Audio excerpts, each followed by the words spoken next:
My name is Mário Diniz Ribeiro. I'm currently the president of the European Society of Gastrointestinal Endoscopy, and it's my pleasure, together with Pradeep Bandari, to present you the winners of this year's Innovations of the Year. The new invention that we bring to the market and to the world now. The AI developed by Medicons Group, world's pioneers in the use of artificial intelligence in endoscopy and cholangioscopy, detects malignancies in patients during cholangioscopies, recognizes the patient's anatomical structures in real time during endoscopies, and thus provides them with faster and more accurate in diagnosis and treatment, training professionals in the area more effectively and helping medical centers enhance their interpretation skills during endoscopies. The truth is, the artificial intelligence has become the most important innovation in medical procedures, a leap into the future, using this new technology in endoscopy and cholangioscopy, a precise, efficient, hands-free work holographic device that increases users' accuracy and output during medical performances, the ultimate interactive mixed reality device in today's medical field.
Transformar es más que cambiar, es crear impacto en cada nuevo día, en cada nueva oportunidad. Transformar es más que colaborar, es ser parte, de aprender, de crecer. Todo profesional de la salud tiene este propósito, transformar vidas. Y con este mismo propósito nació Euron Pro, una plataforma del Grupo Eurofarma, creada para ofrecer conocimiento, herramientas y soporte que impulsen su práctica profesional. Transformamos el conocimiento en soluciones, los congresos en ideas, los estudios en práctica y sobre todo la tecnología en su mejor aliado. Euron Pro, porque transformar también significa aprender, evolucionar y compartir.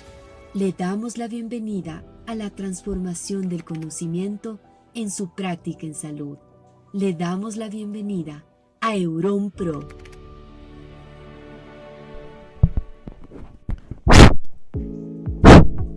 Hola.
So if we consider confocal microscopy in the cystic tumors, how does it work? So as I told you, we begin first, of course, by the endoscopic ultrasound. Here you see a nice big cyst where the diagnosis is not clear. And if you want to do the confocal microscopy, you must preload in a 19-gauge needle the probe itself, and then you puncture as with a conventional puncture. Then you push your probe, and then you have to be in contact with the wall. It allows you to see the wall. You see that here we are with a very high definition. It's the level of the micron. And we saw in these images what is more clear here on these figures, which is finger-like projections, which is typical of a papilla of IPMN. When you look to the histological image, it's very close. It's a longitudinal view of the papilla itself, and here it's a transversal view with the darking here with the white core where you can see some vessels. So it's the typical aspect of an epithelial border of a mucinous lesion.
Medicorsa, líder en el mercado ecuatoriano. Por más de 30 años brindando al sector hospitalario equipos y soluciones integrales de alta calidad. Representante para Ecuador de Herve Electromedicine. Líder mundial en soluciones de electrocirugía, con aplicación en el área de endoscopía digestiva para casos como POEM, IECED, polipectomías, CEPRE, esófago de Barrett, con uso de sistemas de argón plasma e hidrodisección. Nuestra presencia está avalizada por los más importantes centros de endoscopía digestiva del país, que han confiado en la alta tecnología y servicios ofrecidos por Medicorsa.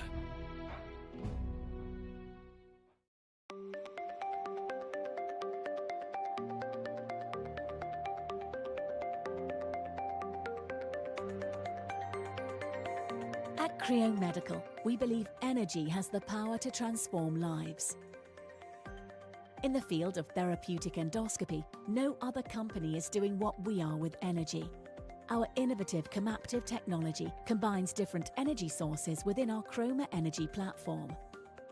Advanced bipolar RF and microwave energies are precisely controlled to enable our patented suite of flexible miniature endoscopic devices to deliver clean resections, precise dissections, on-demand coagulation, and controlled and consistent ablations, optimizing, not compromising.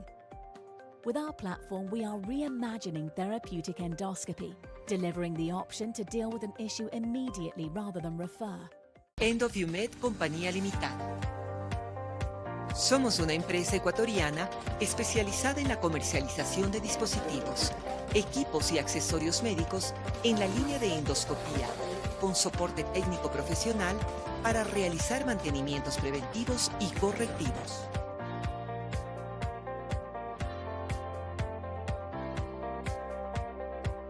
Nuestro objetivo es ofrecer productos de alta tecnología y de calidad, entrega oportuna, asesoramiento continuo y respaldo técnico para satisfacer las necesidades de nuestros clientes a través de personal altamente calificado y capacitado.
This is the new era in gastrointestinal endoscopy, the AI technology, one of the best procedural innovations of the year.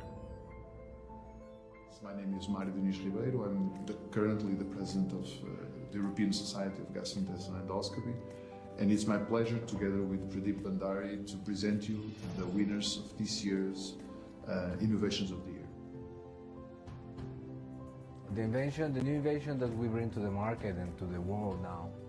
The AI developed by Medicons Group, world's pioneers in the use of artificial intelligence in endoscopy and cholangioscopy, detects malignancies in patients during cholangioscopies, recognizes the patient's anatomical structures in real time during endoscopies, and thus provides them with faster and more accurate in diagnosis and treatment, training professionals in the area more effectively, and helping medical centers enhance their interpretation skills during endoscopies. The truth is, the artificial intelligence has become the most important innovation in medical procedures, a leap into the future, using this new technology in endoscopy and cholangioscopy, a precise, efficient, hands-free work holographic device that increases users' accuracy and output during medical performances, the ultimate interactive mixed reality device in today's medical field.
Transformar es más que cambiar, es crear impacto en cada nuevo día, en cada nueva oportunidad. Transformar es más que colaborar, es ser parte, de aprender, de crecer. Todo profesional de la salud tiene este propósito, transformar vidas. Y con este mismo propósito nació Euron Pro, una plataforma del Grupo Eurofarma, creada para ofrecer conocimiento, herramientas y soporte que impulsen su práctica profesional. Transformamos el conocimiento en soluciones, los congresos en ideas, los estudios en práctica y sobre todo la tecnología en su mejor aliado. Euron Pro, porque transformar también significa aprender, evolucionar y compartir. Le damos la bienvenida a la transformación del conocimiento en su práctica en salud. Le damos la bienvenida a Euron Pro.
See the future through every endoscope generation with the Pentax Medical Inspira video processor.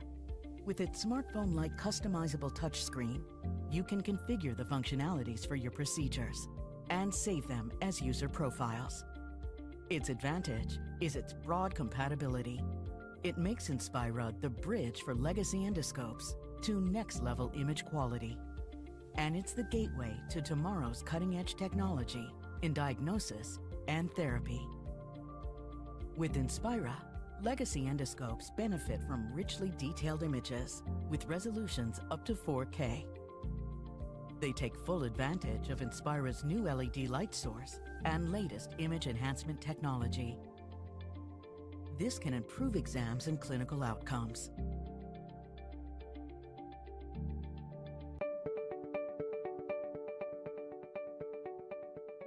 For people struggling with IBS-related food intolerances, finding effective symptom relief is often a long path, involving numerous tests, unanswered questions, and unsuccessful treatment attempts. The cell tolerance program was designed to uncover and help patients manage their exact food intolerances. At the beginning of the program is the cell tolerance test. Through live cell response visualization, food intolerances are identified directly at the point where food interacts with the body, the mucosal barrier of the small intestine. The test involves a standard upper endoscopy, or EGD, during which the world's smallest flexible microscope is advanced through the working channel of the scope to the duodenum, providing a highly magnified view of the mucosal barrier. A contrast agent is then administered, allowing the physician to evaluate the structural integrity of the intestinal barrier in real time. Following the initial evaluation, potential food intolerance agents are sequentially introduced. After each administration, there is a 2 to 3 minute wait and observation period to assess the response of the mucosal barrier. Signs of a positive reaction include direct observation of contrast agent leakage and cell shedding. A positive result for a particular food agent is confirmed once these changes are observed, and the test is completed.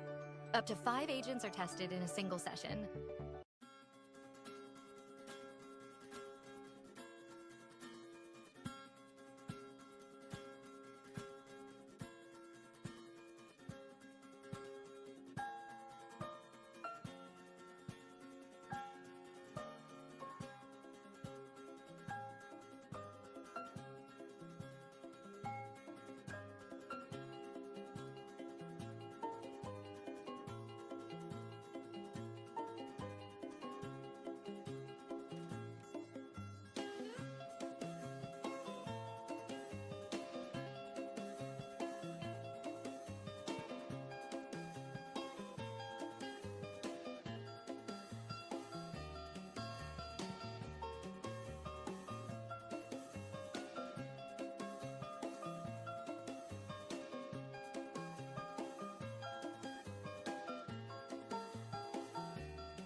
Medicorsa, líder en el mercado ecuatoriano. Por más de 30 años brindando al sector hospitalario equipos y soluciones integrales de alta calidad. Representante para Ecuador de Herve Electromedicine. Líder mundial en soluciones de electrocirugía, con aplicación en el área de endoscopía digestiva para casos como POEM, IECED, polipectomías, CEPRE, esófago de Barrett, con uso de sistemas de argón plasma e hidrodisección. Nuestra presencia está avalizada por los más importantes centros de endoscopía digestiva del país, que han confiado en la alta tecnología y servicios ofrecidos por Medicorsa.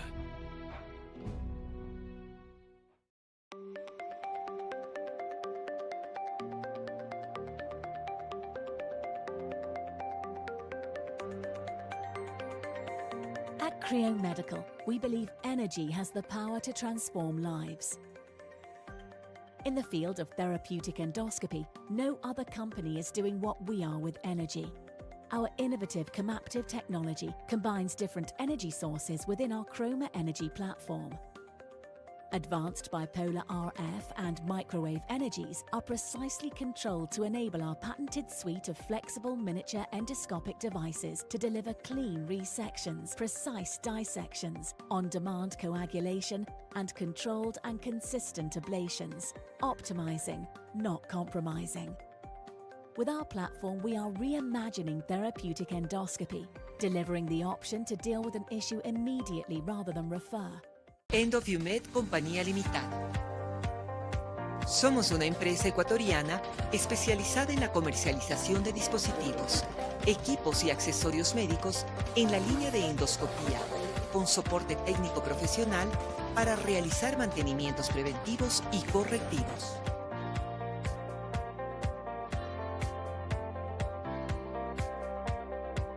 Nuestro objetivo es ofrecer productos de alta tecnología y de calidad, entrega oportuna, asesoramiento continuo y respaldo técnico para satisfacer las necesidades de nuestros clientes a través de personal altamente calificado y capacitado.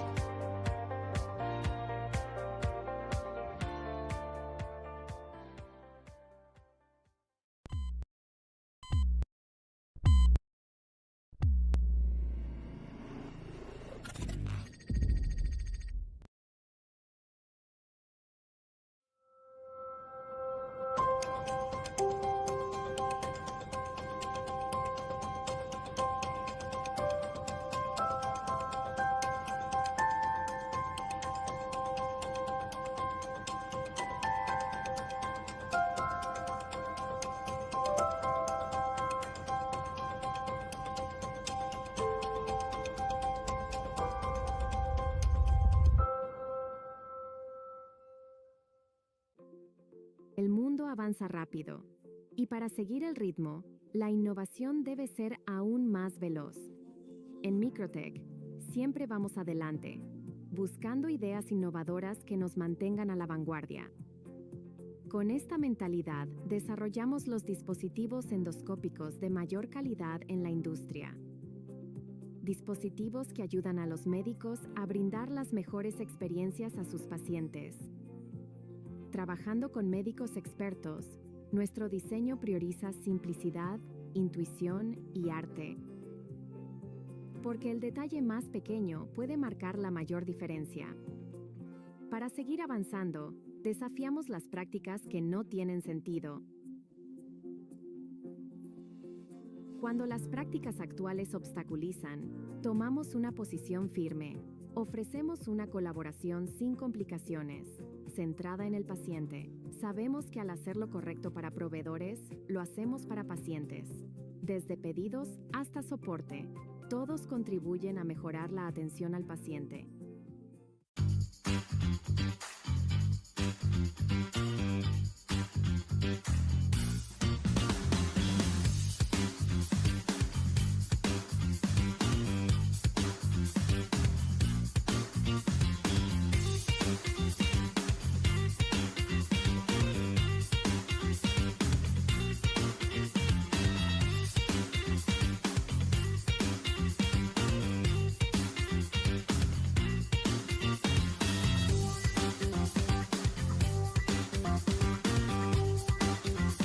This is the new era in gastrointestinal endoscopy, the AI technology, one of the best procedural innovations of the year.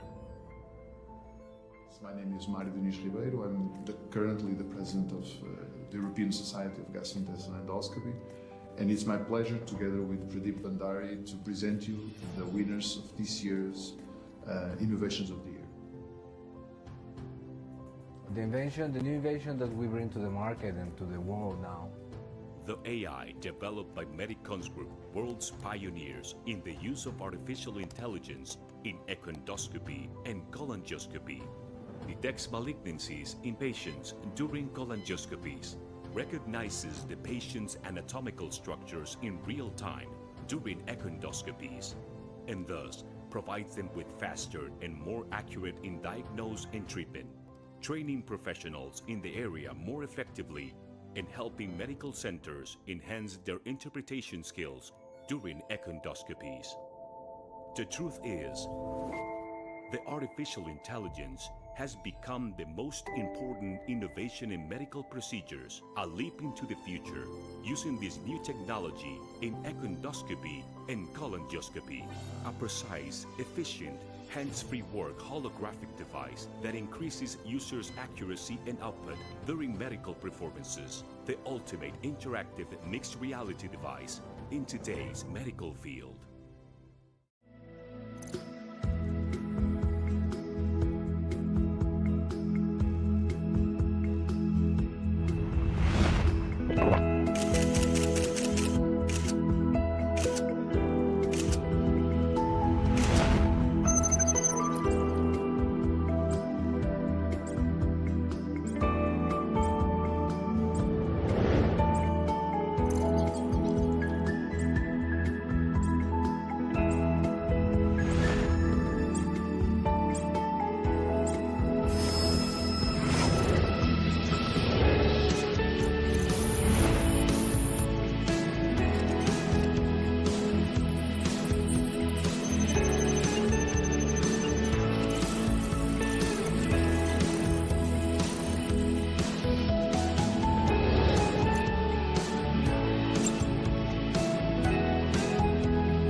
Transformar es más que cambiar, es crear impacto en cada nuevo día, en cada nueva oportunidad. Transformar es más que colaborar, es ser parte, de aprender, de crecer. Todo profesional de la salud tiene este propósito, transformar vidas. Y con este mismo propósito nació Euron Pro, una plataforma del Grupo Eurofarma, creada para ofrecer conocimiento, herramientas y soporte que impulsen su práctica profesional. Transformamos el conocimiento en soluciones, los congresos en ideas, los estudios en práctica y sobre todo la tecnología en su mejor aliado. Euron Pro, porque transformar también significa aprender, evolucionar y compartir. Le damos la bienvenida a la transformación del conocimiento en su práctica en salud. Le damos la bienvenida a Euron Pro.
See the future through every endoscope generation with the Pentax Medical Inspira video processor. With its smartphone-like customizable touchscreen, you can configure the functionalities for your procedures and save them as user profiles. Its advantage is its broad compatibility. It makes Inspira the bridge for legacy endoscopes to next-level image quality. And it's the gateway to tomorrow's cutting-edge technology in diagnosis and therapy. With Inspira, legacy endoscopes benefit from richly detailed images with resolutions up to 4K. They take full advantage of Inspira's new LED light source and latest image enhancement technology.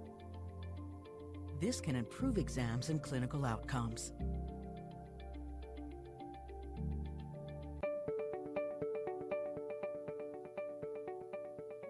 For people struggling with IBS-related food intolerances, finding effective symptom relief is often a long path, involving numerous tests, unanswered questions, and unsuccessful treatment attempts. The Cell Tolerance Program was designed to uncover and help patients manage their exact food intolerances. At the beginning of the program is the cell tolerance test. Through live cell response visualization, food intolerances are identified directly at the point where food interacts with the body, the mucosal barrier of the small intestine.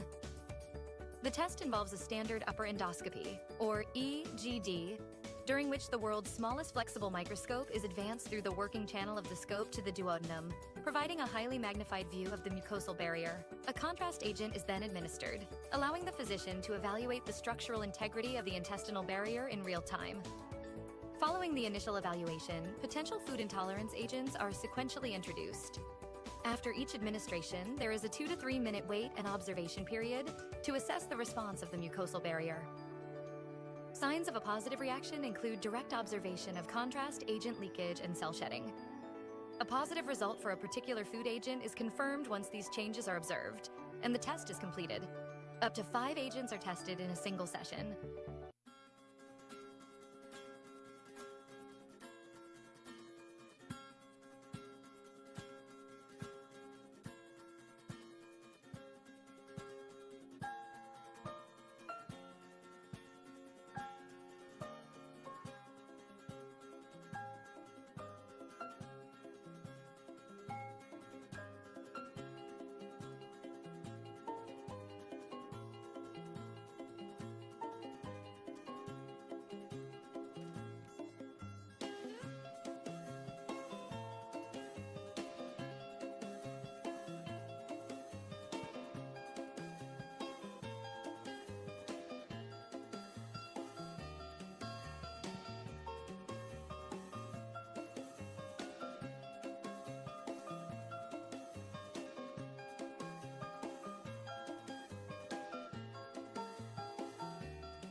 Medicorsa, líder en el mercado ecuatoriano. Por más de 30 años brindando al sector hospitalario equipos y soluciones integrales de alta calidad. Representante para Ecuador de Herve Electromedicine. Líder mundial en soluciones de electrocirugía, con aplicación en el área de endoscopía digestiva para casos como POEM, IECED, Polypectomías, CEPRE, esófago de Barrett, con uso de sistemas de argón plasma e hidrodisección. Nuestra presencia está avalizada por los más importantes centros de endoscopía digestiva del país, que han confiado en la alta tecnología y servicios ofrecidos por Medicorsa.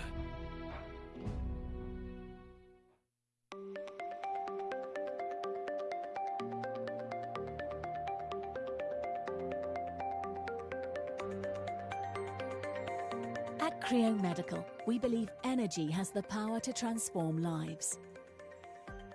In the field of therapeutic endoscopy, no other company is doing what we are with energy. Our innovative Comaptive technology combines different energy sources within our Chroma Energy platform. Advanced bipolar RF and microwave energies are precisely controlled to enable our patented suite of flexible miniature endoscopic devices to deliver clean resections, precise dissections, on-demand coagulation, and controlled and consistent ablations, optimizing, not compromising. With our platform, we are reimagining therapeutic endoscopy, delivering the option to deal with an issue immediately rather than refer. Endoview Compañía Limitada. Somos una empresa ecuatoriana especializada en la comercialización de dispositivos, equipos y accesorios médicos en la línea de endoscopía, con soporte técnico profesional para realizar mantenimientos preventivos y correctivos.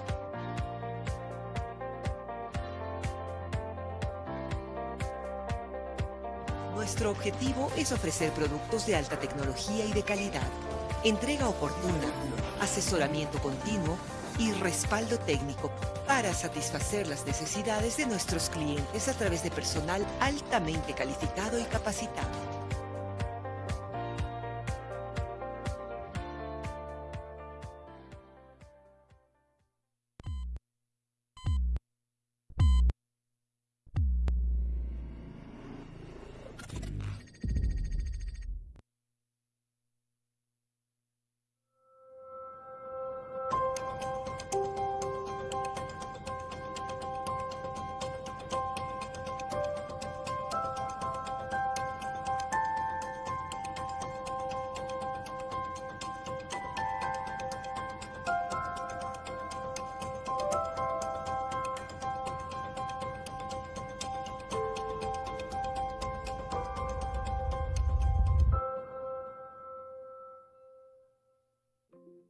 El mundo avanza rápido, y para seguir el ritmo, la innovación debe ser aún más veloz.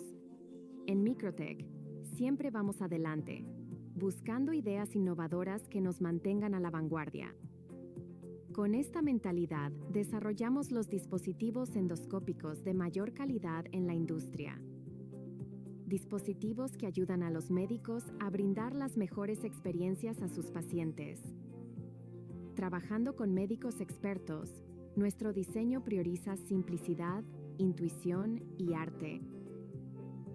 Porque el detalle más pequeño puede marcar la mayor diferencia. Para seguir avanzando, desafiamos las prácticas que no tienen sentido. Cuando las prácticas actuales obstaculizan, tomamos una posición firme. Ofrecemos una colaboración sin complicaciones, centrada en el paciente. Sabemos que al hacer lo correcto para proveedores, lo hacemos para pacientes.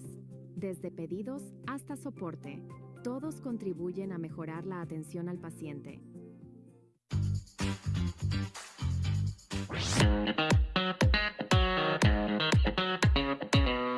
Hola, yo soy el doctor Andrés Kielrud. Yo trabajo en GastroHealth en Miami, Florida. También trabajo en el Miami Cancer Institute, Baptist Health en el sur de Florida.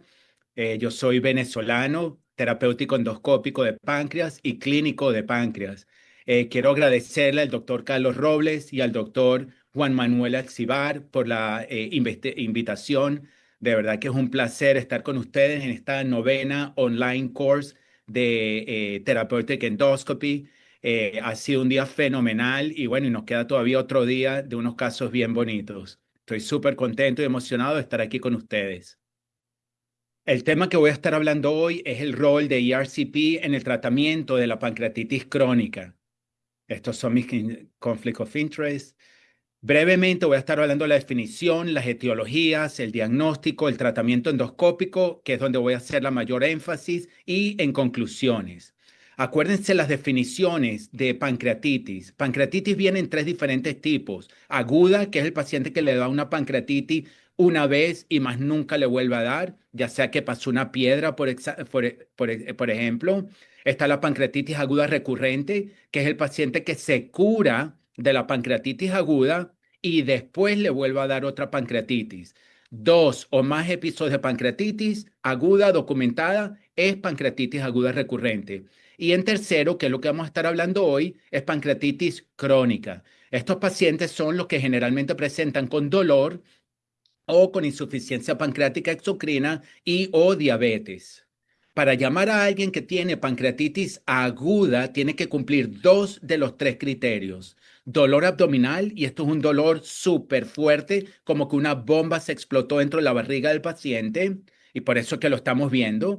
Imágenes que sean consistentes con inflamación pancreática. Y tercero, elevación de la amilasa y o lipasa 3 veces el upper limit of normal.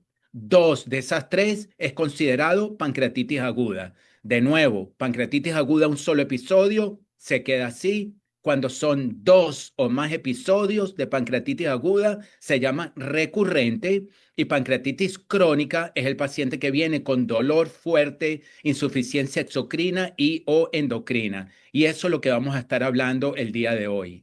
Aquí vemos las diferentes etiologías de la pancreatitis aguda recurrente y crónica. Lo que más vemos es fumar, alcohol, hipertrigliceridemia y la parte genética. Hay muchísimas mutaciones genéticas que llevan al paciente a pancreatitis recurrente y después con el tiempo a pancreatitis crónica. Esto solo es una charla que puede ser de una hora, así que me voy a concentrar en el tratamiento endoscópico, pero aquí tienen la referencia para que lean un poco más.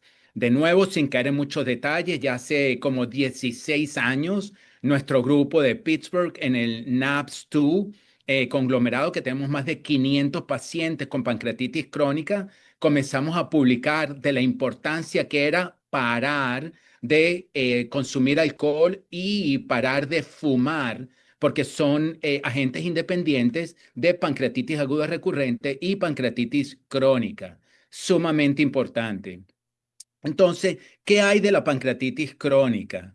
Estos son los tres artículos que yo utilicé el día de hoy, bueno, la semana pasada para poner esta charla. Hay estudios ya de New England Journal del 2022, de Suresh Shari y Santi Vijay, hablan de un review excelente en New England Journal. Está este otro de Gastroenterology, también del 2022, y el más reciente, el 2024, de Gastrointestinal Endoscopy, del doctor Sunil Sheth y sus compañeros coautores, que también hablan del tratamiento endoscópico de la pancreatitis crónica. Lo que le puedo resumir en 3 palabras es que sabemos que para el long term, para el tiempo, para los muchos años de tratamiento, después del tratamiento, perdón, cirugía es mejor que endoterapia.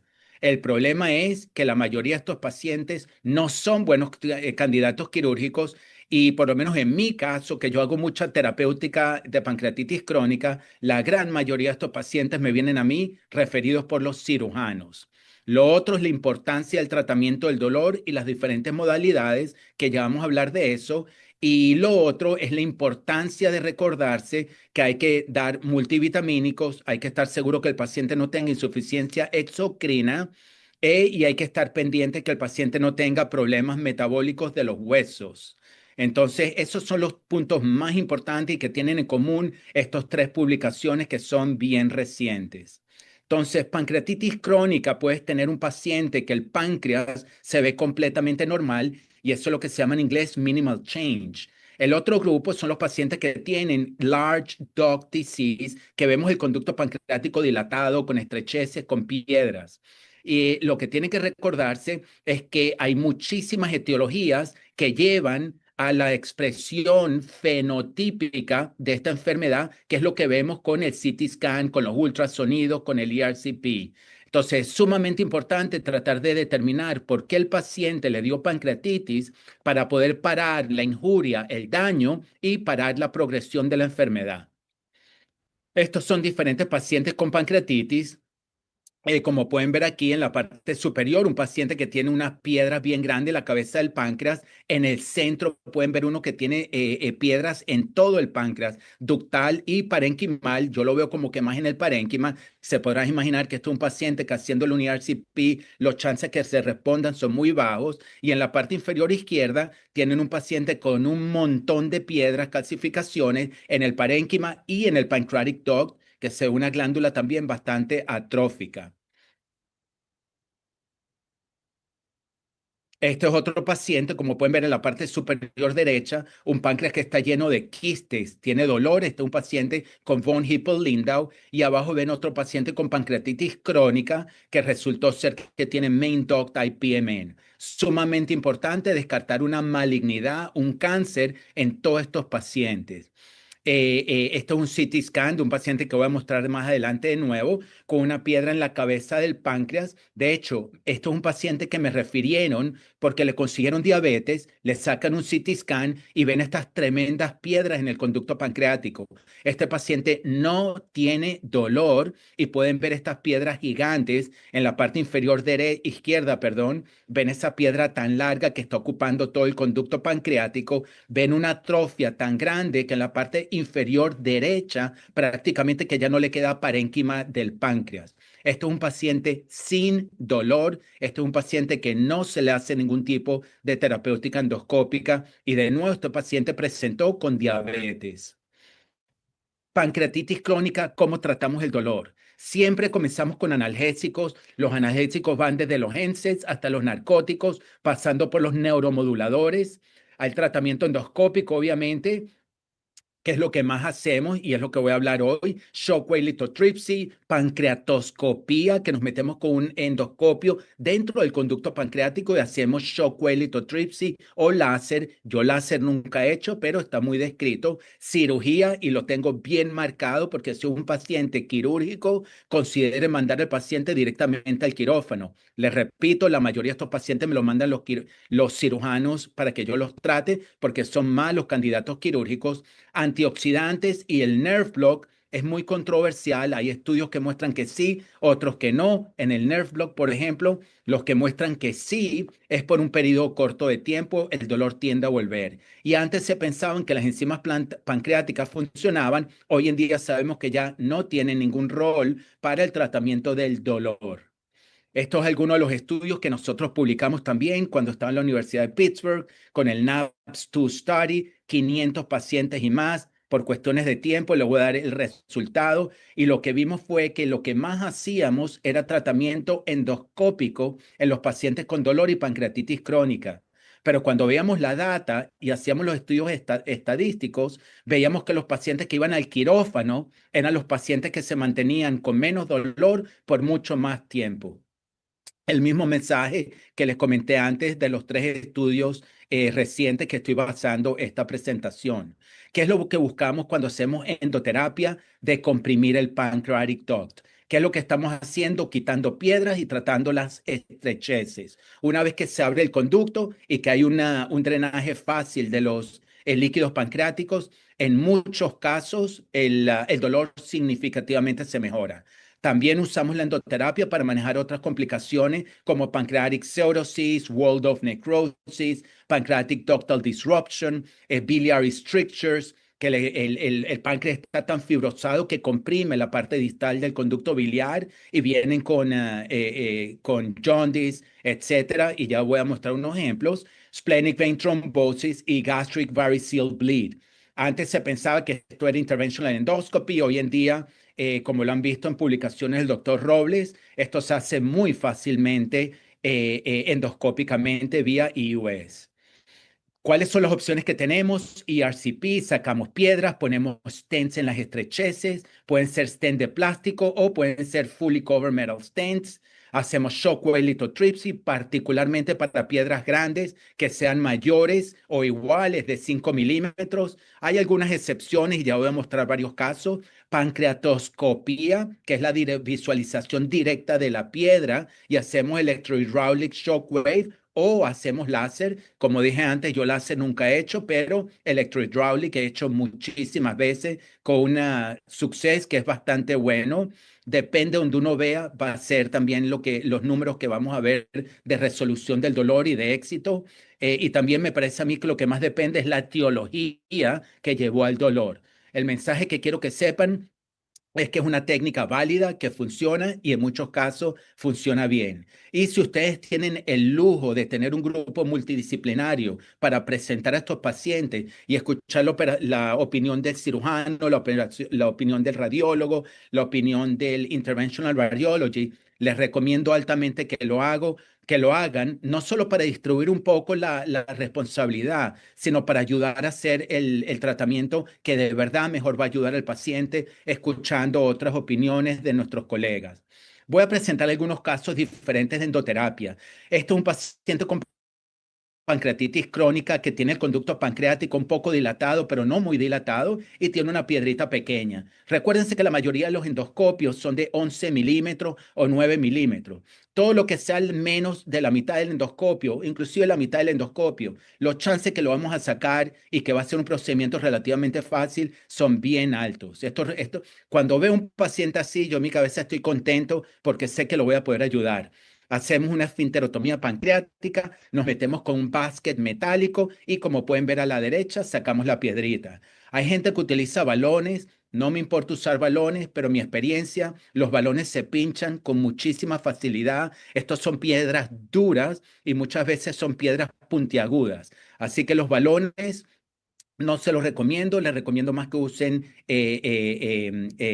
cestas de metal, como ven aquí a la derecha, en la parte superior derecha. Este es otro paciente que tiene un conducto pancreático dilatado, no tiene estrecheces.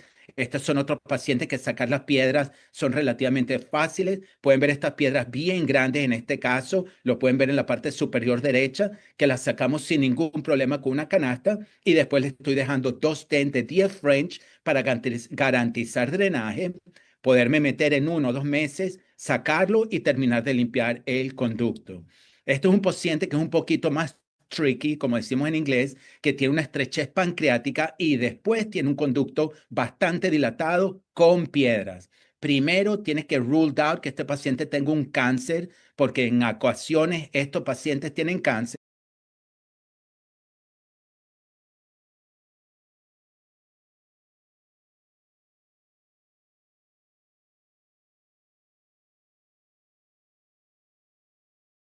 Ruled out. En este caso, sabemos que no tiene cáncer de páncreas, dilatamos, como ven, la parte inferior izquierda con un balón y después procedemos a extraer las piedras, como ven aquí en la parte superior izquierda. Colocamos también un stent de 10 French para garantizar drenaje y esto es un paciente que eventualmente le fue bien. Esto es un caso un poquito más complicado, un paciente de 52 años, alcohólico, que paró de tomar hace aproximadamente un año, fumó por 10 años 2 cajas de cigarrillos al día, ahorita está fumando una caja de cigarrillo al día, nos los manda para evaluación, el paciente ha tenido muchísimo dolor por los últimos meses, está perdiendo peso al punto que le da miedo comer porque cuando come el dolor se le pone muchísimo peor. Pueden ver aquí el CT scan, sobre todo en la parte inferior izquierda y derecha, la piedra bien grande que tienen a nivel de la cabeza del páncreas. Este paciente me lo mandó un compañero que de hecho 2 endoscopistas que conozco y que respeto habían tratado de meterse y se les había hecho imposible bypassear esta piedra para colocar un stent o simplemente para tratar de sacar la piedra. Decidimos meter al paciente para hacerle shockwave lithotripsy. Esto es una máquina que yo alquilo cuando lo voy a hacer. Generalmente me gusta tener 2 pacientes o más para sacar el mayor provecho al alquiler de la máquina. Pueden ver en la parte inferior izquierda cómo se ve la máquina. En la parte de plástico es donde el paciente se pone. Pueden ver el tambor en la parte inferior del centro de agua. Eso está lleno de agua. Ahí es donde se genera el shockwave, donde sale ese impulso duro. Y en la parte superior derecha pueden ver la espalda del paciente colocada directamente sobre el plástico de la cama y el tambor que está generando el shockwave. Antes de comenzar, traté de meterme para ver si podía poner un stent para irrigar. Se me hace mucho más fácil hacer el procedimiento así. Después podemos hablar de más detalles si alguien está interesado, pero a mí también se me hizo imposible. Pueden ver que inyecto contraste y se está yendo todo al duodeno. comenzamos a hacer shock wave lithotripsy. En este caso le hicimos 6.000 shock. No sé por qué abajo dice 7.000 en la parte superior derecha. Ven lo que usé. En la parte izquierda de la imagen, ven esa imagen bien fuerte, gris. Y a la derecha, después de 6.000 shock, pudimos romper y fragmentar la piedra. El mismo día me meto, puedo pasar la guía, que antes, minutos antes, una hora antes, se me hizo imposible. Pueden ver cómo al final también coloco un stent para poder drenar, pero me meto con una basket y miren la cantidad de piedras que estamos sacando y el tamaño de esas piedras. Esto es una equimosis de la piel que tiene el paciente después de tanto shock. Esto lo veo frecuentemente. Y aquí ven el stent que le dejamos al final del procedimiento. Pueden ver a los 3 meses, perdón, más tarde el paciente vuelve, el conducto pancreático está súper decomprimido y pudimos limpiar el pancreatic duct de las piedras pequeñas que quedaban. Este paciente 6 meses después que le quitamos el stent, le estaba yendo súper bien, sin dolor, lo tenemos enzimas pancreáticas, ya estaba ganando peso y seguía trabajando en parar de fumar. Este es otro paciente, que es el último paciente que voy a presentar por cuestiones de tiempo. Tiene un biliary stricture. Es un paciente de 55 años referido a nuestro centro de páncreas para el tratamiento de pancreatitis crónica y prurito. El paciente tiene una historia de alcohol abuse, refractory ascites, tiene ascitis que no está respondiendo a tratamiento, history of variceal bleeding, ha vomitado sangre por varices esofágicas en el pasado y lleva un mes que está sober. Tiene la bilirrubina en 7 y las transaminasas todas elevadas. Pueden ver esta tomografía con la cantidad de ascitis que tiene. En la parte inferior izquierda ven un páncreas atrofiado con muchas calcificaciones. El MRI, pueden ver que tiene una estrechez distal que mide aproximadamente 29 milímetros. Y como se imaginan, eso es todo el área de la cabeza del páncreas. Acuérdense que aproximadamente un 10% de los pacientes con pancreatitis crónica van a tener biliary obstructions o obstrucciones duodenal. Aquí pueden ver el colangiograma y el pancreatograma. El pancreatograma en la parte inferior derecha pueden ver un páncreas dilatado con sign branches típico de pancreatitis crónica. Y del lado izquierdo pueden ver una estrechez distal en el área de la cabeza del páncreas con dilatación proximal. Le colocamos un fully covered metal stent, se lo dejamos por 11 meses y después volvemos a sacarlo. Si Dios quiere, ya la estrechez está curada y no necesita más. Si todavía tiene estrechez, podemos colocar un fully covered metal stent nuevo o simplemente ver si el paciente ahora sí es un candidato quirúrgico o no. Eso va a depender de lo que vamos a hacer con él en el futuro. Pero de nuevo, por cuestiones de tiempo no puedo presentar toda la data, pero pueden ver en la data que está publicada en estudios randomizados que es una opción excelente para el tratamiento de este tipo de obstrucciones biliares por pancreatitis crónica. Para concluir, endoterapia de pancreatitis crónica, estén seguros que estamos optimizando la terapia. Es sumamente importante, la terapia médica, sumamente importante que el paciente deje de fumar, deje de beber. Hay que personalizar la terapia, hay que ver cuál es la etiología que hizo que el paciente le diera pancreatitis. Si el paciente es un candidato quirúrgico, hoy en día, dependiendo de nuevo si es o no lo es, mando al paciente al quirófano o no. Muchísimas veces lo rebotan y me lo mandan de vuelta para que haga tratamiento endoscópico. Es importantísimo saber el tamaño de la piedra, si el conducto tiene estrecheces o no, para decidir qué vamos a hacer y estar preparado el día del procedimiento.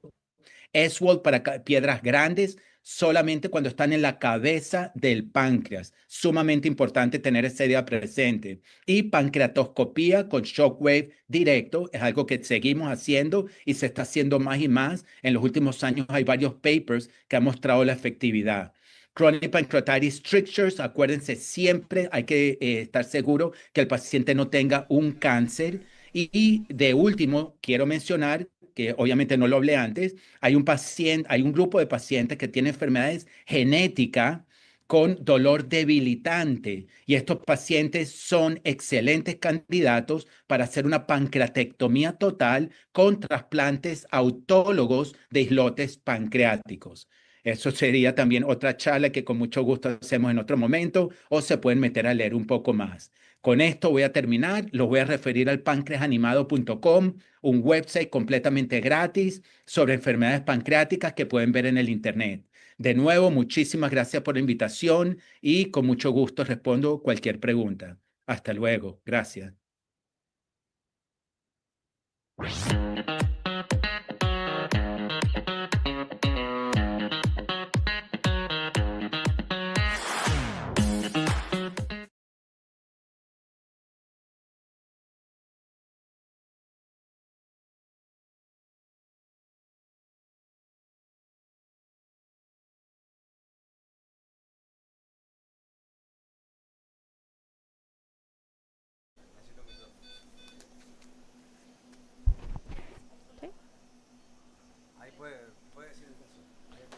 A 65 years old female patient with past medical history of hypertension presents for bloating and diarrhea. Lab tests are normal.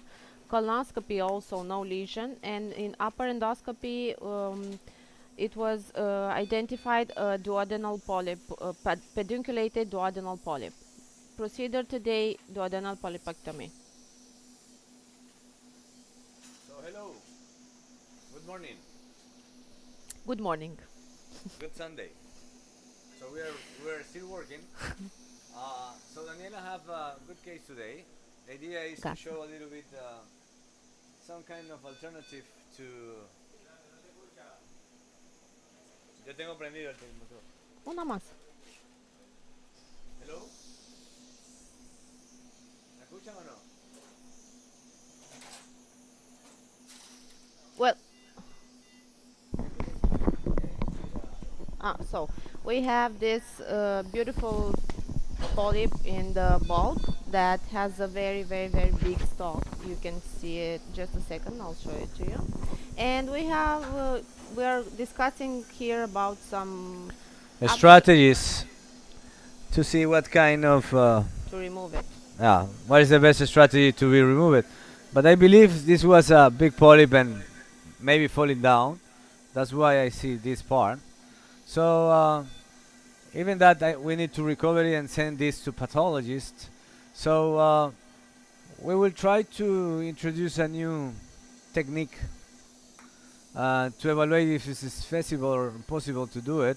So we will use today one clip of 22 millimeters. Is the last clip from Microtech. So thank you so much for the support. Lena, I don't know where is Lena today, but I lost her yesterday after the dinner.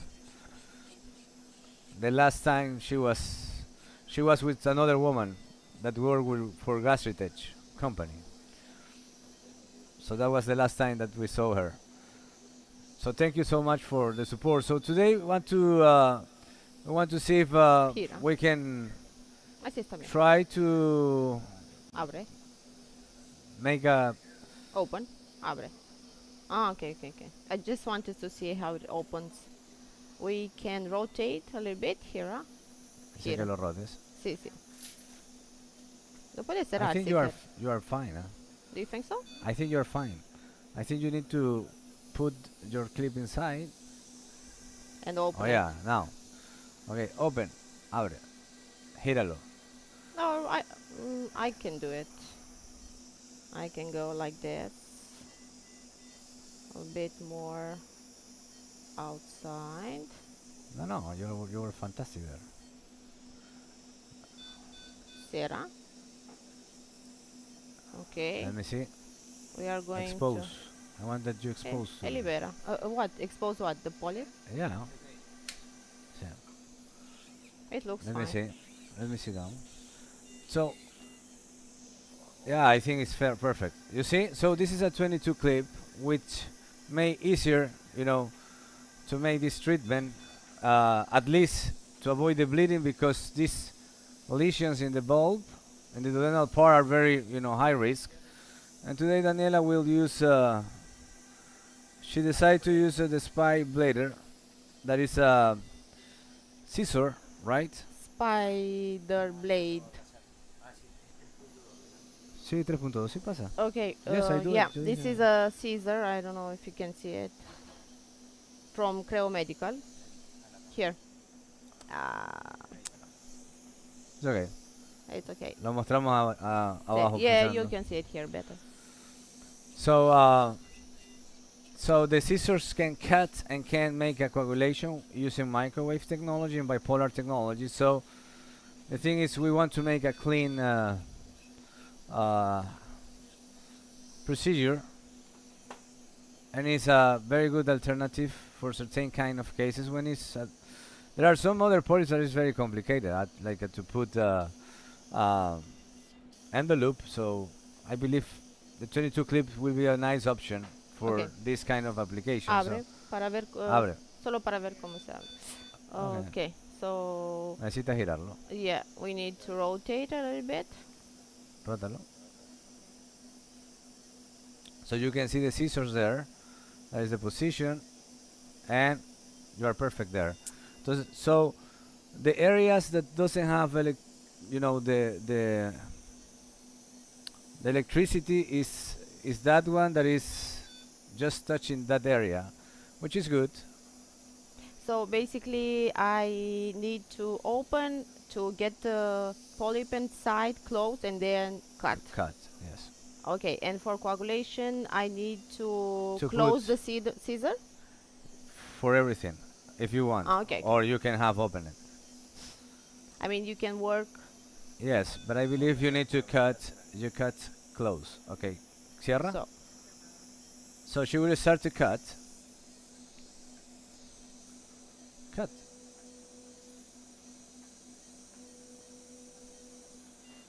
Okay. Open.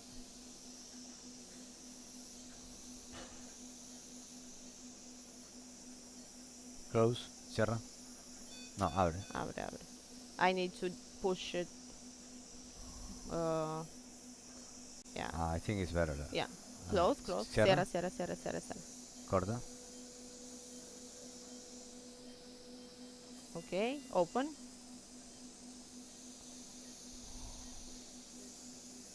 Cierra. Cierra. Cut. Corta. Corta. Open. It's okay. Yeah, it looks fine. Cierra. Cierra. Cut. Yeah, I think this is a good one. Yes. Ooh, Don't worry. Don't worry. we can use coagulation. Yes. Some water. That is expected because she have a clip down, but this is just the. I can use coagulation No, now. but this is blood from the top of the polyp. Don't worry Yeah. about that. I'm just trying to see. Aspiration. I don't realize if I still have the polyp inside or You not. are the polyp inside. Oh, okay, so I can cut. I So can you need continue to wait. You need to clean up. You need to. We need to make a good aspiration. Yes. The polyp is still attached. It's just one cut more. Yeah, And that's then- finished. Okay. Yeah. So wait. I believe you need to remove your. I think it's. I It's don't okay. have it Oh, yeah. anymore. Yes. Abre. So it's if there is bleeding, it's okay because it's the bleeding is the blood that was retained in the upper part of the Cierra, polyp. cierra, cierra, Corta. cierra. No, abre. Abre. I need to. Yeah. It's okay. Cierra, Perfect. cierra, cierra. Cierra. Yes, I have the other margin, but I think it's okay. Okay, abre. I'll go more inside. So you I'll see, wash a it little was very good to make a prophylactic treatment with the clip. to avoid the bleeding because the duodenal lesions are very vascular. They have a lot of vascularization, big vessels sometimes. So it's difficult and crazy, but not crazy. I believe Cierra. is a very good option.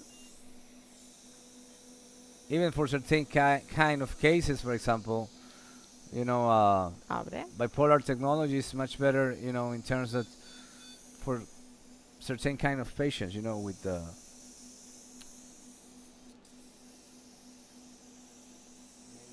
Cierra. yes.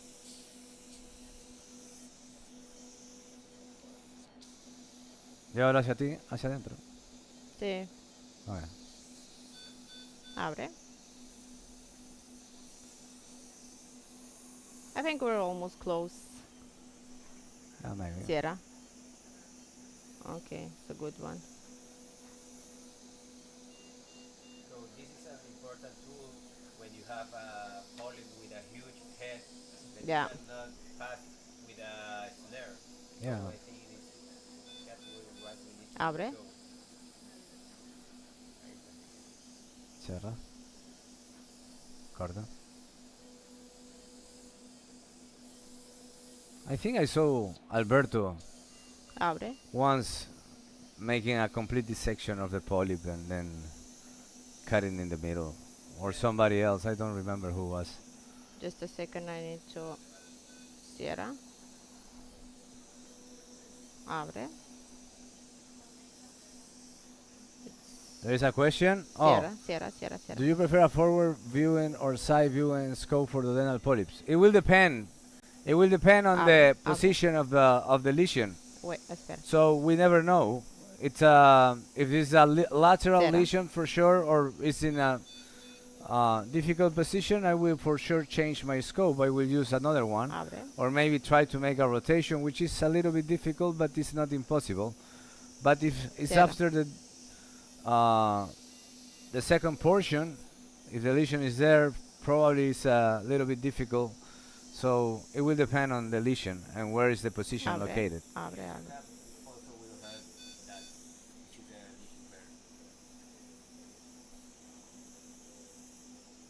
I'm trying to. Cierra. No, abre. I like to go more like in this side. No, yes, you're fine. You're perfect there. Cierra.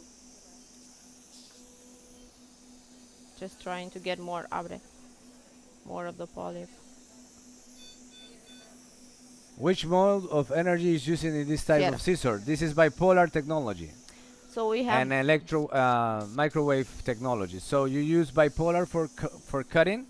So the thing of the current is that the current or the energy is not going anywhere. It's located just there. So which is very good. In theory, right, we can diminish the risk of lay perforation or other kind of electricity issues that can be part of the body in some cases. So and the second technology that have is microwave technology to make the coagulation. So Daniela at the end, when it was bleeding, she was smart. She put, I said to don't do it, but she performed a coagulation because I heard.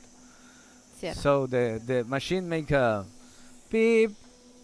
Different. The sound is different when you use cutting when she's using coagulation. So and also the time of the microwave take a little bit more time, at least 6 seconds to start or 5 seconds to start to make the coagulation. But which is nice is that the preservation of the cutting, the quality of the cutting of the tissue. So for evaluation, this is other kind of advantage of this.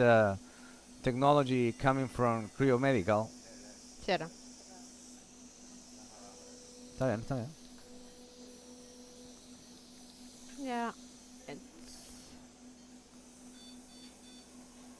Abre. Sí, ahí. Sí. Tell me. Just a second. Cierra. Very good. It's almost finished. Abre. Sigue ahí mismo. Cierra. Very nice. Abre. I think one of the other option is probably Abre. So yesterday we showed this scissor, use it for Zippo and Senker's diverticulum. I think it's a little bit, it's nice, it's very good to make the cut, but the tunnel it's a little bit difficult because the tip of the scissor is a little bit big, but It doesn't mean that you cannot use it, combine it, you know, like with other devices. Cierra.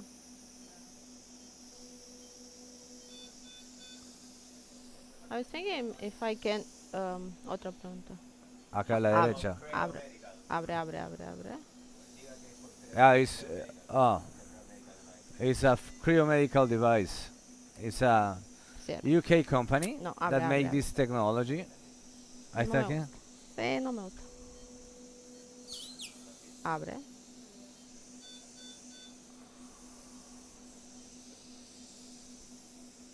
It's another tool in our box tool to work with this. I think the design is very well done because I have a small rat or crocodile aspect, so that grasp very well the tissue. So when you are doing, you see, Daniela is almost finishing. She does a very nice job, better than nobody else. Abre. Well, which is nice is that it's the first time that you're using, right, the scissor. Yeah, it's the first so time. it's very intuitive. What I believe is the other principle, so you can use very well. You see? Yeah, it's easy to use. It's not very aesthetic, my polypectomy, but it's not very what? Aesthetic. Aesthetic? What is aesthetic, my friend? So we are not treating aesthetic here. We are just removing a polyp. I'm just saying that it doesn't have a margin like, you know. No, you have a margin for sure. It's a good margin. Open. Yeah.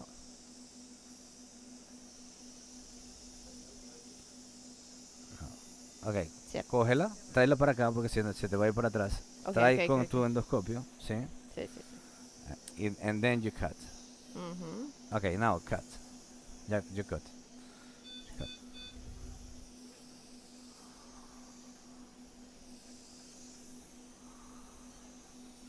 Okay, so it's finished. Very good. Yeah. Very nice job. Let me see the down. Take care. Okay, so it's well, right? So you see it's very well, not bleeding. Perfect. We'll take a watch after we get the polyp. Yeah, we will remove the lesion and just that. But well, we will change the room to the other case. Very nice case. Aspíralo, aspíralo, aspíralo.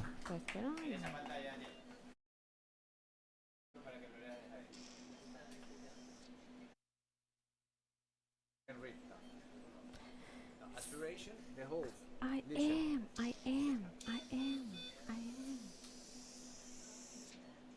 Bring the lesion with the cap. Okay, continue. So the next case is a 64 years old female with medical history of hepatobiliary, pancreatic, and gallbladder lithiasis. She had a history of weight loss and abdominal pain and jaundice, with the laboratory showing cholestasis with total bilirubin of 12 milligram by deciliter. US showed stone and cholecystitis, and there was a hypoechoic lesion at the level of the proximal CBD and common hepatic duct. So the ERCP showed the stone at the level of the distal common bile duct and the stenosis at the level of the proximal common bile duct with extension of the right hepatic duct, probably a Klaskin 3A, biopsy, and 10 French by 12 centimeter plastic stent was placed. So the result of biopsy was G2 cholangiocarcinoma of the bile duct. So the proposed procedure is US guided biliary drainage of the gallbladder and one ERCP and cholangioscopy with radio frequency. So we are in the other room, please. Hola. Hola. So good morning. We are in the bile duct now with the IMAX 9 French. We'll just show you. I have little flush. What I've decided to do is to come proximally to the confluence just to demonstrate the normal, está bien. To demonstrate normal biliary anatomy and epithelium, and so that we can clearly demonstrate the lesion and how far up it extends. One of the important things about cholangioscopy that provides us now is to be able to map these lesions for pre-surgery, but then also if we're going to use radiofrequency ablation to say exactly where we want the probe to be. So here you see this is normal tissue, and as we withdraw, now we will start to come into the stricture. This is all normal here. And now you can see that we're starting to change, see a little bit more dilated vessels. And now we see evidence of the stricture. So if we were to turn on AI, we would clearly see that here on the right wall is some tumor. We see mass type, we see the vessels. So what we'll do here is just take a quick shot of fluoro, and we'll kind of keep this in our mind as the point where we want to make sure we involve in the ablation. And also I will keep my hand on the scope as I withdraw, just to confirm the length of this tumor. So coming back here, you see the blanching, you see the mass, eccentric mass, the dilated tortuous vessels. These are all the criteria that are consistent with malignancy and neoplasm. You see the narrowing of the lumen. And I would say even this part here is involved in the tumor and the stricture. You can see, again, this raised tissue, so it's sort of not a very, this part is very, look at those vessels. This is sort of classic criteria for the neoplastic or malignant tissue. Yeah. And continue to come back. And here is probably, this is probably the end of the stricture. Let's just see, come a little bit further down, fluoro. So we're quite distal. This is a long stricture, and one of the things that we want to see is, does it involve the cystic duct takeoff? And have we, do we need to be concerned about the gallbladder in this patient who's getting ongoing chemotherapy? Just to show you again, these vessels, these are very classic tumor vessels. And ulceration of the bile duct, you can see there at 6 o'clock. This is all consistent with cholangiocarcinoma. So we definitely want to make sure that we involve this, apply the radiofrequency ablation to that area. And then I would say right here, we're probably getting into a little bit more normal tissue. These may be changes from the stent, but it looks pretty normal. I don't think there's tumor involved here, fluoro. We are quite distal now. So if I had to say the area that we want to treat is from here, going up through this stricture,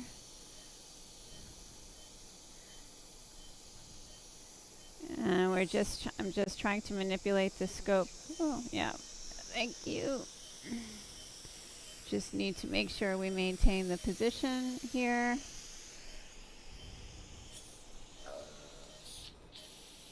You do always have to keep an eye on your ERCP scope position as you're pushing up. Sometimes if it's difficult to advance the SPY scope, you need to pay attention to this. So I will stay here now that we are in a stable position. And we will advance the wire and then exchange out for the probe. So the area that I think we need to treat is probably about 3 to 4 centimeters.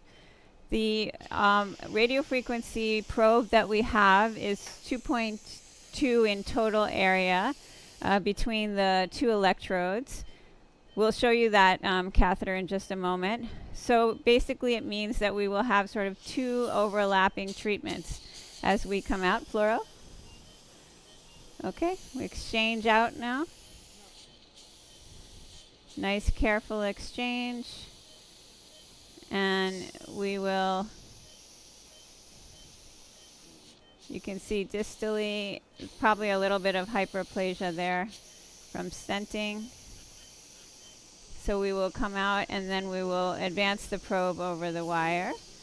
So maybe if we can open the probe and just show the probe on the camera. Can you open the...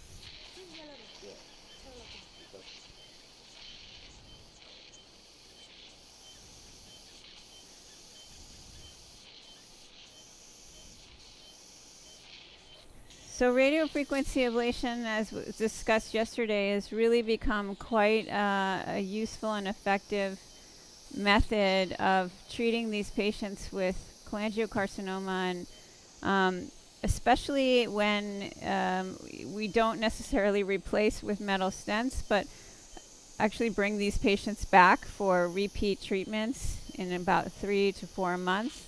There are patients who have been able to survive quite a long time. Now, the data does not necessarily suggest that there's increased survival in these patients, but keeping them free of cholangitis and being able to let them go on to the chemotherapy without disruption is probably the most useful, the most valuable part of providing the RFA treatment. So if we can just focus, I'm not sure if you can see it here, but this is the RFA probe.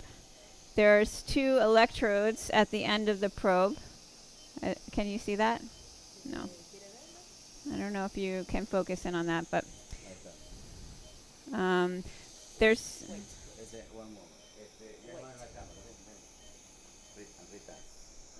Oh, okay. Yeah, perfect. So here there are 2 electrodes, and the entire distance here is about 22 millimeters of energy that's going to be applied. So we will pass this over this area of stricture, apply the energy, and then try to overlap with the second application. Thank you. So we're just going to advance this up. The probe that we're using is by StarMed. It's again, a radio frequency energy, and it's controlled by the temperature. So it's an average of about a minute, 90 seconds to 2 minutes, but what we will look at is the temperature, and if it exceeds a certain amount, then the system automatically will stop. Okay, so we're advancing up here. Fluoro. So again, we've made a mental note of where we want to advance. We'll start proximally, and I think if we come and we start right about here, this should involve a little bit of normal tissue, but also that's okay, because anyways we're also going to overlap. Okay. So if the camera wants to come back and just show so this is our generator. So I'm going to start now, and we're going to put the timer on and watch the impedance and the watts. And again, this is on a temperature mode. It will automatically stop in the amount of time.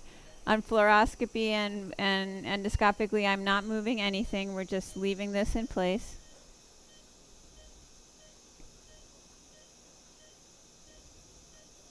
Yeah, it's okay. Now you can stop.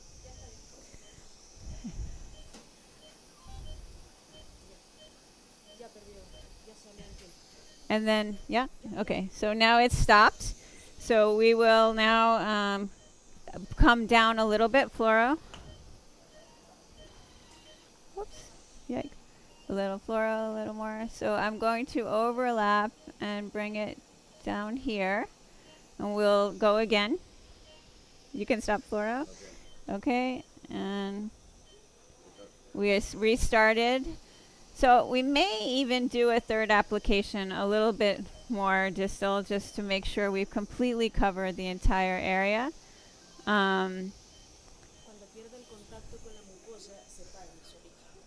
Yeah, okay. Yeah, pero. Okay. Okay. Okay. And now one more time fluoro. Yeah. Okay, here. Okay.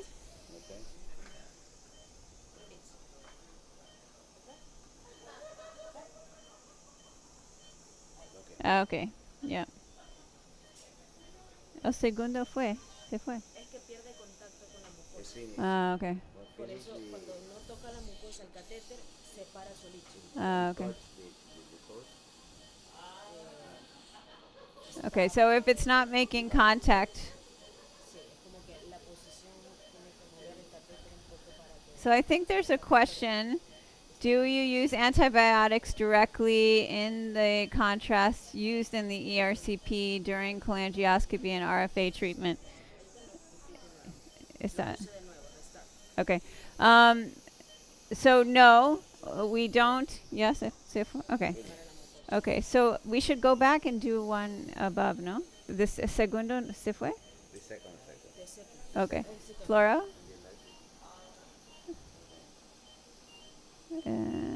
Here, no? I think we do this one. Okay. So I'm just going to repeat this one because I think the treatment wasn't complete. But to answer quickly, we do not use antibiotics within the flushing system or the contrast because that's really going to flush out very quickly. We do give a dose of antibiotics if we're performing cholangioscopy. The RFA itself is not necessarily a risk factor for infection, but it is more the cholangioscopy and the flushing that we're doing during cholangioscopy that raises the highest risk. So what we're going to do after this is to go back and see the effect of the ablation with the cholangioscopy. Then we'll place some stents, maybe 2 stents, and then the question comes to what should we do about the gallbladder. So we have established, and we will do a cholangiogram again, that the cystic duct is taken. Okay. That the cystic duct is taken, and this patient is getting ongoing chemotherapy, and so the concern is, could they develop cholecystitis, especially after this procedure where we're infusing some fluid and we're applying the RFA. And so I think Carlos's group here has actually done a study looking at treating patients in the setting of pancreatic cancer with gallbladder drainage. And okay, and so we'll exchange out now. So I think the thought is that we will drain the gallbladder. We'll take a look at least by EUS and see if it looks like a adequate size and distension, and if so, if there's a good position, then we'll place an Axios and do EUS drainage. Okay, so nice exchange out. Maybe what we'll do next is to sweep with the balloon to try to remove some of the necrosis that will have formed just from the, and that way we'll get better visualization with cholangioscopy. A balloon.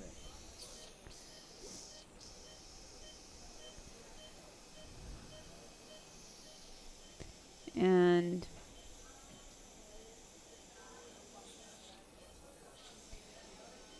the settings are a little bit different for extrahepatic cholangiocarcinoma versus intrahepatic cholangiocarcinoma for the application of the RFA. In this system where it's controlled by temperature, it will automatically adjust for that.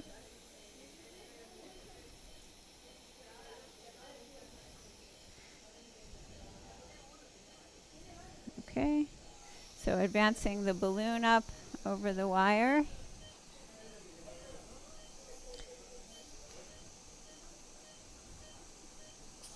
And we'll start the same way we do with stones. We'll start little distally. Fluoro?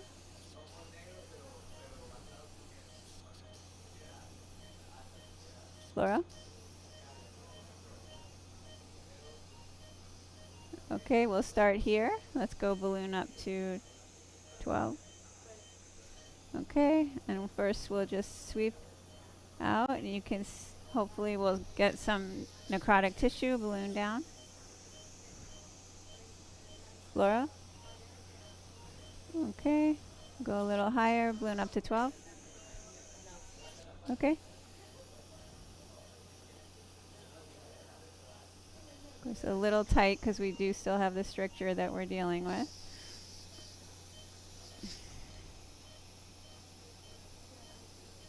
You see some tissue coming out, balloon down. There's a good amount of necrotic tissue. Okay, and now we'll just do a cholangiogram. Okay, balloon up. And contrast. And fluoro. Yep.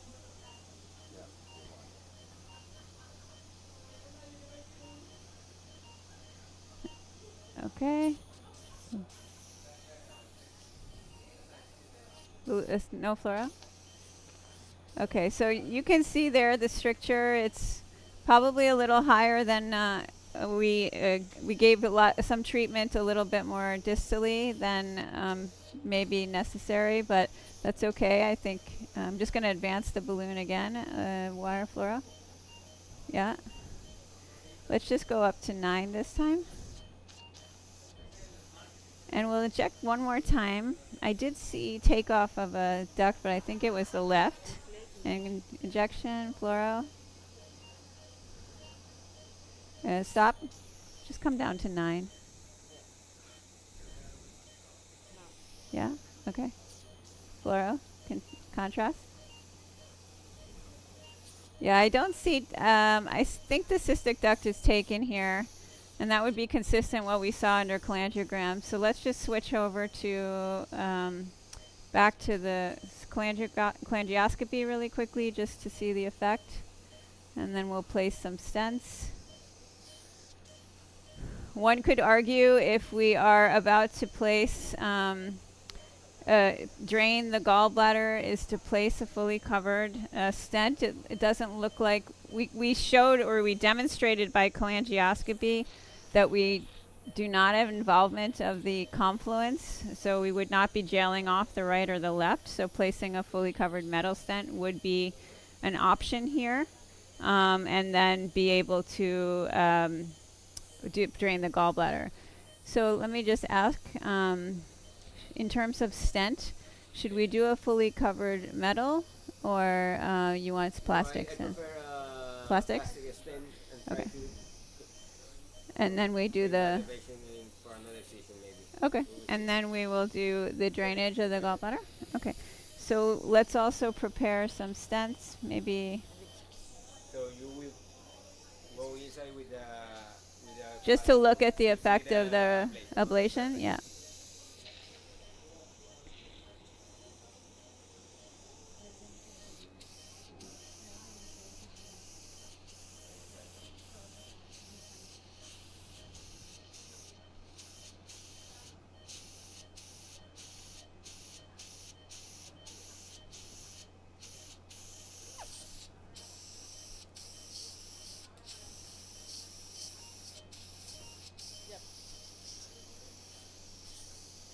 Okay, Laura?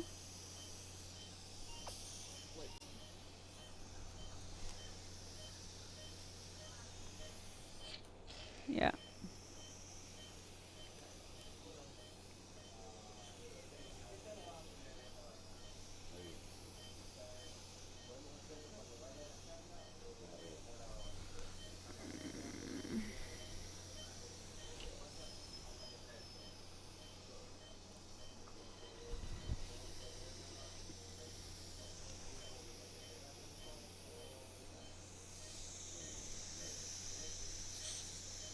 So we just need to manipulate, even though it's over a wire, sometimes you have to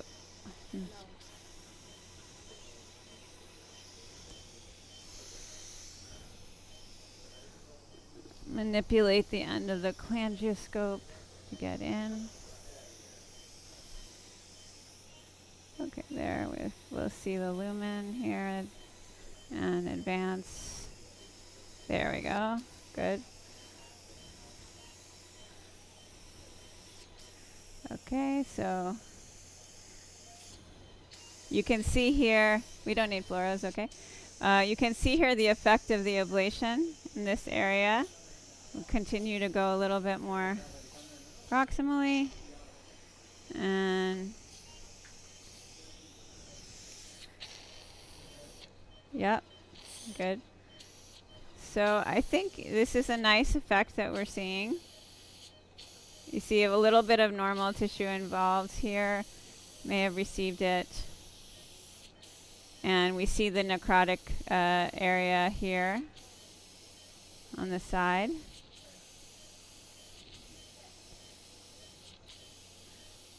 Maybe a little less contact than desired, but.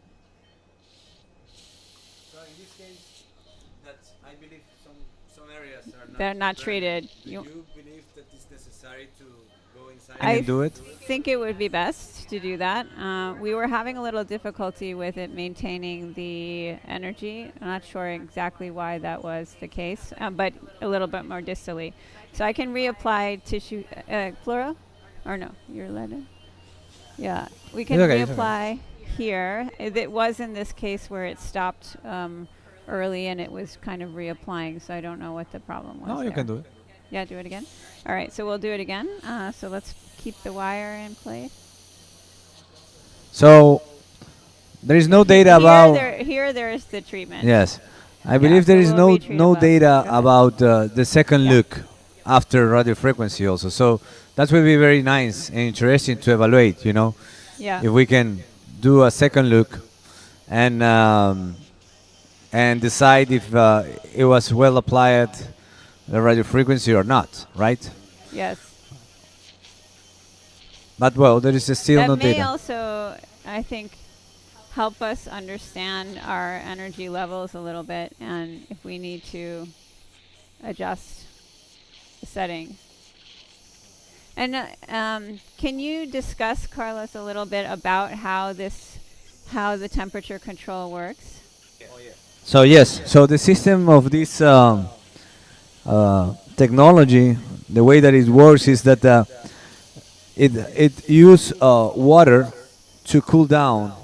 You know, normally when you are using the needle, for example, when you are applying radiofrequency, because the temperature goes very high in few minutes, in less than 5 minutes. So in less than 5 minutes you can arrive to 165 degrees Celsius, which is a lot. It makes to destroy the lesion or the tumor. And it is very important because you have two modes. One is that is continuous mode, and the other one that is not continuous mode. It will depend on that. So for biliary tract, it uses continuous mode. It means you apply the energy during 2 minutes, and between the markers that Amrita already showed how it's made the capture. So between that, it's deploy the energy, would make the destruction and burn the tumor in a superficial way. It means it works very well, but as I already said, the issue with cholangiocarcinoma is not coming from the surface. So even if we do this treatment, we need to continue to do it because it comes from the deeper part of the wall, which is the difficult part of cholangiocarcinoma. Once for diagnosis, that's why we diagnose a lot cholangiocarcinoma, advanced cholangiocarcinoma, and we don't have like preventive measures to how to detect it, quickly. And there's a lot of things we are starting to learn during the last 20 years, a little bit more and more about these kind of lesions, due to development of cholangioscopy, as nowadays we saw. Very good. Okay, so I think we will. Here is where I saw the scope on fluoro when we were seeing the untreated parts. So we will treat here again. Yeah. Okay. So yeah. So then you start to hit the temperature increase.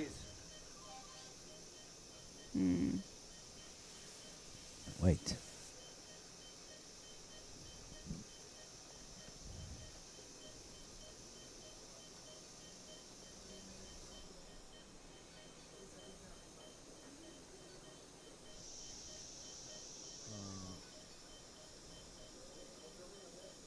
Try that.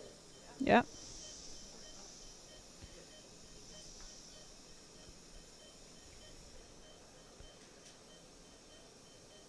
No, we don't have, but it doesn't have the temperature going up. Okay, now it's going.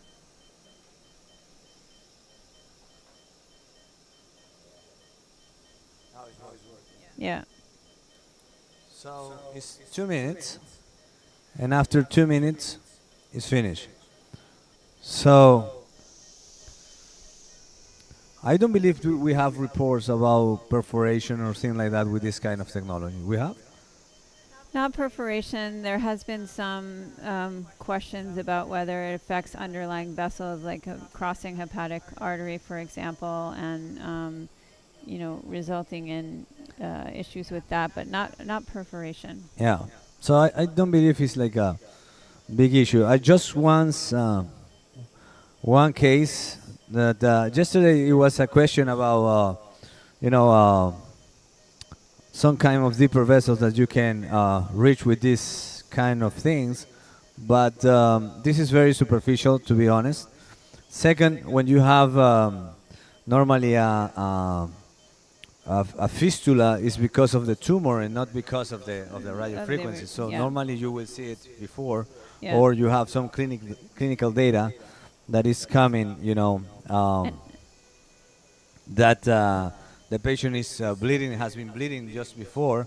So in that way, you need to understand very well that at that moment, the radio frequency will be not the treatment of election, will be a metallic stent with fully covered to stop the bleeding. To stop the bleeding, yeah. So how is this different from the RFA that you did yesterday in terms of the control of the energy? Is it the same mode that you're using for? No, for US is a different mode. So we control directly, and is a high temperature peak that we have with the needle. With this one is more controlled, like the same. Okay, so we're going to come out now. Wait. You need to wait till the temperature goes down until 40. 39, 38, because one of the things is that if the temperature is not good, so you can perforate your working channel of the duodenoscope. So we need to be very cautious with that. Okay. But I believe it's okay now. Yeah. So now you can. Okay, we'll come out. Should we look again? Oh, yes. So there is a question. What is the DFS and OS after RFA of extrahepatic and intrahepatic cholangiocarcinoma? Oh. Disease-free survival? Yes. I believe we mentioned yesterday that any study didn't show an increase of the survival using the radio frequency. What we have in all studies and meta-analysis is that that the stent patencies remain more time in terms of permeability regarding regarding no use in radio frequency. So is that why Amrita was saying this morning that the radio frequency is a very good strategy to sustain and to avoid the patients goes in the hospitalization because of cholangitis, for example. So and continue their own treatment by the oncological team, clinical team, with chemotherapy and all palliative treatment that these patients need. So the objective of radiofrequency is not to make is a palliative treatment. It's not to make a first line treatment option for this kind of disease. And I think that's kind of one of your objectives, Carlos, in also doing the gallbladder drainage is you're basically just optimizing or decreasing the risk of adjunctive disease that would halt or slow down the application of chemo, which is the most effective treatment. Did you show the cystic duct? I did not. We think it's taken. So the length of the stricture is actually quite. So we will try also to see if we can see because one of the discussion that we had Friday about this case was about the possibilities to be to have the cystic duct involved. So there is a recent meta-analysis from Endoscopy, a multi-center study. So we saw in that study that when there is a compromise of the cystic duct, so I believe this case is one of these. You need to have the suspicion when you see, for example, a patient that have a lot of stones and a very well-distended gallbladder. So even if we are doing now radiofrequency, so that is good, very good. Yeah. Now we see a difference. Now we see a treatment effect. Still a little. Your opinion in this case with T1 radiofrequency in inoperable patient with T1 is possible to? I don't know the data there. I think that they would probably prefer we do not perform ablation in surgical patients because of the tissue effect and the effect on the vasculature that it could have. But I just want to show this is a very nice treatment effect. We see the difference before of here extending all the way up to the top of the proximal extension. So now we will come out. Perfect. And we will put a plastic stent. We will change the room. And before that, there was a question about intrahepatic cholangiocarcinoma. So there is this for the biliary tract, for the external biliary tract, not for the intrahepatic. So that is not for this kind of treatment. So we will change the room. Next case. Which stents do we have?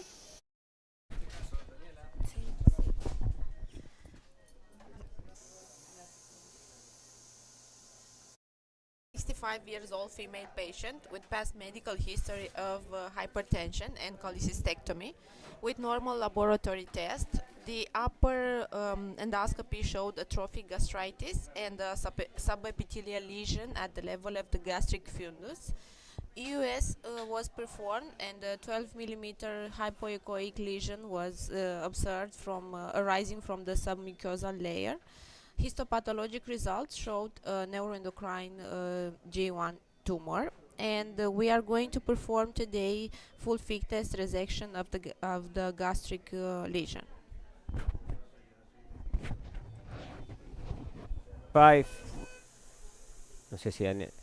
Hello everyone.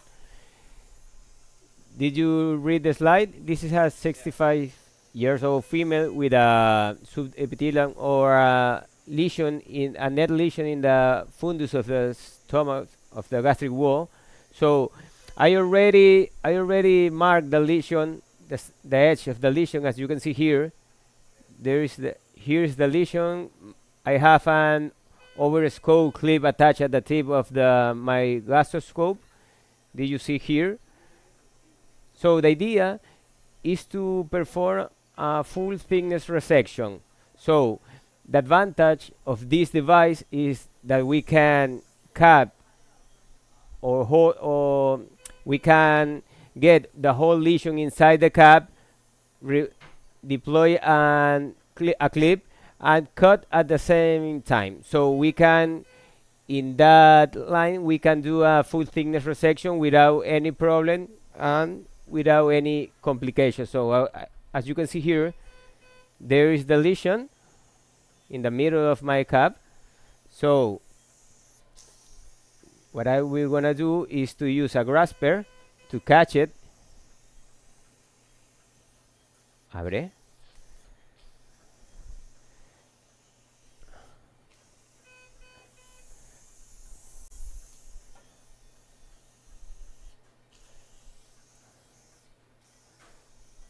Cierra. Okay. I am working, making torque on my scope.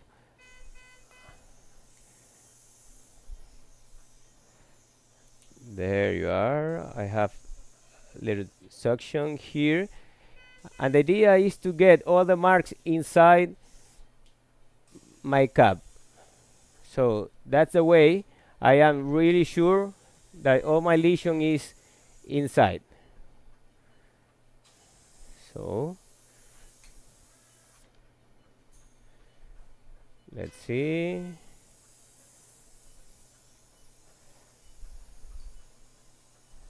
There I am. So there it is.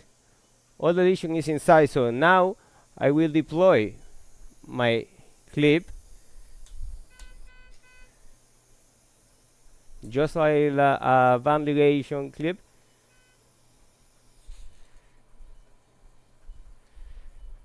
And once I deploy the clip, I will cut. Corta, corta, corta, corta, corta, corta, corta, corta. Sigue, sigue. Okay.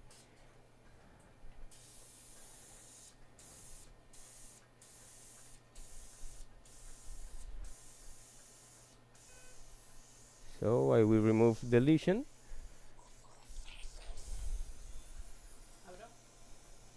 Abre. Cierra. So if you can see here, there is a full thickness resection. Look, I have tissue there. And then I will get into the stomach again to see my scar.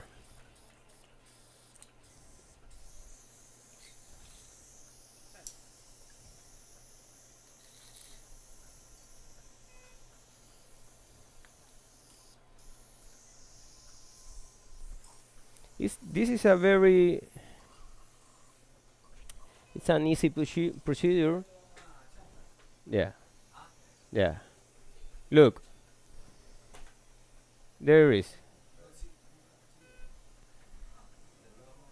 Okay, there is my clip. There's a full thickness, so everything is okay. And that's it. Thank you so much. Vamos a charlas, porque ya no tenemos tiempo.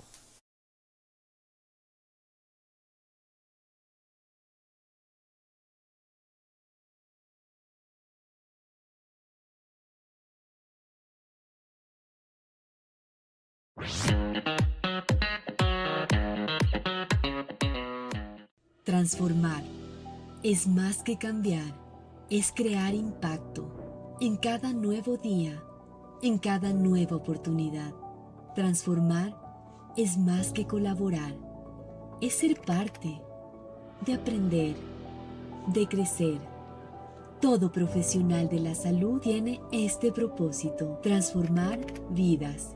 Y con este mismo propósito nació Euron Pro, una plataforma del Grupo Eurofarma, creada para ofrecer conocimiento, herramientas y soporte que impulsen su práctica profesional. Transformamos el conocimiento en soluciones, los congresos en ideas, los estudios en práctica y sobre todo la tecnología en su mejor aliado. Euron Pro, porque transformar también significa aprender, evolucionar y compartir. Le damos la bienvenida a la transformación del conocimiento en su práctica en salud. Le damos la bienvenida a Euron Pro.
avanza rápido, y para seguir el ritmo, la innovación debe ser aún más veloz.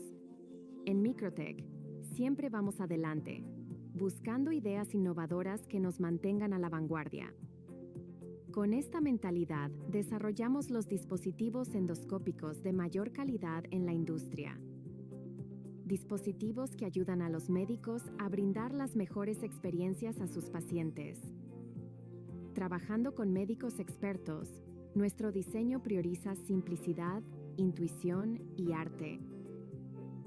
Porque el detalle más pequeño puede marcar la mayor diferencia. Para seguir avanzando, desafiamos las prácticas que no tienen sentido. Cuando las prácticas actuales obstaculizan, tomamos una posición firme. Ofrecemos una colaboración sin complicaciones, centrada en el paciente. Sabemos que al hacer lo correcto para proveedores, lo hacemos para pacientes. Desde pedidos hasta soporte, todos contribuyen a mejorar la atención al paciente. See the future through every endoscope generation with the Pentax Inspira video processor. With its smartphone-like customizable touchscreen, you can configure the functionalities for your procedures and save them as user profiles. Its advantage is its broad compatibility. It makes Inspira the bridge for legacy endoscopes to next-level image quality. And it's the gateway to tomorrow's cutting-edge technology in diagnosis and therapy. With Inspira, legacy endoscopes benefit from richly detailed images with resolutions up to 4K. They take full advantage of Inspira's new LED light source and latest image enhancement technology. This can improve exams and clinical outcomes.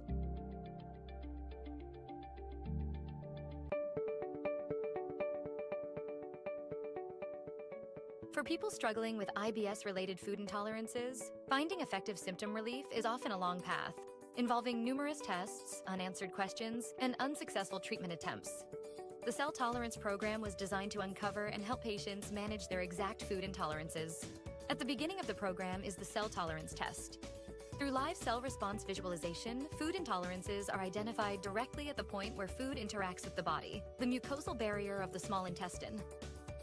The test involves a standard upper endoscopy, or EGD, during which the world's smallest flexible microscope is advanced through the working channel of the scope to the duodenum, providing a highly magnified view of the mucosal barrier. A contrast agent is then administered, allowing the physician to evaluate the structural integrity of the intestinal barrier in real time.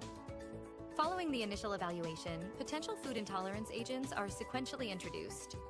After each administration, there is a 2 to 3 minute wait and observation period to assess the response of the mucosal barrier.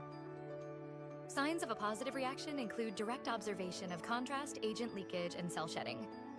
A positive result for a particular food agent is confirmed once these changes are observed, and the test is completed. Up to 5 agents are tested in a single session.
Medicorsa, líder en el mercado ecuatoriano. Por más de 30 años brindando al sector hospitalario equipos y soluciones integrales de alta calidad. Representante para Ecuador de Herve Electromedicine, líder mundial en soluciones de electrocirugía, con aplicación en el área de endoscopía digestiva para casos como POEM, IECED, polipectomías, CEPRE, esófago de Barrett, con uso de sistemas de argón plasma e hidrodisección. Nuestra presencia está avalizada por los más importantes centros de endoscopía digestiva del país, que han confiado en la alta tecnología y servicios ofrecidos por Medicorsa.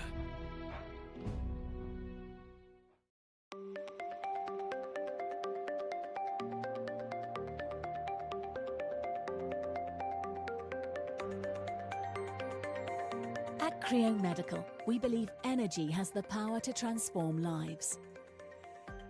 In the field of therapeutic endoscopy, no other company is doing what we are with energy. Our innovative Comaptive technology combines different energy sources within our Chroma Energy platform. Advanced bipolar RF and microwave energies are precisely controlled to enable our patented suite of flexible miniature endoscopic devices to deliver clean resections, precise dissections, on-demand coagulation, and controlled and consistent ablations, optimizing, not compromising.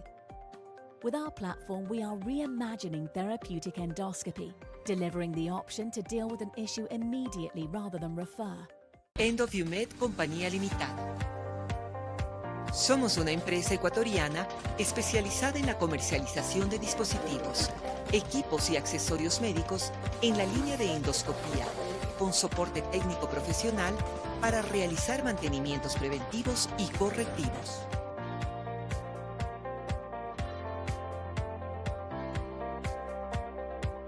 Nuestro objetivo es ofrecer productos de alta tecnología y de calidad, entrega oportuna, asesoramiento continuo y respaldo técnico para satisfacer las necesidades de nuestros clientes a través de personal altamente calificado y capacitado.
This is the new era in gastrointestinal endoscopy, the AI technology, one of the best procedural innovations of the year.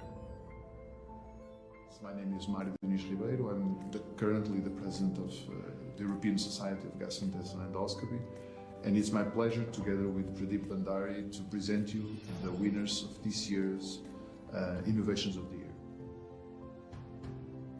The new invention that we bring to the market and to the world now. The AI developed by Medicons Group, world's pioneers in the use of artificial intelligence in echondoscopy and cholangioscopy, detects malignancies in patients during cholangioscopies, recognizes the patient's anatomical structures in real time during echondoscopies, and thus provides them with faster and more accurate in diagnosis and treatment, training professionals in the area more effectively and helping medical centers enhance their interpretation skills during echondoscopies. The truth is,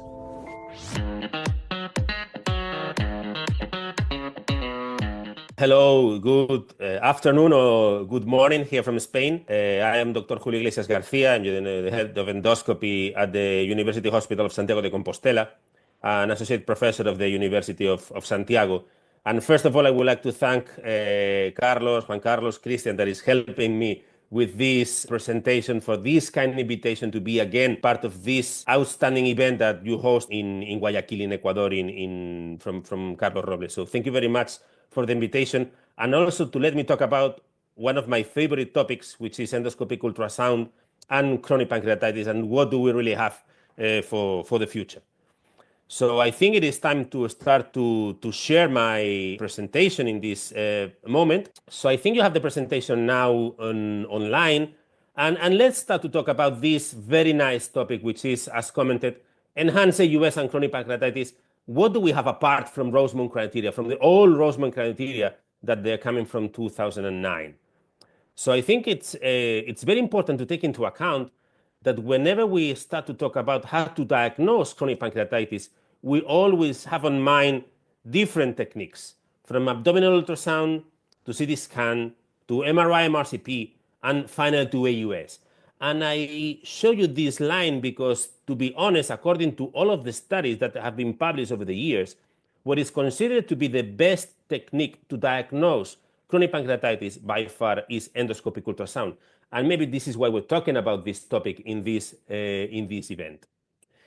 But the main issue is not talking about the advanced stages of the disease, not talking about calcific chronic pancreatitis, because, to be honest, when we already have a calcific advanced chronic pancreatitis, we don't really need almost anything. We can even use an X-ray to have the calcifications in the screen. So it's quite easy to diagnose this disease for the imaging. So here we have, in fact, some examples of an advanced calcific chronic pancreatitis in an MRI, in a simple transabdominal ultrasound, or even an AUS.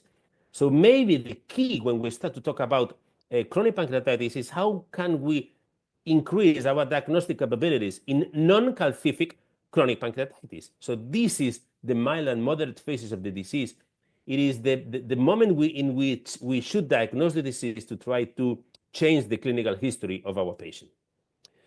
So if we go to the guidelines, and I think it's very important to start in the guidelines, look, the UEG developed the guidelines for the diagnosis of chronic pancreatitis, and when they state which is the best overall imaging technique to establish the diagnosis of chronic pancreatitis, as I have already commented, AUS, MRI, and CT are the best. And look, it is not in alphabetic order. If so, CT will be the first. It's in the accuracy order, and that's why AUS is the first that's considered as the best technique for the diagnosis of the disease. But look, if we focus specifically on the role of AUS in suspected chronic pancreatitis, the guidelines state that AUS is the most sensitive imaging technique for the diagnosis of this disease, mainly during the earlier stages of the disease. And this is mostly related with the advanced knowledge and the advanced technologies. And look, this is just based on what we've learned from B-mode imaging, mostly on B-mode imaging.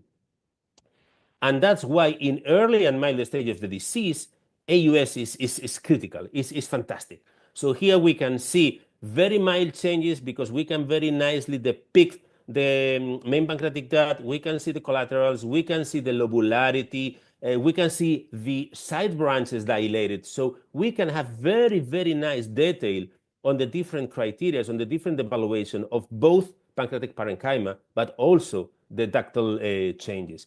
And we are not using AUS really to detect these patients with calcific chronic pancreatitis, but mostly to try to find patients at early and mild stages of the disease. So what we've learned from the criteria, and this is when I brought the Rosemont classification, but if we go a little bit earlier, and this was defined by Birsema years ago in the 1993, we have some parenchymal alterations and we have some ductal changes. And importantly, these things correlates with histology. So we know that when we talk about hyperechoic foci, that's focal fibrosis, strandings is breaches of fibrosis, lobularity is interlobular fibrosis. Of course, when we have shadowing is calcification, cyst or cyst, and when we switch to the ductal changes, we know that when they say dilated, it's because it's dilated. But when we speak about irregular main pancreatic duct, we're talking about focal dilation because of fibrosis. When we talk about hyperechoic ductal wall, that means that we have periductal fibrosis. And of course, we can see the side branches and we can see the calcifications.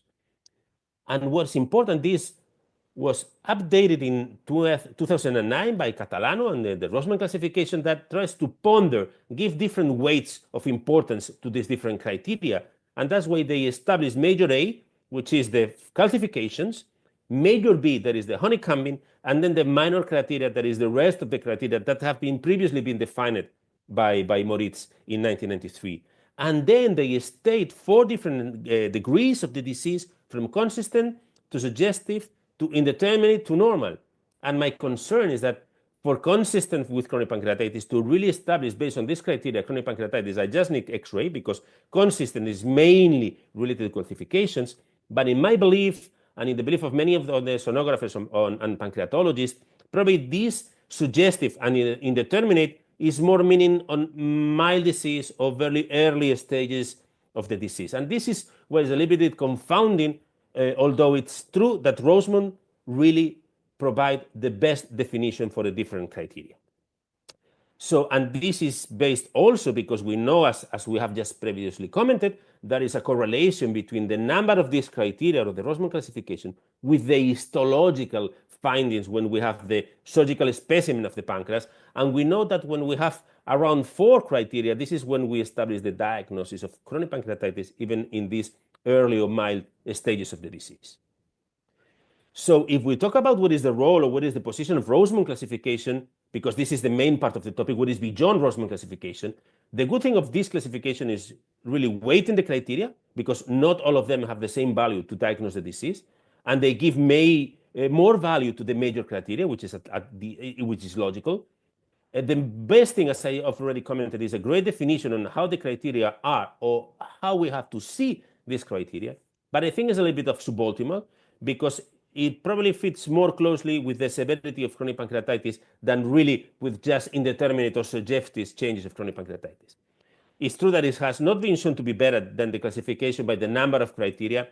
And at the end, the message is probably we need something more. We need something more objective than just look to these findings in the B-mode imaging.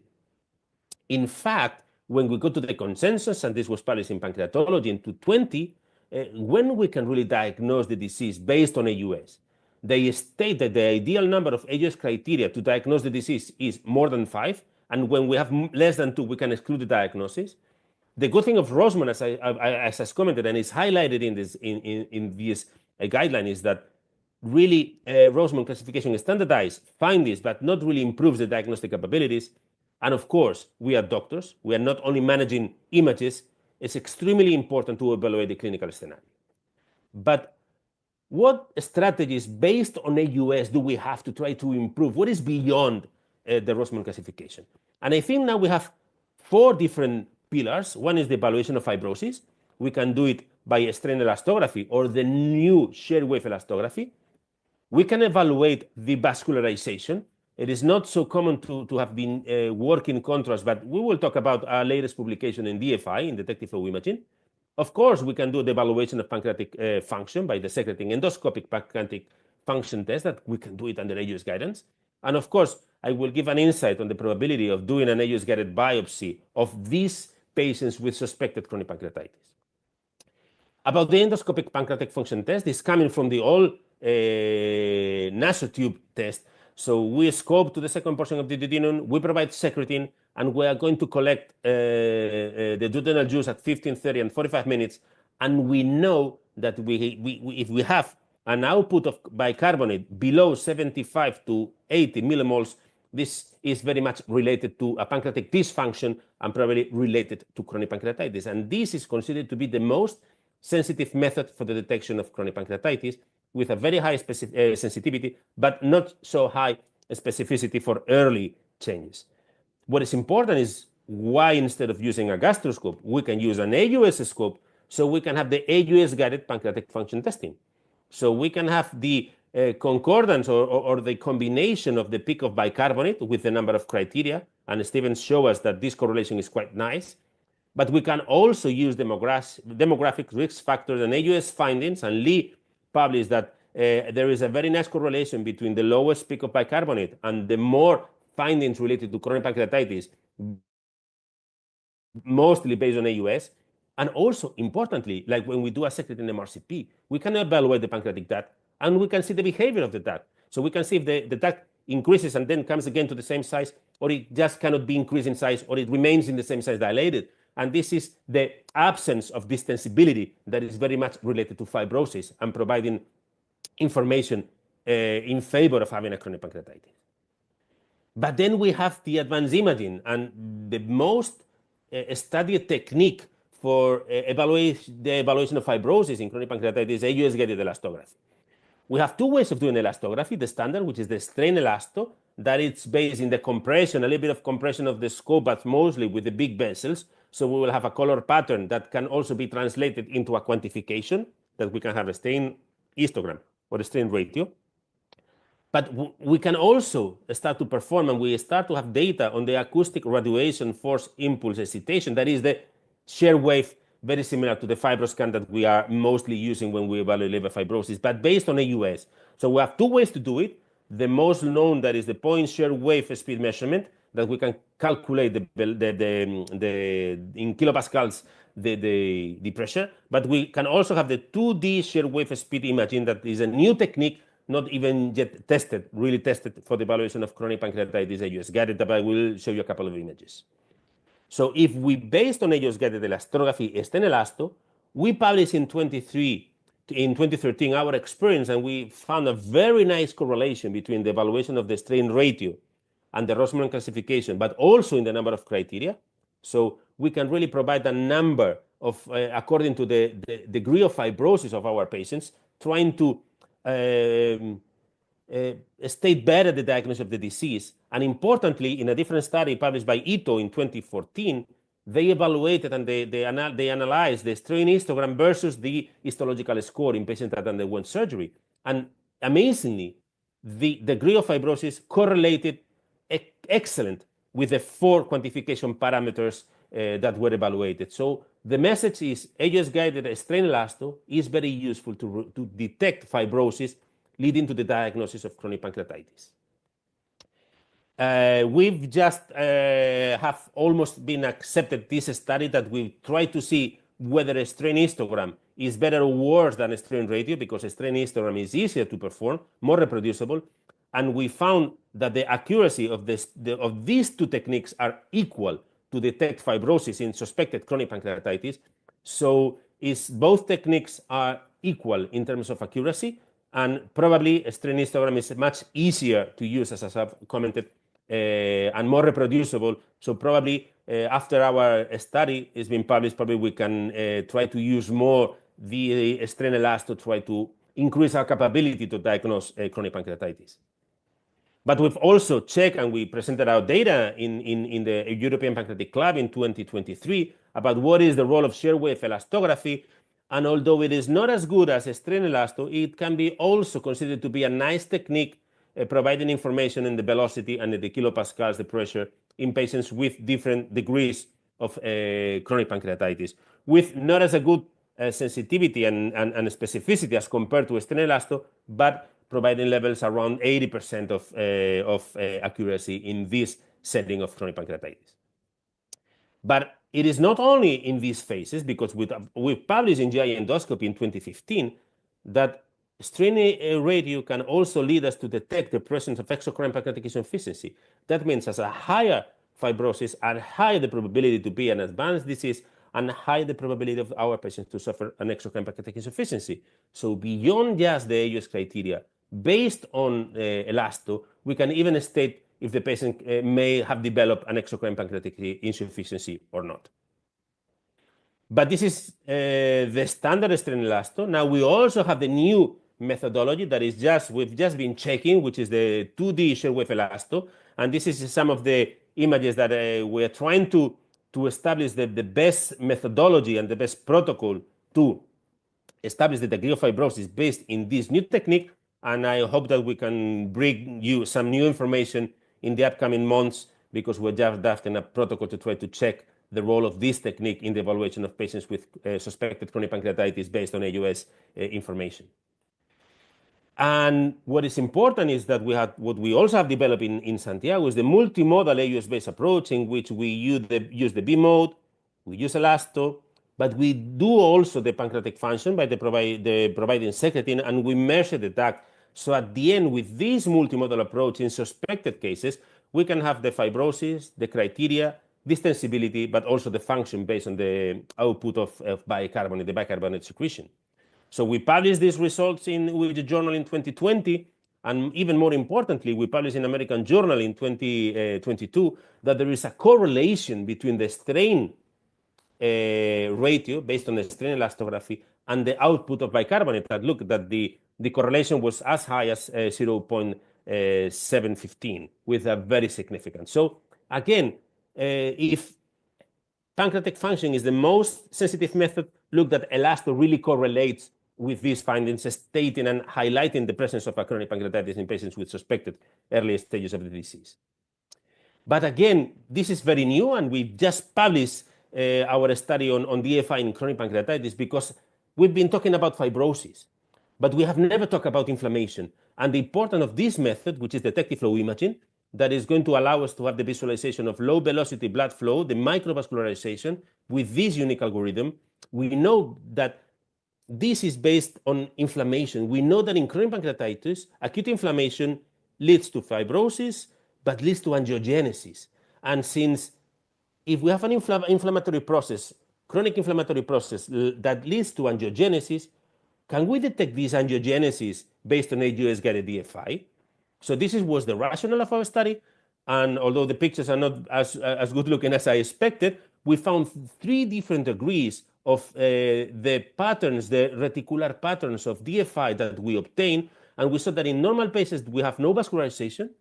In patients with very early stages of the disease, this networking is a little bit more evident. And in advanced stages of the disease, this networking was more important. That means that we increase the vascularization as higher the inflammatory process of the chronic pancreatitis is. And we also see this, that the DFI correlated with the Roseman classification and with the degree of fibrosis in very, very high levels from the statistical point of view. So maybe with DFI, we can also detect inflammation, not only fibrosis. Then we have the potential role of the AUS-guided biopsy, and this would we also published this in the Spanish journal, because we went to the pig, tried to obtain samples of the pancreas of the pig, almost normal pancreas, and it was quite hard. We were able to obtain some nice samples, but I think this is another of the fields that we need to have for research in the future, whether we can really have a safe AUS-guided biopsy of early chronic pancreatitis. And I think this is something to discuss in the future. So just my take-home message is coming to the end is that AUS can be considered the best method for the diagnosis of chronic pancreatitis, mostly at early stages of the disease, but at any stage of the disease. New technologies are even improving its role in this setting. Elasto and DFI are becoming key methods and are going to be key methods to optimize the diagnosis of the disease. But I think it's critical, crucial, absolutely important to learn how to use them and make them reproducible. It is not only that you can come to Santiago and do it, but you can go back to your hospital with your system, and we need to make this technique standardized and reproducible. And for that, we need to learn, and of course, teach.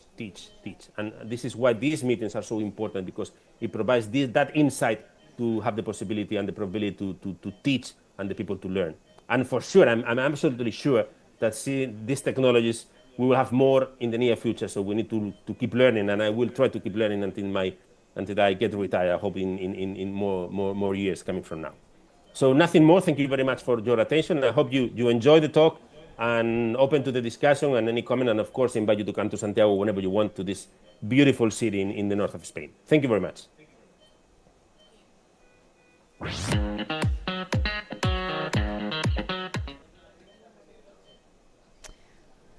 Hola.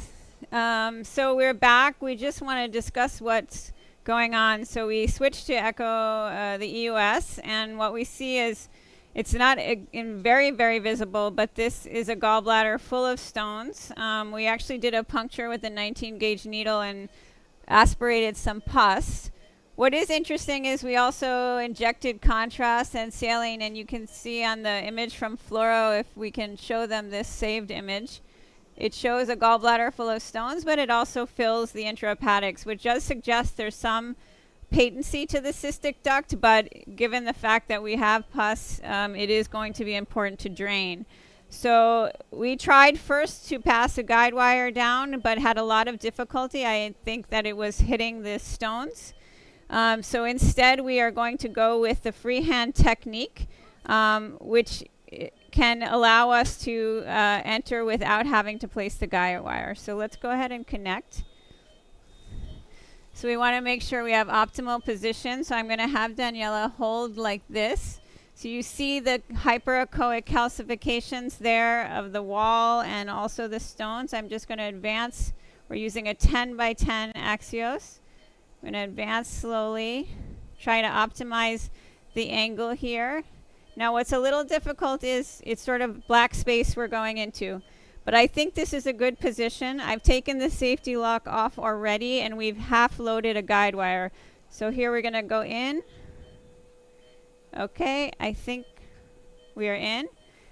The space, fluoro. Okay, we see that there. Now I'm going to lock my catheter, unlock the flange, and we start to see if we can see the flange deploy. Fluoro also.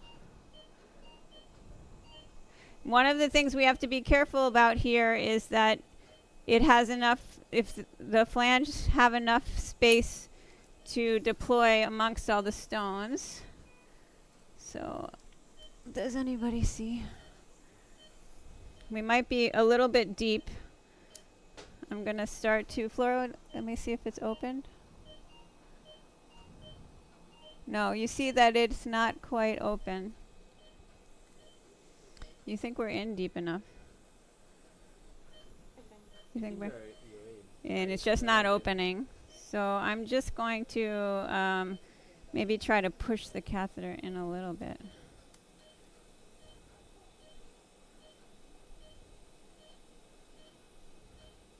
We may want to advance the wire here just in case. Fluoro? Fluoro? Yeah, we're resistant there. So I just want to wait a second because I don't want to completely pull out. Okay.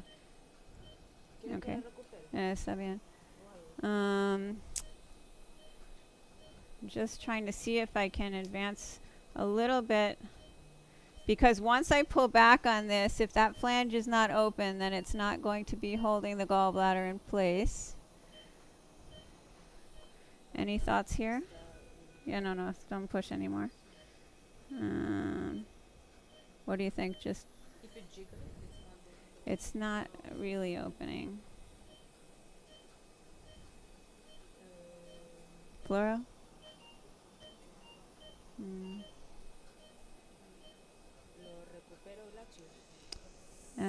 ¿Cómo?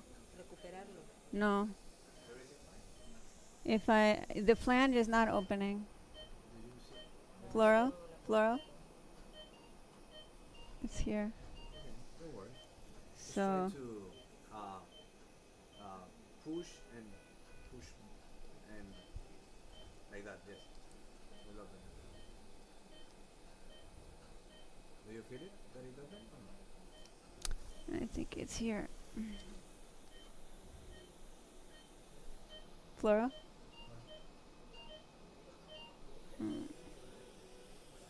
It's not opening.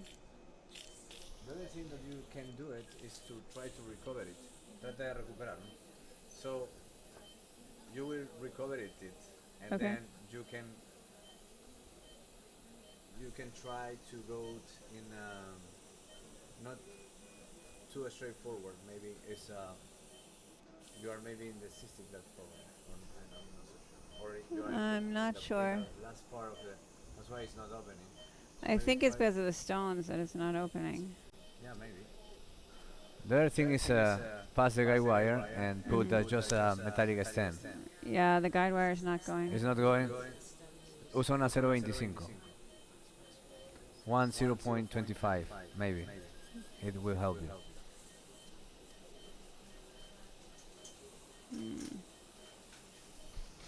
Unless I pull back a little bit. Flora, one more time. Yeah, it's not opening at all. No? No. We definitely went deep. You went deep? We went deep and then started to open, but it's not opening. I think it's sitting amongst a ton of stones. Yeah, let me see. Yeah. Okay. I'm open here. Okay. Let's try to pass the 0.25, but I believe it will open. If you just make some torques.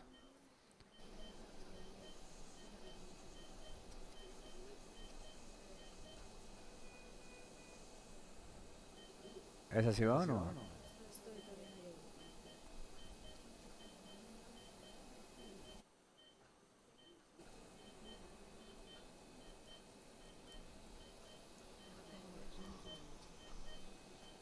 Flora? ¿Está dura? Okay. Okay, let's change the room and then I will come back with you. Okay, yeah. Sounds good. So, cambiamos a mi sala. Y yo vuelvo acá. ¿Tienes el caso ya? Para que comiencen con ese caso y yo voy con Enrique. Porque si Recover It va por Sí. adentro, entonces hay una y no puede pasar la guía. Pero you can recover the wire.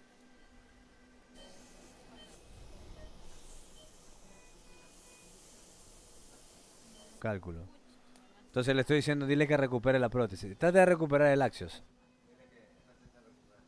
So this is a 77 years old female with medical history of biliary pancreatitis. A colonoscopy show LST lesion in the ascended colon. So the idea is to perform remove this lesion by colonoscopy, okay?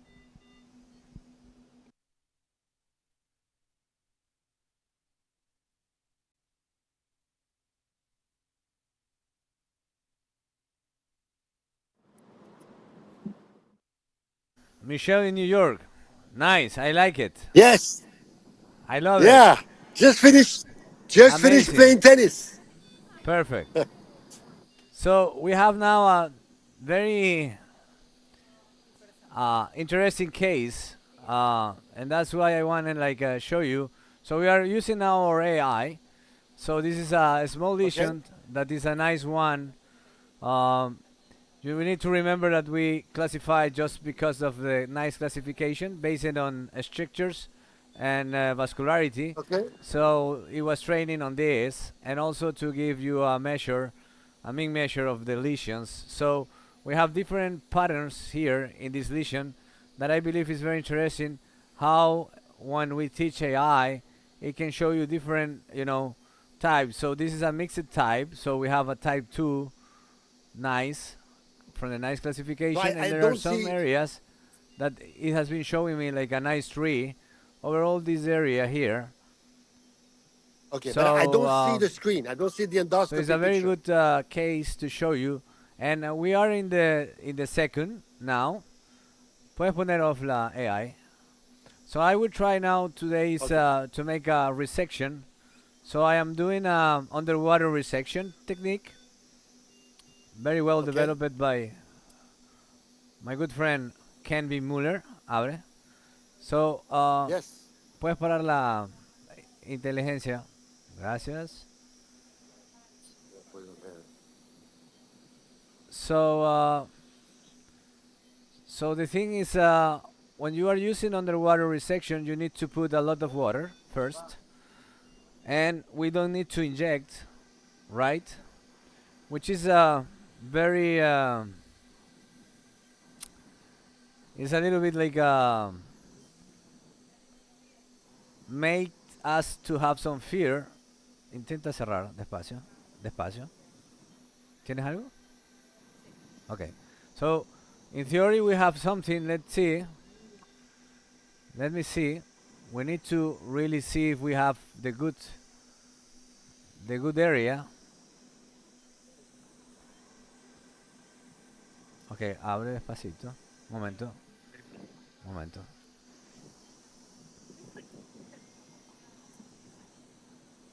So I'm not so sure if I am in a good place, but I am trying to feel more and more, putting more water. So just to see if I am fine or not. Intenta abrir un poquito. Abre, abre, abre, abre. So yes. So I didn't have well the lesion. I had one area that was not the lesion. So that's why sometimes it's a little bit difficult.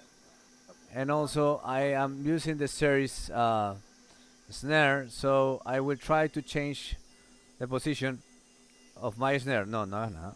Yo lo voy a hacer solo. Ok. Sí, está bien. Ok, abre. Ok, cierra. So, I like this there. This is the lariat? No.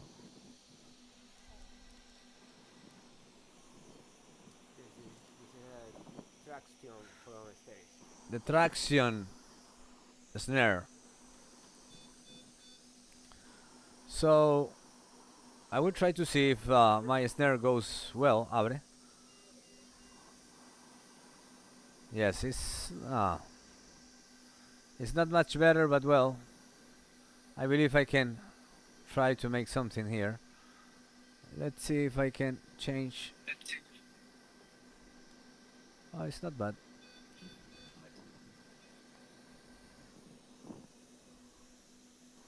No tengo agua. Ah, no. ¿Hay o no hay? Sí hay, ¿no? Ok, so, cierra despacio. Cierra. Cierra. Cierra. So, I believe we have the lesion. Let's see. Maybe not the whole lesion. What do you think, Michelle? It's not there, Michelle. So, open a little bit. Well, I mean, I think it's great, but the problem is I don't see your endoscopy screen. Okay, so if I can see what you're doing, what you're describing is great. Ah, ok, abre. But if I can see what you're doing, I will be... Cierra, cierra, cierra. Despacio. No, no, no. Abre, abre. Necesito agarrar el pedacito de atrás.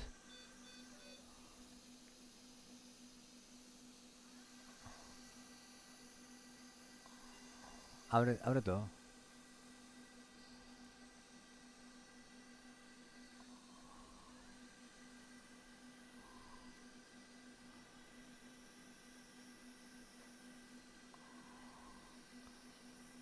Ok, cierra despacio. ¿Tienes? So well, I believe I have the lesion. Let's see. I will try to cut. So I will use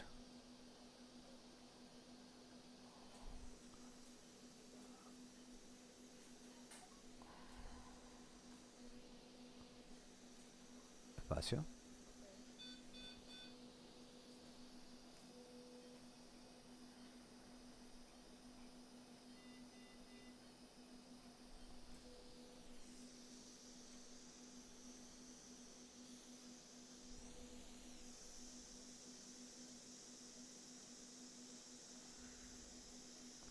So, let's see if we had a very good resection. I believe yes, maybe. Maybe not. But I believe it was good. There's a small area here that I left because it was a big lesion. But I believe we can resect. Abre un poquito, despacito. Ajá. Ok, ahí está bien. And now with the same Polypectomy snare. Ok, abre un poquito más. Ahí. Ok. Cierra despacio. Cierra. Todo. ¿Lo tienes? So we had it. We have now. I believe very well. It's good. Yes. Beautiful lesion. So this is very good that you need to see how the resection goes because it's important to don't let any uh, fragment of the lesion. You see? So now I am very good. I know that I do it very well. There is a small. I think it's good. I think we can close it. Abre. No. Sí. Okay. No. Abre. Abre. Abre todo. I will take this part here, but I believe it's okay. Presta, cierra. Dame una pinza de polypectomía. So I will take just the border of this area with the polypectomy snare, forceps, and I will put a clip. I believe it's good because the other part of the lesion is completely removed. So I believe it's okay. I will just put the clip. Pinza de biopsia, sí. So I will use the... Excellent. Yeah, I will use just the biopsy forces just to remove this part. And this is very important that you have to see when the resection is complete or not. This is just a small area, and I just made it by... I didn't use injection. I just use it underwater technique. Okay, abre. Yeah, it shows the border very nicely. Yes, it's just this part. Just this part. Cierra. You see? This part. So now you remove it. Retira.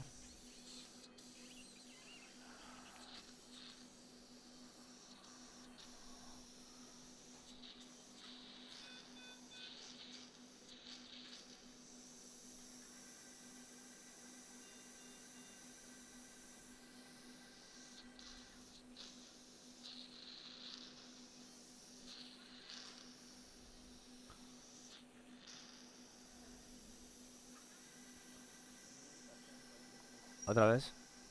So I will just remove one more time and I will close. Prepárame un clip. Puede ser uno de 16 o 22. So I am very fond now of the 22mm clips because it's a new clip that gave you very good and strong close, and it's a standard clip, good rotation, and we are showing a lot of things that we can do it with that. So abre. With that clip, right?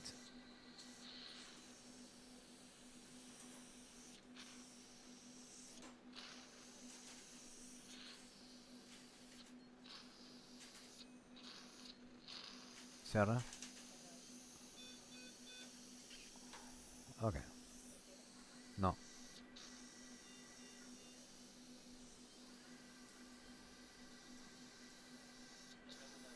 Sí. Oh. Thermal ablation after ELST? Not always. It's not necessary. It depends if you see anything, right? You can do argon also. Abre. So in this case, I believe I make a good resection because I believe the most important is to have a good magnification, good quality of scopes to see if your resection margins are good or not. You need to remember that pathology is also macroscopic aspect, and that macroscopic aspect is that made you decision or to see what kind of lesion is. Cierra.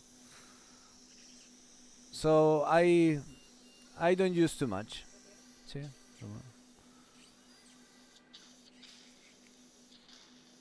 So I believe we are good now.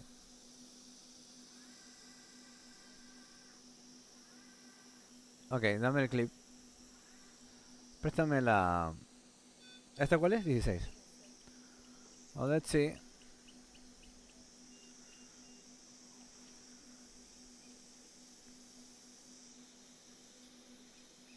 The position was a little difficult, but it was not impossible. Maybe we need to understand what kind of technique we need to do when we are doing some kind of resection. Abre. But what I believe is the most important is how do you feel in terms of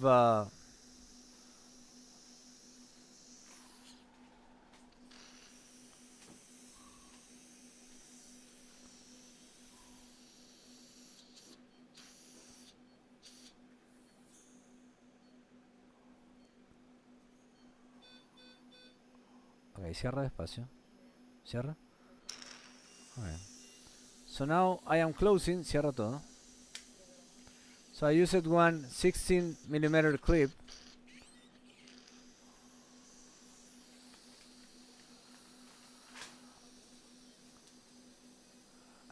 Uno más, sí. So I will put another one just to close here. And I will remove the small clip that is there. And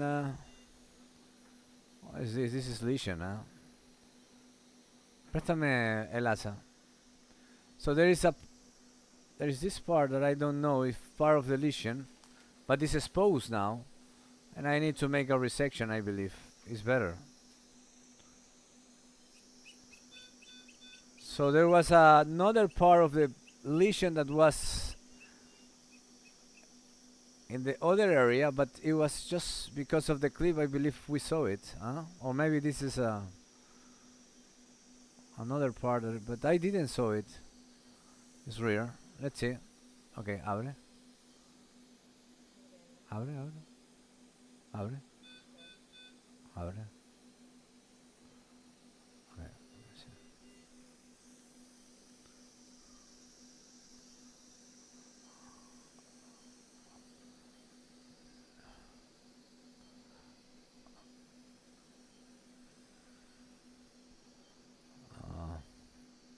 Intenta cerrar ahí despacio. Cierra. Cierra. ¿Tienes algo? ¿Tienes algo?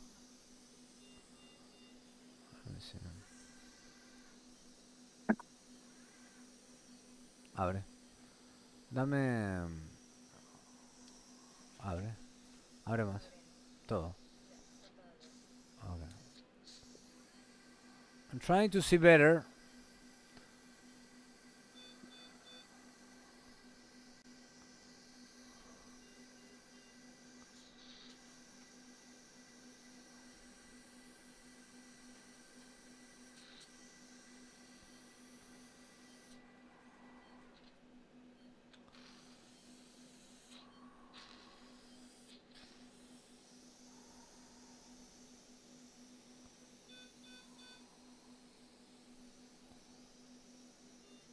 You know what? So what I will do now is I believe I will pass through the clip, like this. You see? Because it's the only way to take the good resection of this. Okay. Cierra despacio. Cierra. ¿Lo tienes? Yes. So now we have it. So I believe it's better here.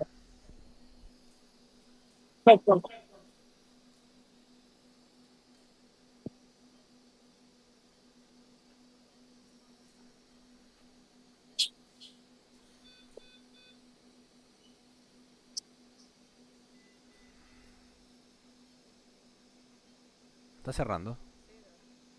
Ok, abre un poquito. Un momento. Un poquito más. Okay. Es porque tenemos el clip ahí. Abre más. Cierra.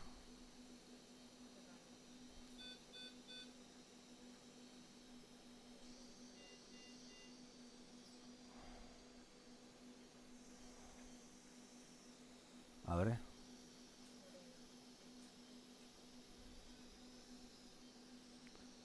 I will try to move now the clip.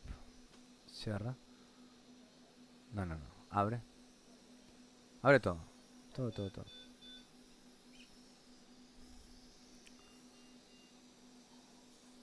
Ok, dame una... Está abierto todo. Cierra ahí.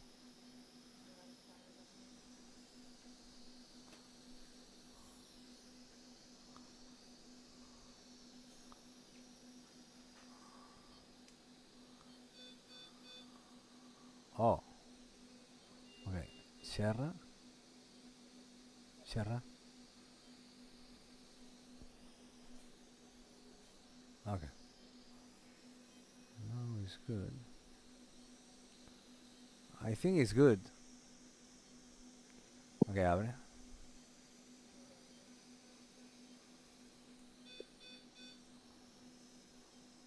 cierra. Cierra ahí. Cierra. Cierra. Okay. So now I will remove this clip.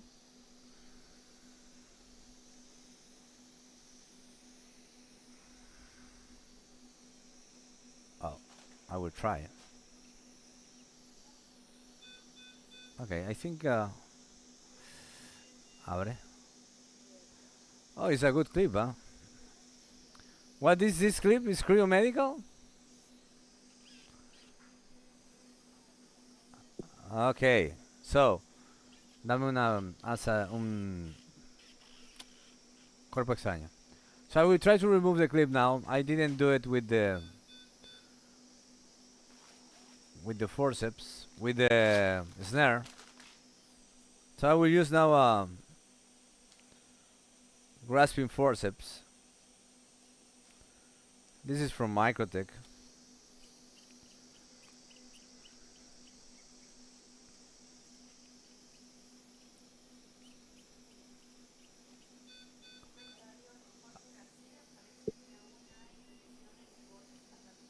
Abre. No.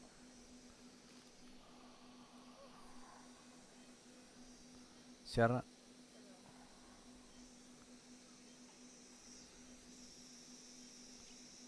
Abre. Cierra.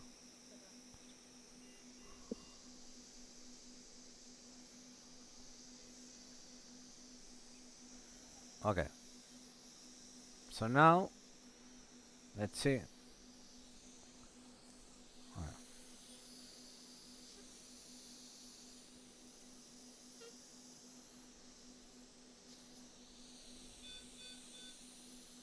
Abre. Abierto. Abriste. Okay. Okay, cierra. Abre. Cierra. Okay, let's see where we are.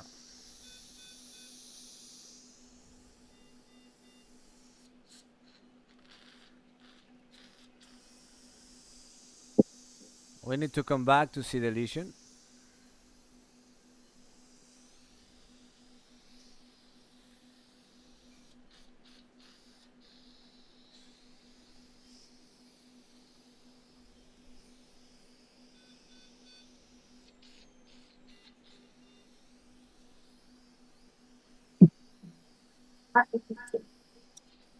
So now, you see the clip doesn't leave, huh? It's very resistant.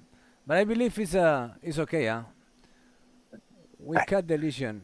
I believe, dame el asa. So the clip is good.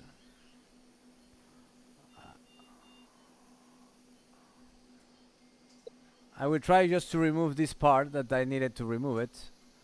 And I believe we need to make a control in three months of the lesion, but I believe it's good.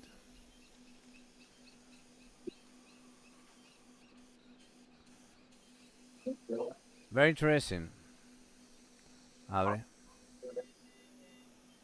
Abre todo. Okay, abre. So now, abre todo. Ahora sí, cierra espacio. Cierra. Yeah, you see? Now it's... Abre.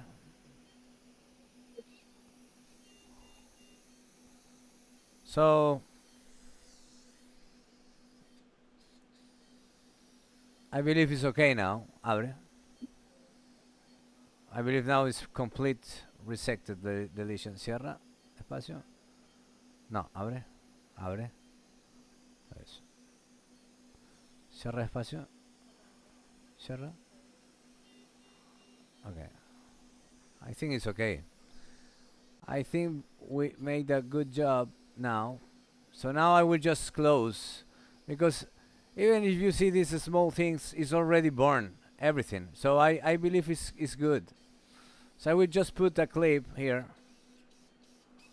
Another clip, because this one is very good, huh? It doesn't Leave. Dame una 22. ¿Qué tiene? No, está bien.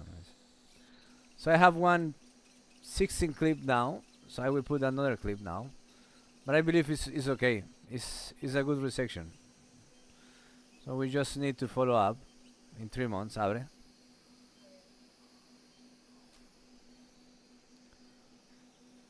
Okay. Necesito que cierre. Cierra.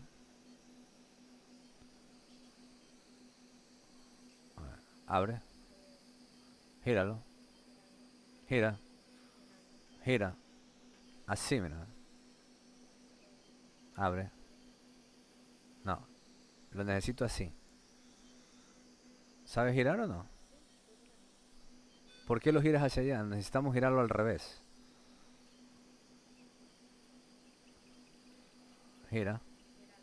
Gira. Gira.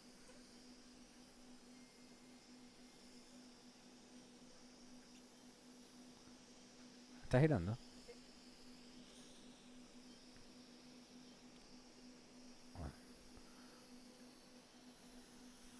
Now we'll take it. Okay.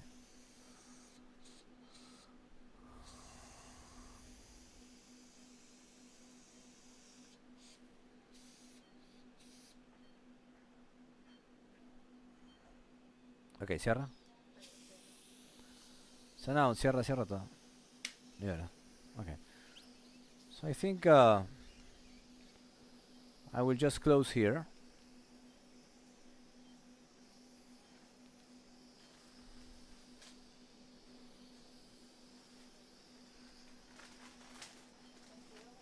Sí, dame una 22. Estoy pidiendo hace rato una 22, sí.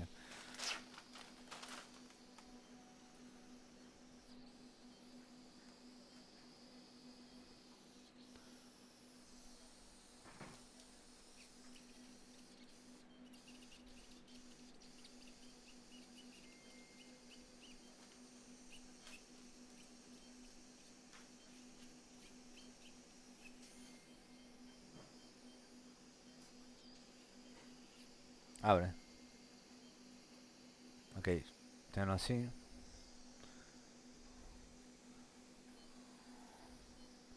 So the position is not so easy of this polyp, which make it a little difficult, the maneuverability. You see, we had the chance to be in a good position when I made the resection, but now I having some difficulties to have a good position with the lesion. And also because I needed to listen to myself a little bit more. I was insisting on a 22 clip because it's better, but well, it's okay. So now I will try to advance. So Carlos, can you Yes. hear me? Yes. Do you always close every resection like that? No. When it's in the right colon, I prefer to do it. This is in the second. Okay. It's because of that. Okay. Cierra. We are in the second, so cierra todo. So I prefer to do it. It's a little bit controversial. There is a lot of physicians and some meta-analysis that show it that it's not relevant, but for me, I think it's relevant because I had some patients that I had to come back before or after because of bleeding or because of late perforation. So we are in the right colon. I did a lot of, I used, dame otro más de 22.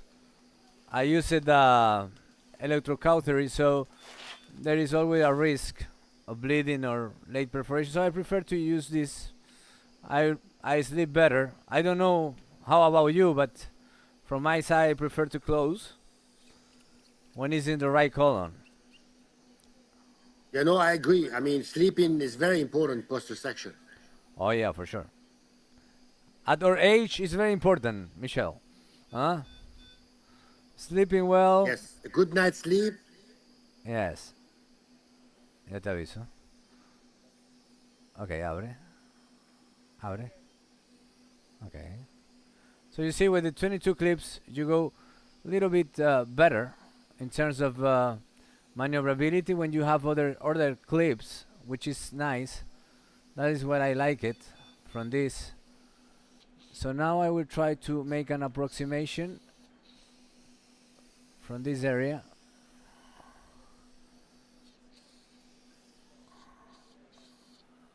Okay. Cierra despacio. No lo cierres todo. Okay. So now we have. Yes. Okay, cierra todo. So now we have it. Okay, perfect. So I close it. I'm okay. I don't need to close like perfectly because it's not necessary, but this will help a lot. And now we need to remove it. I believe I finish here. I will remove the small polyp with just with the biopsy forceps, and the other one I will remove the complete polyp. I don't know if you have another room, but we can change it. Pregúntale a Juan Manuel. Nice resection. The closure is very important. I like that, you know. Yeah. Andre Machado, are you still alive? Oh my God. My good friend Dr. Machado from Brazil is texting me. He appears. Huh? Hi, my friend. Good to hear you. So, if Dr. Machado said that the resection was good, what do you think, Michelle? I think the resection is good, huh? Yeah, the resection was great, and you know you had to do it in two pieces, but it was great. And I agree that closure it was safer, not only for the risk of perforation, but also the risk of delayed bleeding. Yeah. Yes. So we pass to the other room or not? So okay, we will pass to the next case. I will remove this. ¿Dónde está el otro pólipo chiquito? Hay que buscarlo. Sí.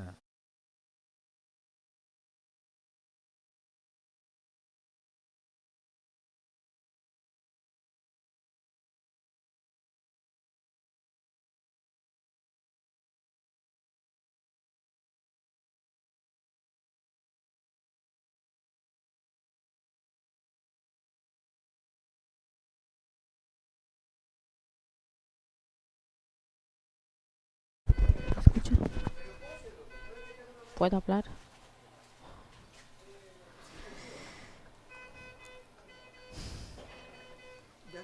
¿Puedo hablar?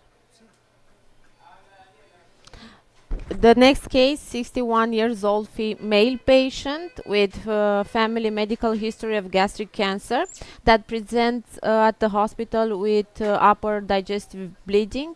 Laboratory showed mild anemia. Upper endoscopy showed a subepithelial lesion at the level of the duodenal bulb with central ulceration, and US confirmed the 16 millimeters hypoechoic homogeneous mucosal lesion, and the patient is proposed today for US and duodenal polypectomy.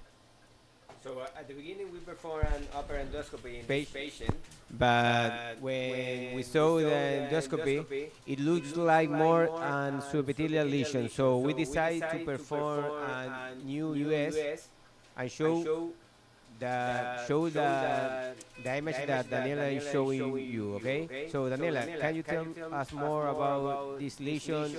Where is your suspicion or something? Yeah, we have this, basically it's an homogeneous lesion. You can see that it has hyper and hypoechoic areas. Also, it's not from the mucosal layer.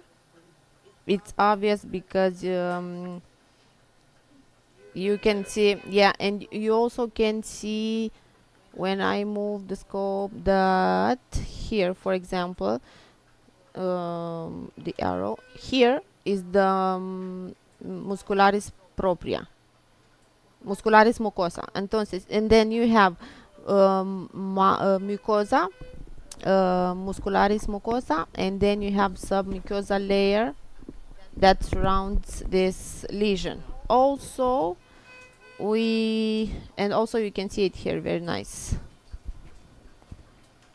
Here.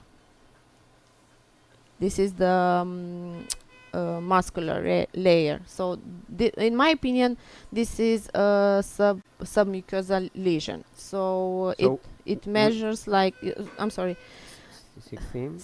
We also have some kind of advantage using this scope, and we can use also DFI Yeah. to see the vascularity characteristic of the lesion. Okay, so We have here, you can see that it's really, it has microvascularization, it's a vascularized lesion, so it could be maybe a gastrointestinal stromal tumor or neuroendocrine tumor, but for sure it's not a polyp. so in this situation, the most important thing is first to have an histopathology Result, tissue, definitely, yeah. and after that try to perform a specific case treatment if we need. Maybe an ESD could Yeah. be an option, or maybe an FTDR if the histology confirm maybe a net Wow. or maybe a GIST. I think it could be a net. So we need to see what happens. Very So beautiful image, yeah. Yes. Right now Here we with will use DFI. an FNB needle, 19 gauge from Microtech. to perform a biopsy, only that we need to change.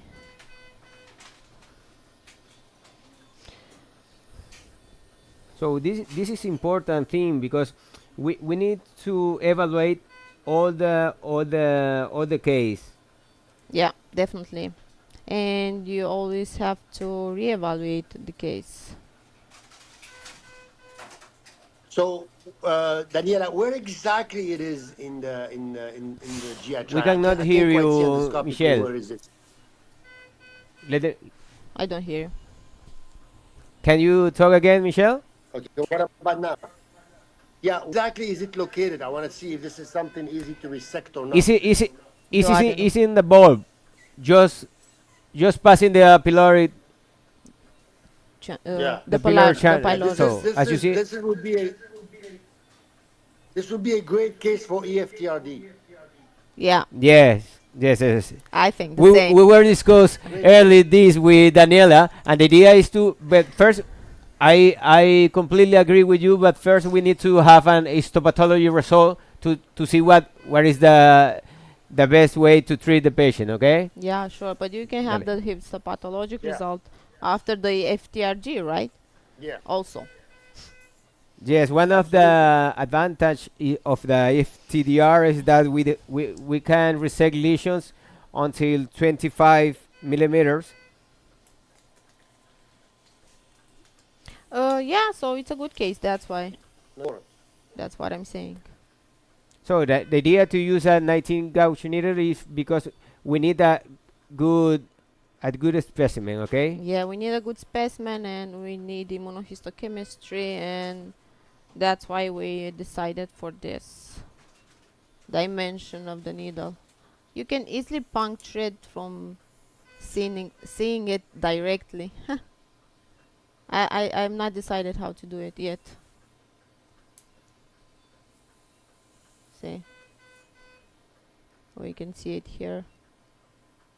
Go like this and put the needle inside.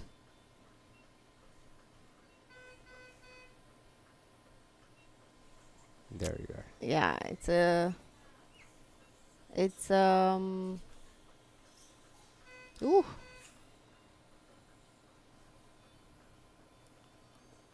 Yeah, it bleeds, of course, as we were expected, because it's really vascularized. Yes, it had a lot of vascularization inside. So. Yeah, I mean, typically they have a central vessel, and they are very, very easy to bleed. Yeah, definitely. I mean the central vessel here. So in this kind of cases, sometimes That will be, we take biopsies by endoscopy, and they don't have any result because we need to go deeper. So it's better to use an. Sure, definitely. Yes, Yeah. it's better to use by US. And also you need the immunohistochemistry Absolutely. for both GEST and neuroendocrine tumor for the diagnosis. So I'm going to open the syringe now. I wanted to avoid too much aspiration, because it favors the bleeding.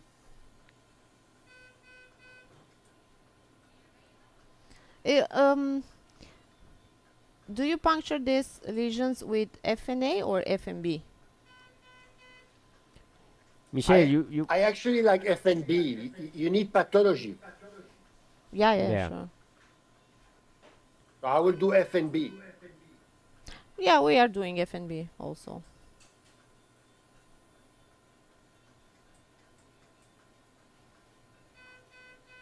I want to do more passages because being so floppy lesion, sometimes even if you are there, you don't get a lot of tissue because you don't have place to move the needle inside.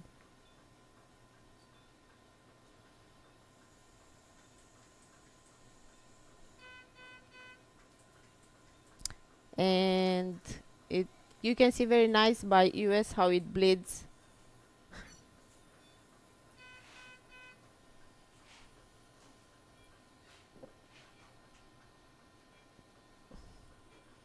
Okay. Let's see what Let's we see have what here. we have.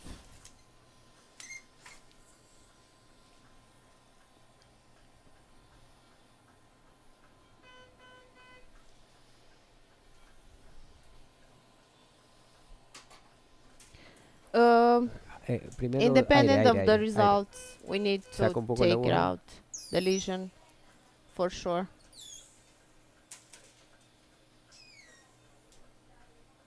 Yeah, I mean, No la get a lead and I grow, get a little problem. Yeah, still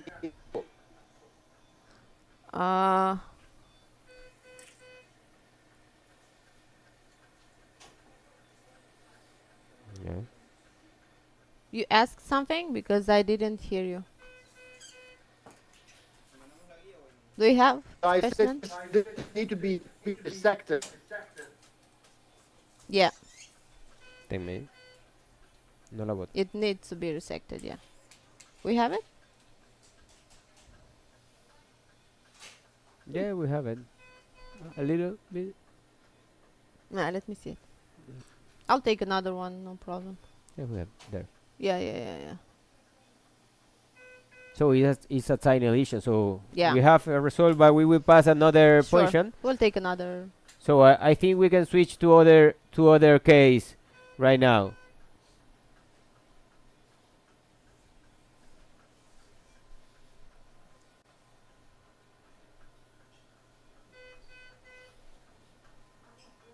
Pasa al otro caso.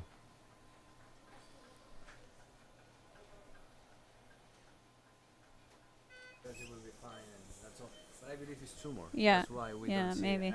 Can we show the image of the contrast in the gallbladder, the first injection?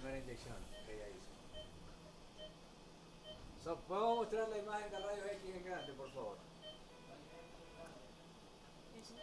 Eso. Yes. Yeah. Yes. So, yes. Préstame un micrófono para comentar. So, where we do Rita now? Where we this? Okay, so we just want to come back to follow up a little bit and show you sometimes how things just, you have to really think about how it's going. With our intention, you know, we thought we've had a good window here with the gallbladder. We did put a needle in, a 19 gauge, and we injected some contrast. If you can see the fluoro image there, it shows stones, it shows the gallbladder, but as we mentioned, it does show also communication with the intrahepatics. So this raises the question, either is there patency of the cystic duct, which we did not see on ERCP and our cholangiogram, or is there some type of fistulization or invasion? And of course, we're saying this in retrospect after having gone through a few steps, which included trying to pass an axios across. And what we found was that we could not open the distal flange. Regardless of trying a few maneuvers, we couldn't also not pass a wire. And so we retrieved the stent and tried again in a slightly different angle and position. We couldn't see it from the stomach, so we had to go from the same spot in the duodenum, and the same problem happened. The flange would not open. We couldn't pass a wire. And so we came out, and one more, of course, we're looking, evaluating. There's no free air. She's stable. The belly is soft. We went back in with the ultrasound, and again, our finding, this is really what the image suggests is the gallbladder here. But it's taken.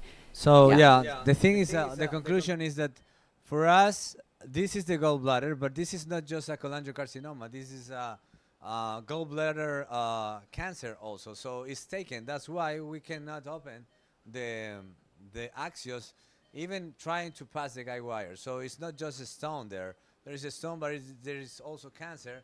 There was some pus. That's why we needed to try to drain it, but it will not be possible. So what to do now? Because we made a small hole in the gallbladder, in theory.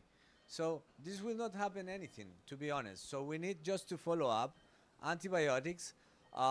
There is a good fistulization, I believe, more than communication with the cystic duct.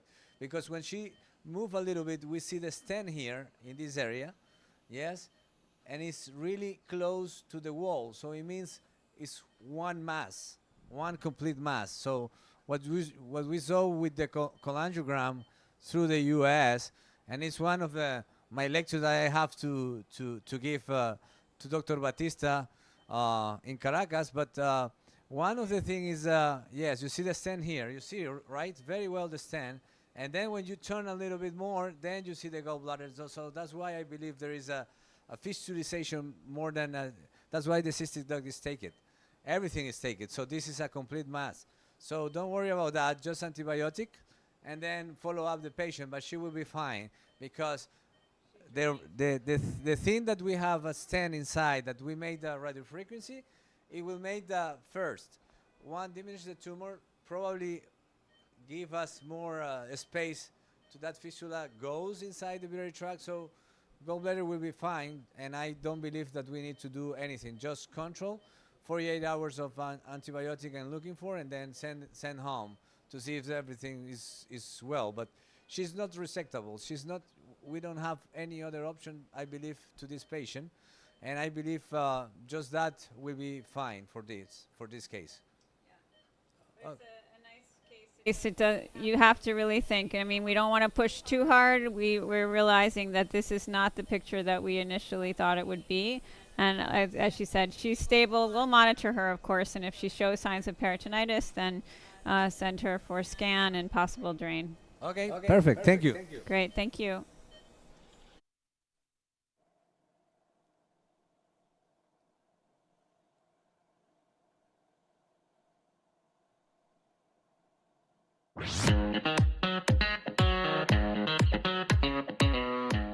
Transformar es más que cambiar, es crear impacto en cada nuevo día, en cada nueva oportunidad.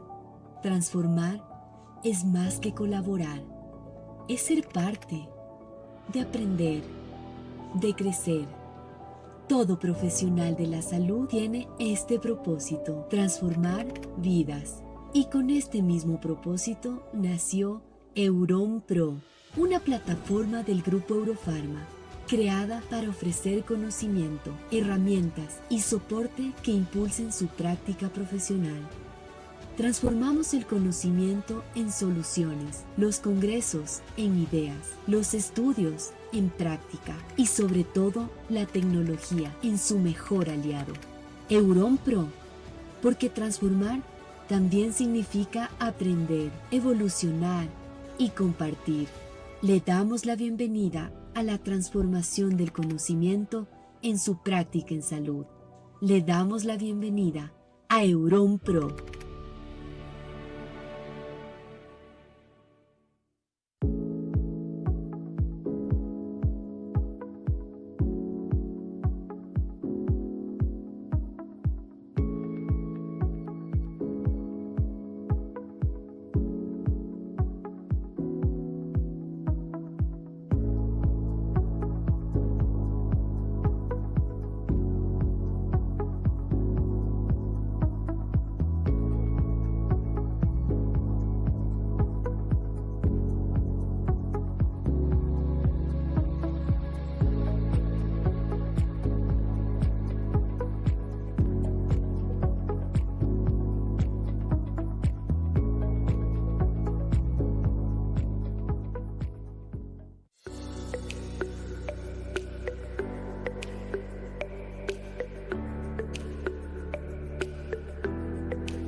Hello everyone, I hope you're enjoying this fantastic course. Now we're gonna talk about the third space in endoscopy and what you need to be an expert. The third space in endoscopy was described first by J. Pasricha, 2007. He's the genius of the creation of the third space. It's not related to the luminal space, not the peritoneal space, but on a space between the layers of the digestive tract. It requires specialized training, skills, clinical judgment, and remember, frequently good judgment comes from experience. The training typically involves the combination of theoretics, knowledge, hands-on experience, mentorship, and you had to focus on mastering the techniques, like in this case, submucosal tunneling and tissue resection. The formal training program must be dedicated to advanced endoscopy fellowship. Many fellowships offer training in the third space endoscopy and they focus on the developing of skills. These days, a lot of workshop and courses specializes in third state endoscopy, especially with simulation training with ex vivo and in vivo. The expertise development so is based on first hands-on experience and then doing number of procedures under supervision and then the continuous learning, theoretical learning, and skill.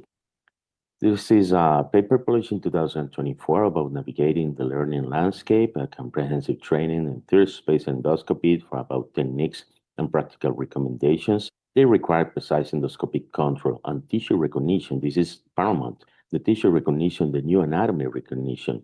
This is the that we are used for this learning, the theoretical knowledge, technical proficiency, preclinical training with models, clinical training supervised, and then independent competence. The 20 to 40 cases needed before the first plateau. And in terms of complications and speed, the more clinical, preclinical experience you have, less complications you will have. Adverse event management is really a crucial aspect of any third space training program. The learning curve has been established in several studies. For example, the study published in Endoscopy 2023 about the proficiency in POET. They considered that it was achieved before 25 procedures for trainees with previous advanced endoscopy and therapeutic endoscopy experience. There is another paper published in 2023 in Digestive Endoscopy by Yoshid for non-experts, and it was considered that they required 41 to 60 cases to achieve proficiency, while the experts needed only 21 to 40 cases. The third space endoscopy has become a reality for the next generation of endoscopy.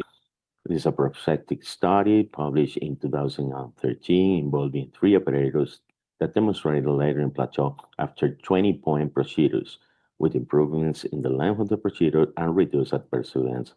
Leo highlighted the impact of patient-related factors. Patient-related factors are important. It's not the same to do a point in a patient that had never been dilated or treated before than in a patient that has already Heller's myotomy surgery. So the risk of technical failure and adverse events could be higher in this group of patients, maybe not statistically significant, but it's more difficult and takes more time. The time can vary also, and in 18 months of training could be a very important point in overall performance competence. What we need to focus on, to become an expert in third space endoscopy about the third space anatomy. Maybe is this one of the most important is the skills, bleeding control, the type of furniture. Be familiar with the dissection knives that we have available, how to manage mucosal perforation because of the magic of the third space is having tissue pre-treat complications. It's mandatory the use of CO2. Have to deal with the pneumoperitoneal management as part of this procedure. It's not considered anymore a complication. It is part of the procedure. You had mastered on closer device and techniques, and you had mastered on adverse event recognition and management. About the anatomy. Anatomy, as I told you, is crucial. You have to be used to learn a new anatomy. You have to keep in mind that how the circular layer looks like, how the longitudinal layer looks like, how it looks before cutting, how to preserve and recognize the adventitia, for example. If you do a full thickness myotomy, you better preserve the adventitia, less complications. There are some landmarks that you have to be familiar with.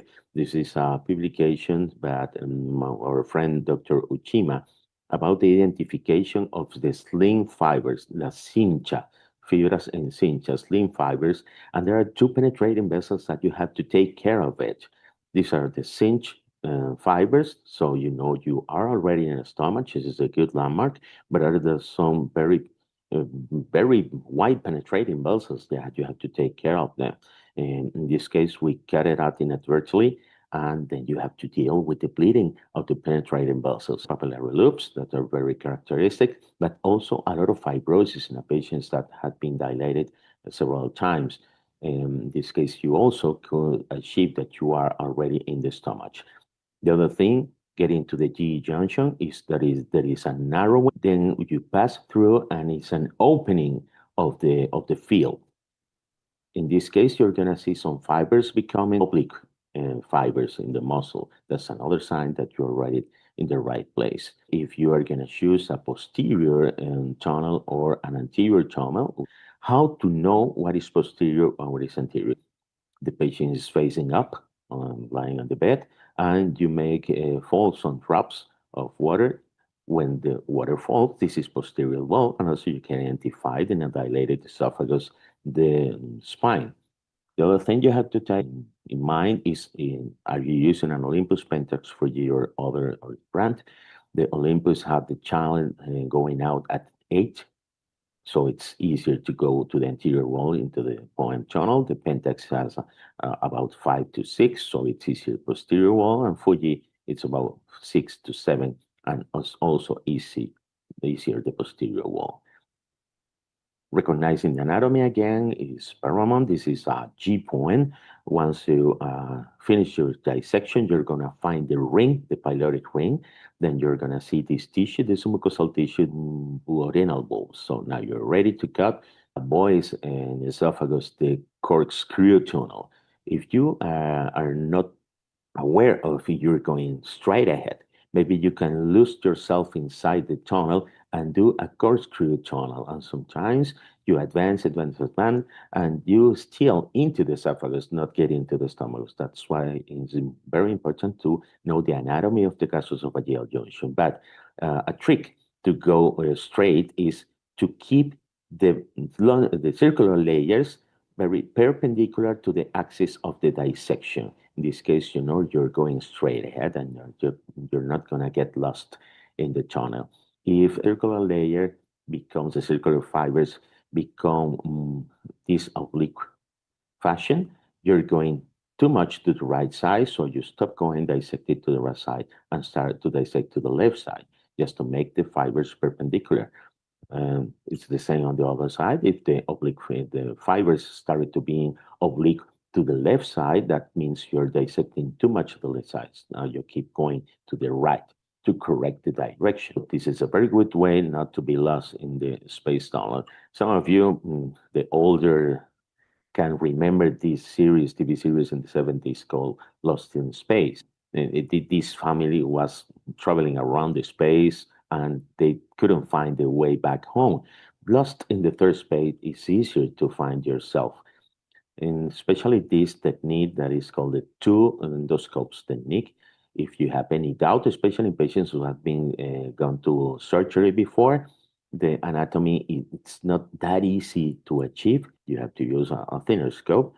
One of the scope is inside the tunnel, and you advance and turn in the light. Here you see, this is a screw. We still are into the esophagus. We started posterior wall, but we're still into the esophagus, and we finish in the anterior wall. Here you have the blue mark, but in the transillumination with the two scopes, you find it's not enough on the scribe for the first time in clinical endoscopy.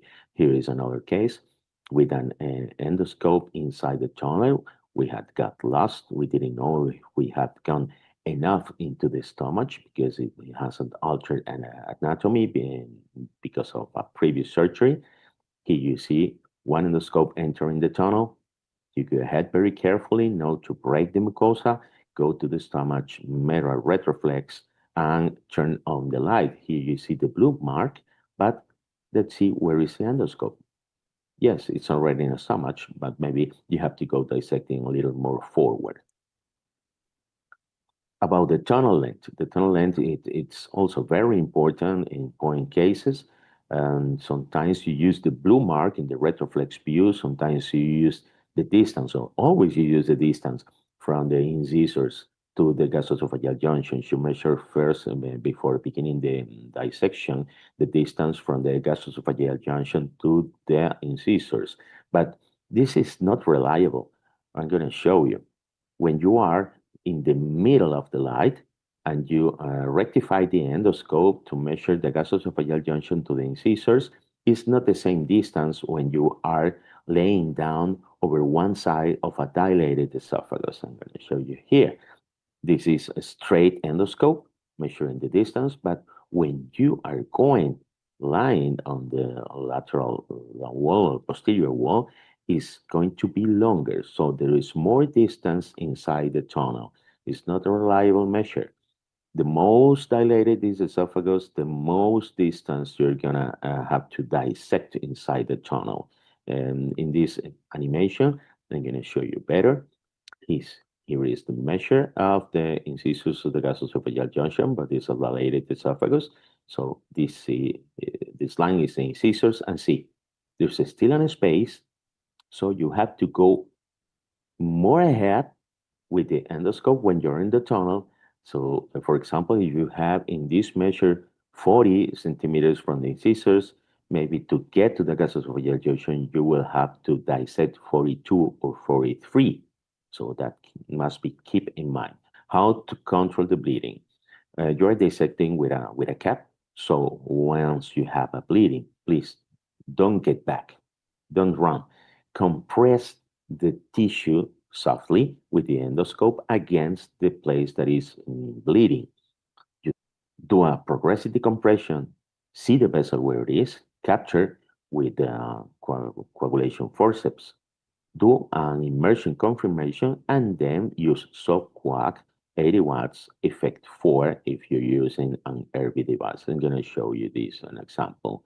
Push softly the tip of the endoscope against the place that is bleeding. You do immersion. Now you can see exactly where the vessel, the bleeding is coming from. Open the coagulation forceps, capture the vessel, immersion again, and then you coagulate the vessel.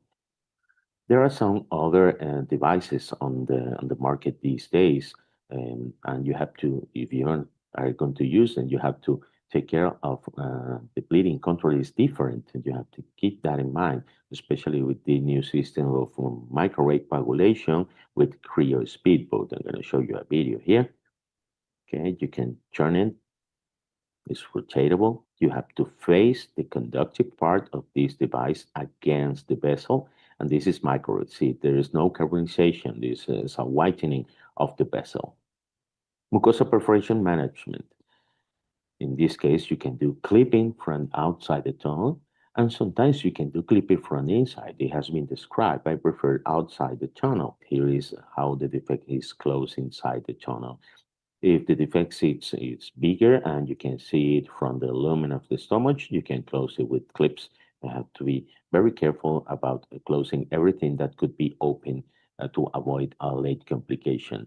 There are some mucosal perforations that are very difficult to manage with clips, so keep in mind that maybe you could need an stent just to deal after the myotomy. You complete the myotomy and then you have to deal with the perforation of the mucosa. Sometimes it's very big and you have to use a stent, and you have to fix the stent with scissors or with an over-the-scope clip.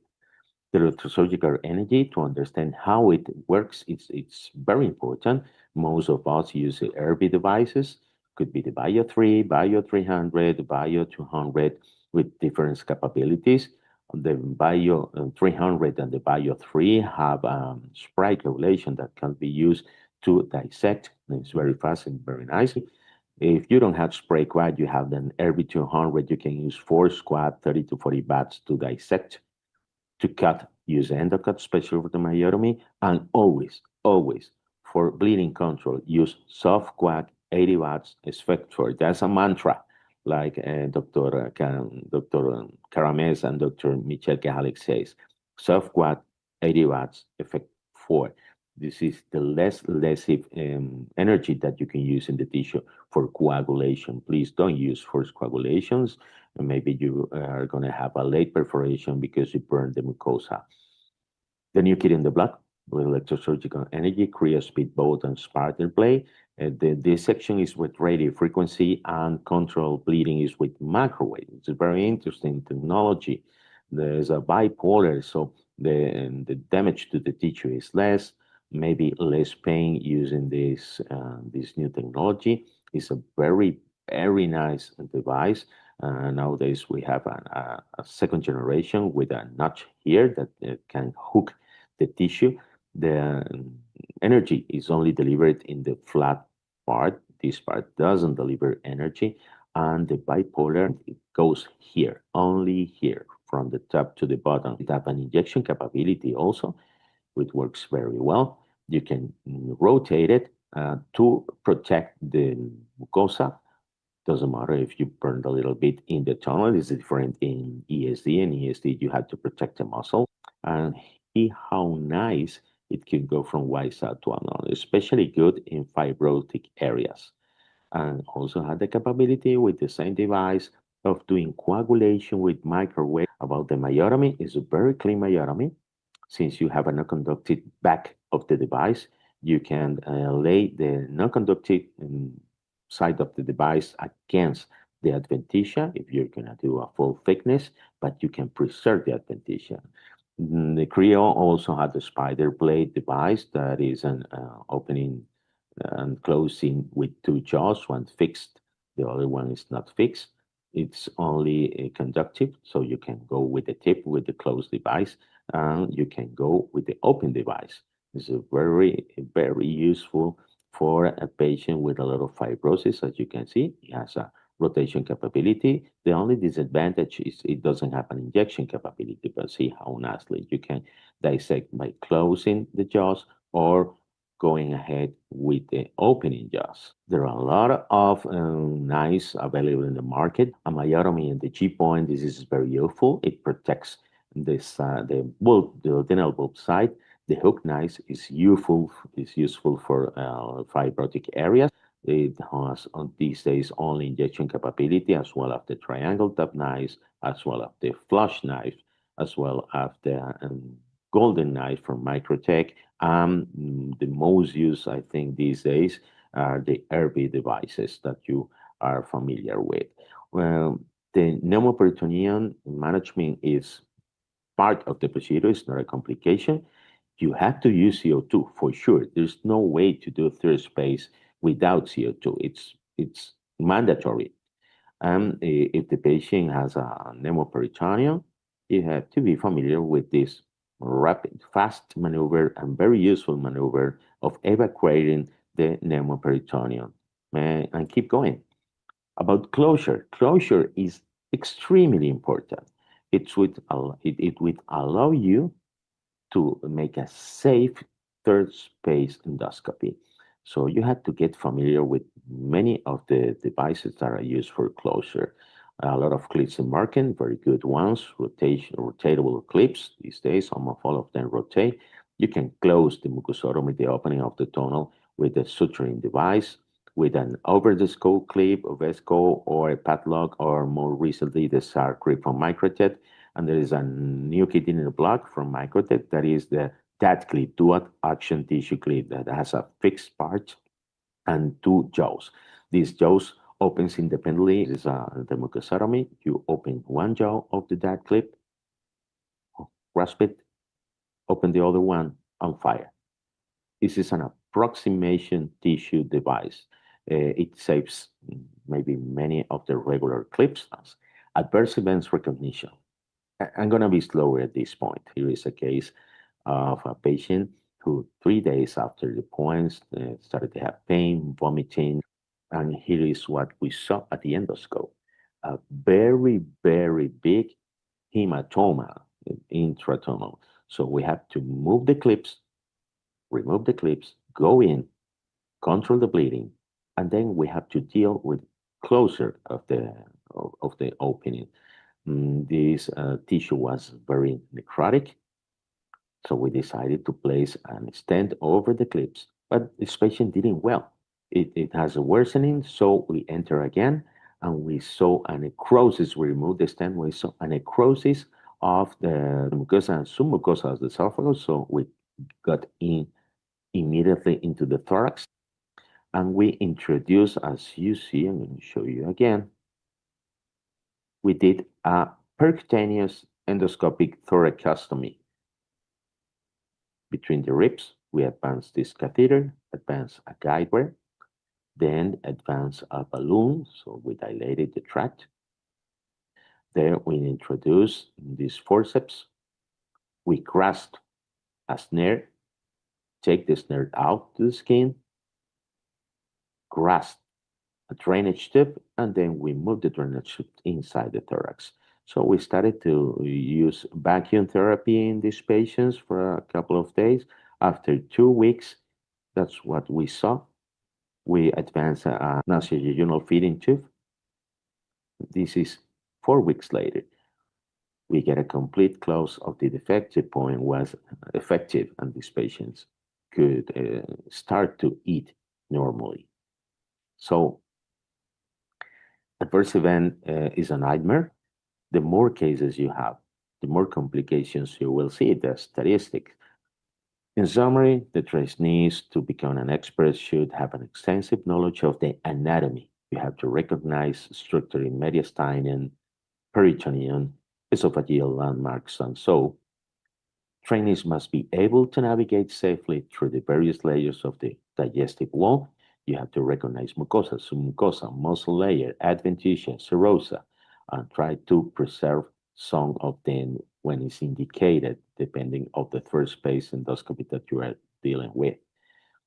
You have to know the electrosurgical settings, you have to know your equipments, what to use, what is safe, what is not. The recommendation is, if you want to go in this world, do preclinical training, that means hands-on, then do patients under the mentor guidance.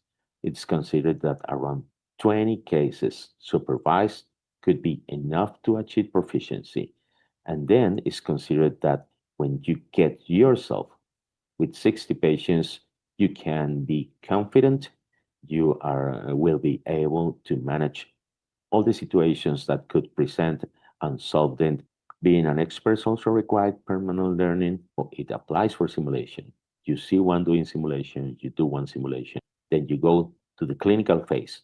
You do some cases supervised, then you do some cases by yourself, then you teach. That's still a good and very safe and very effective way to learn. Remember, there is always someone more expert than you are. I can't tell you how many times I have been in a hurry doing third space endoscopy, and there is a friend to help you, to give you an advice, to give you a good idea. I'm very lucky. I always have the help of Michelle, Carlos Robles, Carameschi, and in my worst complications giving me help. Here is a Paye, Giovanna Porfilio, Minerva, my friend Eduardo de Moura. You can get by with a little help from your friends. Thank you very much. It has been a pleasure talking with you.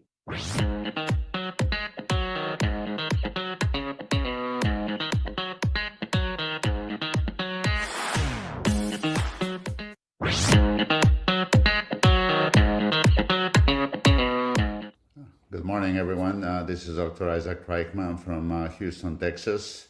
And today we'll be talking about cholangioscopy in the 21st century. What can we expect?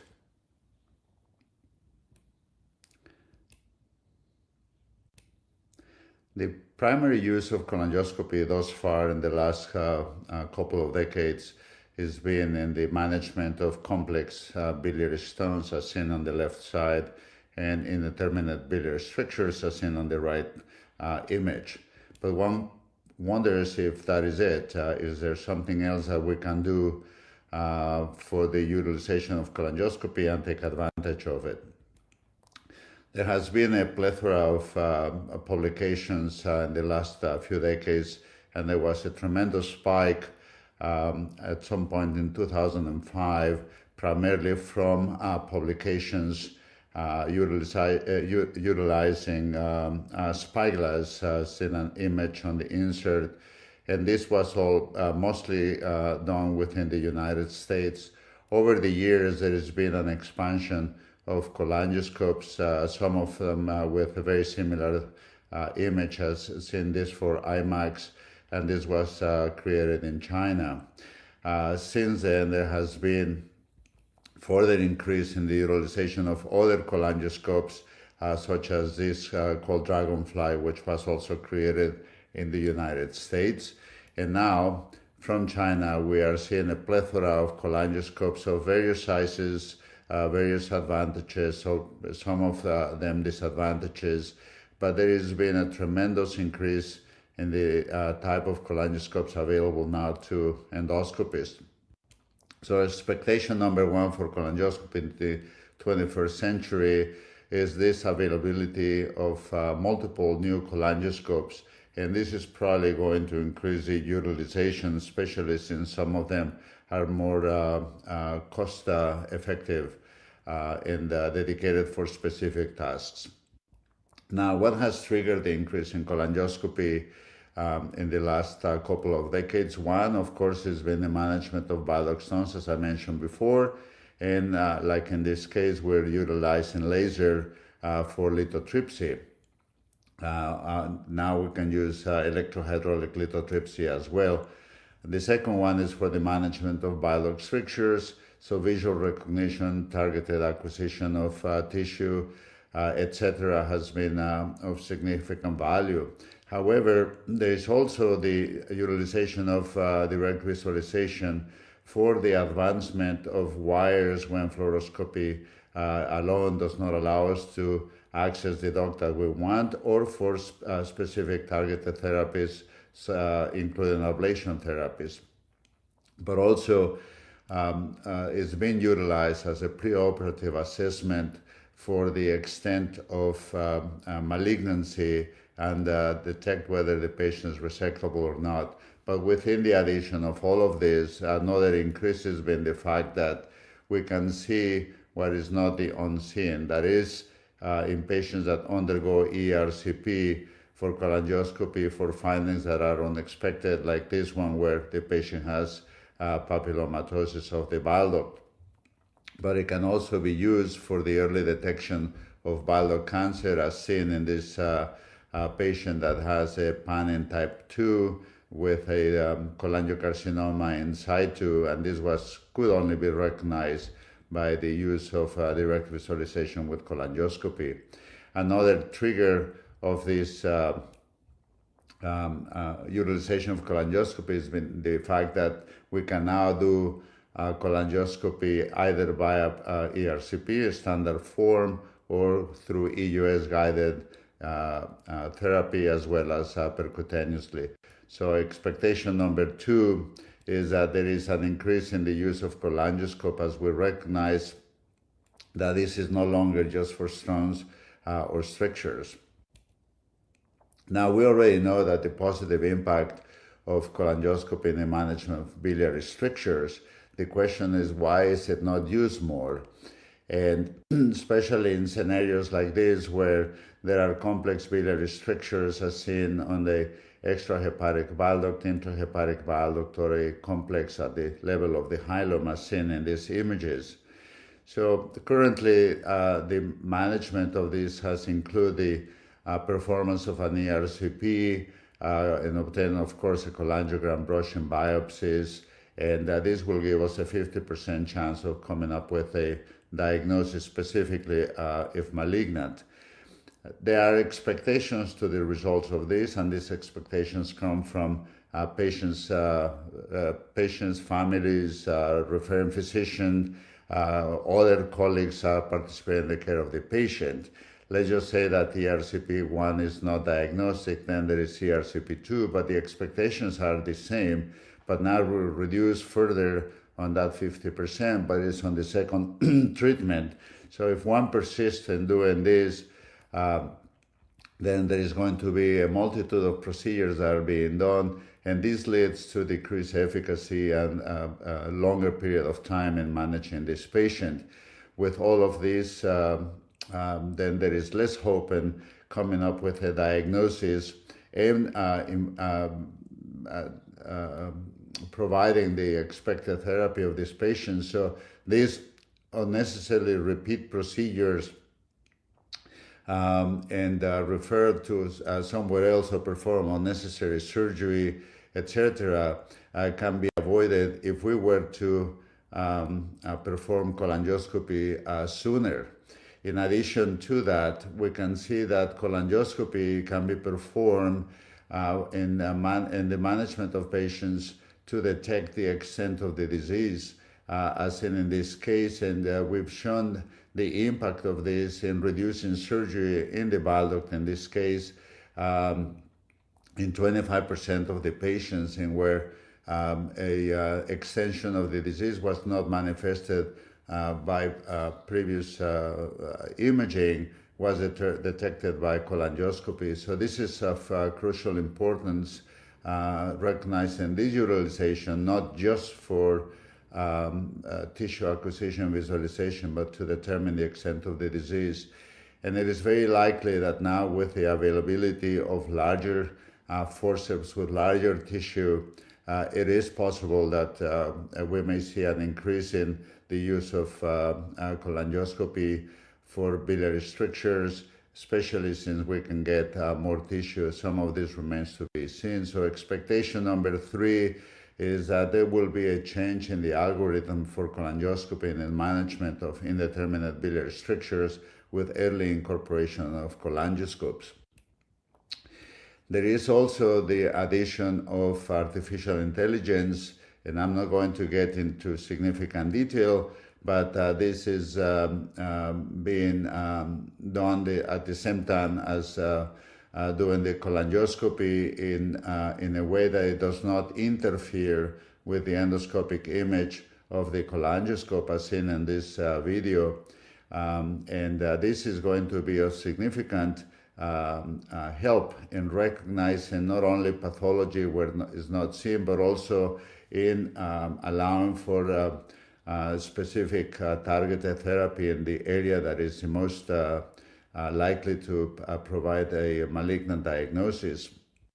So expectation number 4 is that we will soon see an increased use of artificial intelligence in cholangioscopy.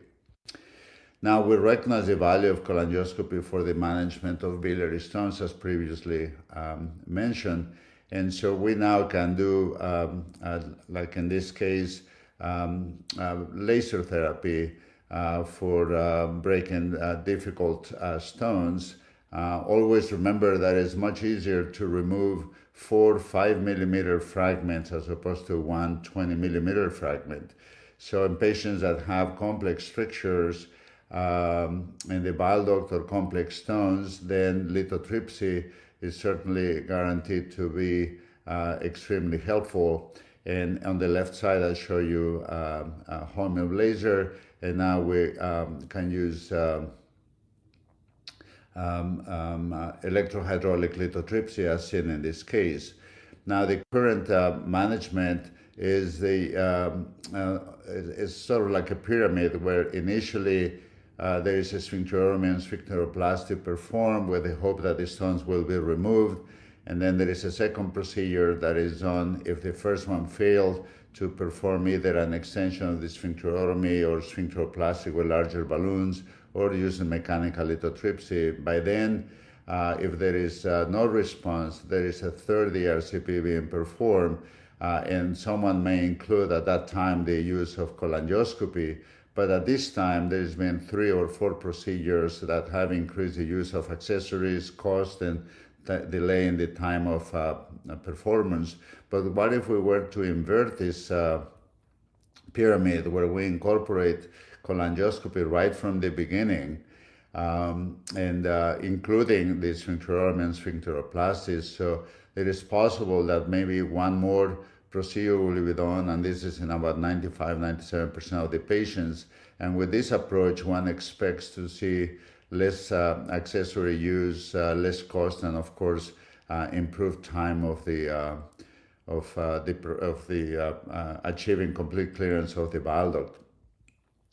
It is also possible that now with the addition of a larger EHL probe, in this case a 4.5 French for cholangioscopes that have a channel of 1.7 or more, this has a greater capacity of stone clearance.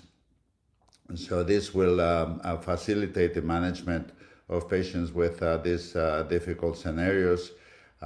So expectation number 5 is that there is going to be a change in the algorithm for cholangioscopy for the management of complex biliary stones, where we incorporate cholangioscopy much sooner.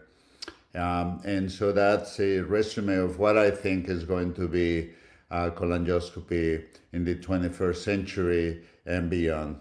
With that, I want to thank you for your attention.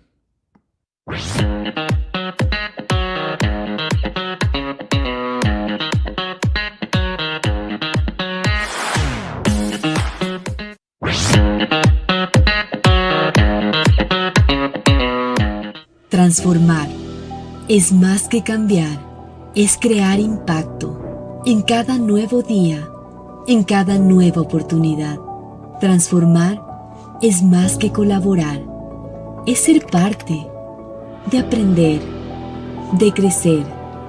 Todo profesional de la salud tiene este propósito, transformar vidas. Y con este mismo propósito nació Euron Pro, una plataforma del Grupo Eurofarma, creada para ofrecer conocimiento, herramientas y soporte que impulsen su práctica profesional. Transformamos el conocimiento en soluciones, los congresos en ideas, los estudios en práctica y sobre todo la tecnología en su mejor aliado. Euron Pro, porque transformar también significa aprender, evolucionar y compartir. Le damos la bienvenida a la transformación del conocimiento en su práctica en salud. Le damos la bienvenida a Euron Pro.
See the future through every endoscope generation with the Pentax Inspira video processor. With its smartphone-like customizable touchscreen, you can configure the functionalities for your procedures and save them as user profiles. Its advantage is its broad compatibility.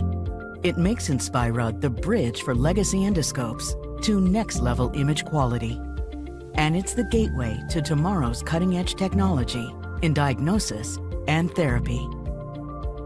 With Inspira, legacy endoscopes benefit from richly detailed images with resolutions up to 4K. They take full advantage of Inspira's new LED light source and latest image enhancement technology.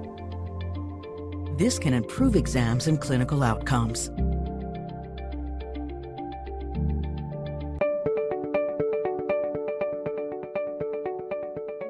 For people struggling with IBS-related food intolerances, finding effective symptom relief is often a long path, involving numerous tests, unanswered questions, and unsuccessful treatment attempts. The Cell Tolerance Program was designed to uncover and help patients manage their exact food intolerances. At the beginning of the program is the cell tolerance test.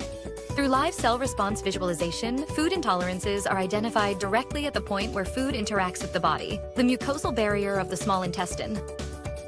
The test involves a standard upper endoscopy, or EGD, during which the world's smallest flexible microscope is advanced through the working channel of the scope to the duodenum, providing a highly magnified view of the mucosal barrier. A contrast agent is then administered, allowing the physician to evaluate the structural integrity of the intestinal barrier in real time. Following the initial evaluation, potential food intolerance agents are sequentially introduced. After each administration, there is a 2 to 3 minute wait and observation period to assess the response of the mucosal barrier. Signs of a positive reaction include direct observation of contrast agent leakage and cell shedding. A positive result for a particular food agent is confirmed once these changes are observed, and the test is completed. Up to 5 agents are tested in a single session.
Medicorsa, líder en el mercado ecuatoriano.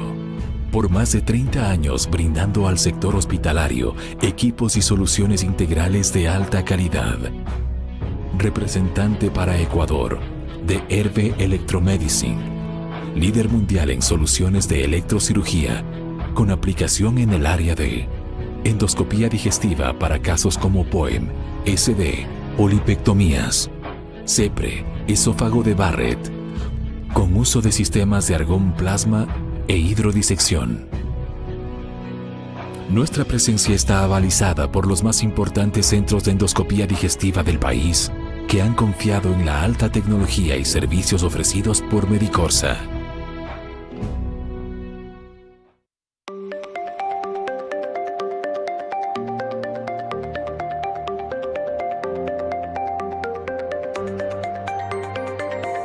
At Creo Medical, we believe energy has the power to transform lives. In the field of therapeutic endoscopy, no other company is doing what we are with energy. Our innovative Comaptive technology combines different energy sources within our Chroma Energy platform. Advanced bipolar RF and microwave energies are precisely controlled to enable our patented suite of flexible miniature endoscopic devices to deliver clean resections, precise dissections, on-demand coagulation, and controlled and consistent ablations, optimizing, not compromising. With our platform, we are reimagining therapeutic endoscopy, delivering the option to deal with an issue immediately rather than refer. IECED Compañía Limitada. Somos una empresa ecuatoriana especializada en la comercialización de dispositivos, equipos y accesorios médicos en la línea de endoscopía, con soporte técnico profesional para realizar mantenimientos preventivos y correctivos.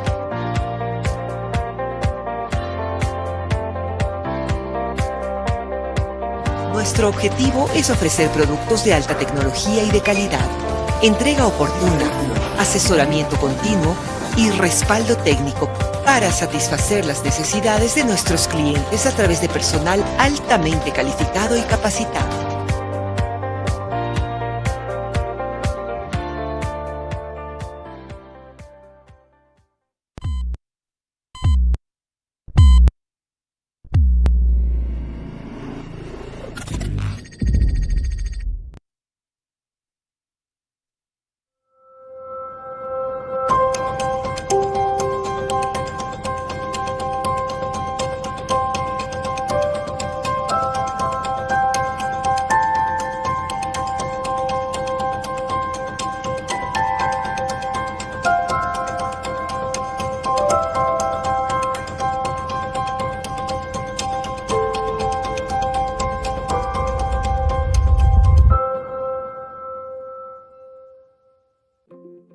El mundo avanza rápido, y para seguir el ritmo, la innovación debe ser aún más veloz.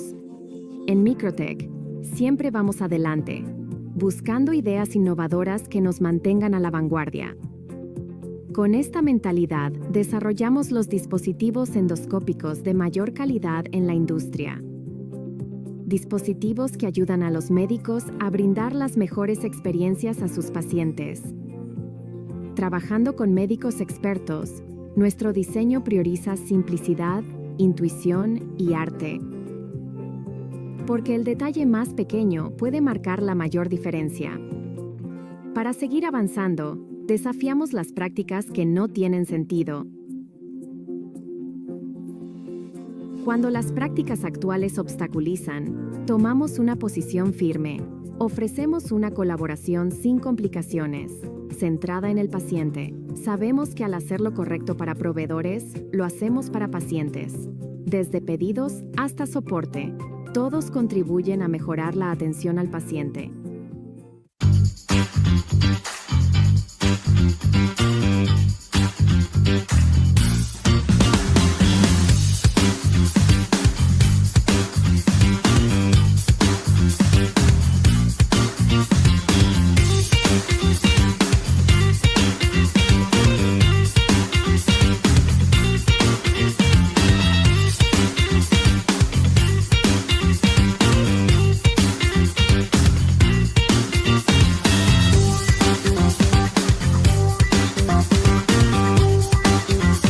This is the new era in gastrointestinal endoscopy, the AI technology, one of the best procedural innovations of the year.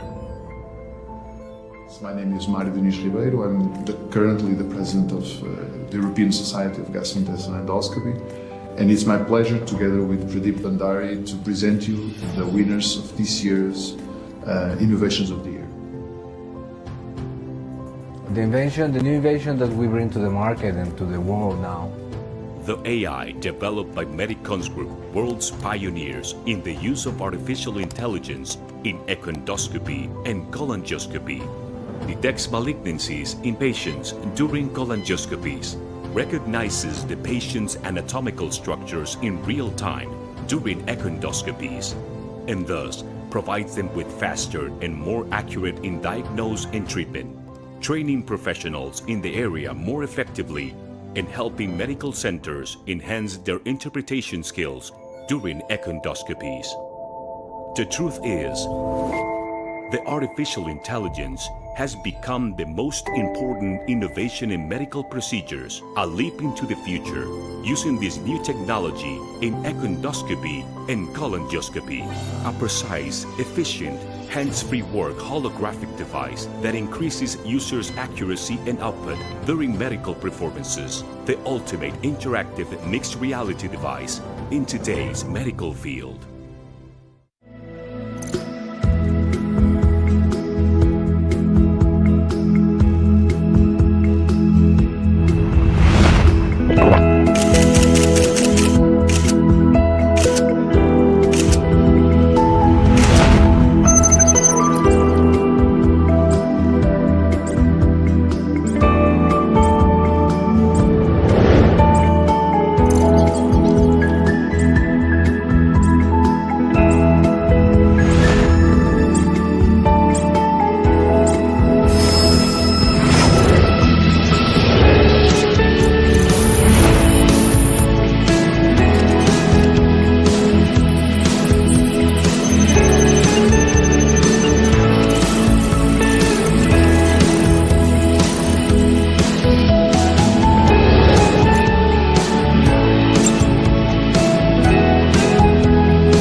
Transformar es más que cambiar, es crear impacto en cada nuevo día, en cada nueva oportunidad. Transformar es más que colaborar, es ser parte, de aprender, de crecer. Todo profesional de la salud tiene este propósito, transformar vidas. Y con este mismo propósito nació Euron Pro, una plataforma del Grupo Eurofarma, creada para ofrecer conocimiento, herramientas y soporte que impulsen su práctica profesional. Transformamos el conocimiento en soluciones, los congresos en ideas, los estudios en práctica y sobre todo la tecnología en su mejor aliado. Euron Pro, porque transformar también significa aprender, evolucionar y compartir. Le damos la bienvenida a la transformación del conocimiento en su práctica en salud. Le damos la bienvenida a Euron Pro.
future through every endoscope generation with the Pentax Medical Inspira video processor.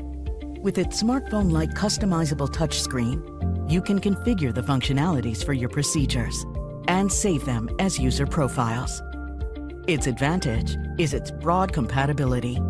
It makes Inspira the bridge for legacy endoscopes to next-level image quality.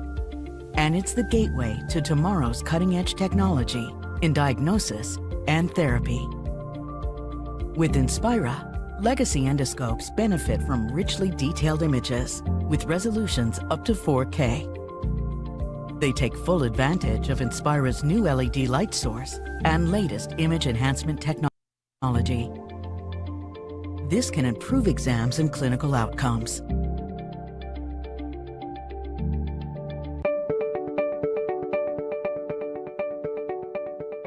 For people struggling with IBS-related food intolerances, finding effective symptom relief is often a long path, involving numerous tests, unanswered questions, and unsuccessful treatment attempts. The Cell Tolerance Program was designed to uncover and help patients manage their exact food intolerances. At the beginning of the program is the cell tolerance test. Through live cell response visualization, food intolerances are identified directly at the point where food interacts with the body, the mucosal barrier of the small intestine.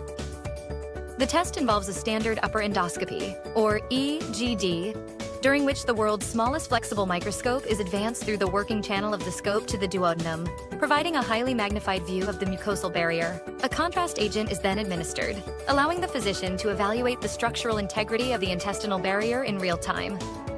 Following the initial evaluation, potential food intolerance agents are sequentially introduced. After each administration, there is a 2 to 3 minute wait and observation period to assess the response of the mucosal barrier. Signs of a positive reaction include direct observation of contrast agent leakage and cell shedding. A positive result for a particular food agent is confirmed once these changes are observed, and the test is completed. Up to 5 agents are tested in a single session.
Medicorsa, líder en el mercado ecuatoriano. Por más de 30 años brindando al sector hospitalario equipos y soluciones integrales de alta calidad. Representante para Ecuador de Herve Electromedicine. líder mundial en soluciones de electrocirugía, con aplicación en el área de endoscopía digestiva para casos como POEM, SD, polipectomías, CEPRE, esófago de Barrett, con uso de sistemas de argón plasma e hidrodisección. Nuestra presencia está avalizada por los más importantes centros de endoscopía digestiva del país, que han confiado en la alta tecnología y servicios ofrecidos por Medicorsa.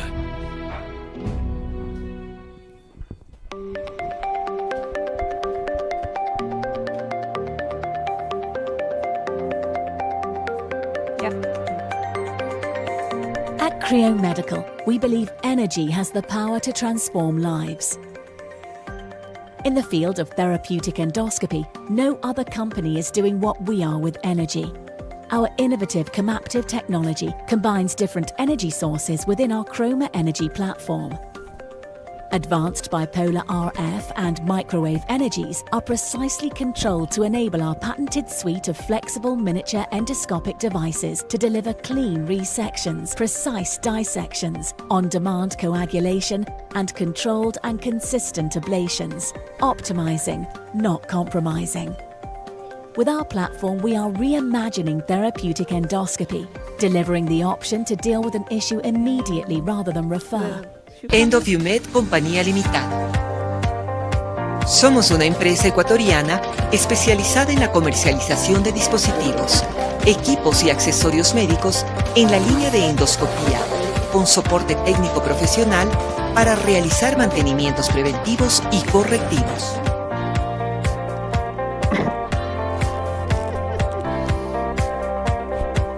Nuestro objetivo es ofrecer productos de alta tecnología y de calidad, entrega oportuna, asesoramiento continuo y respaldo técnico para satisfacer las necesidades de nuestros clientes a través de personal altamente calificado y capacitado.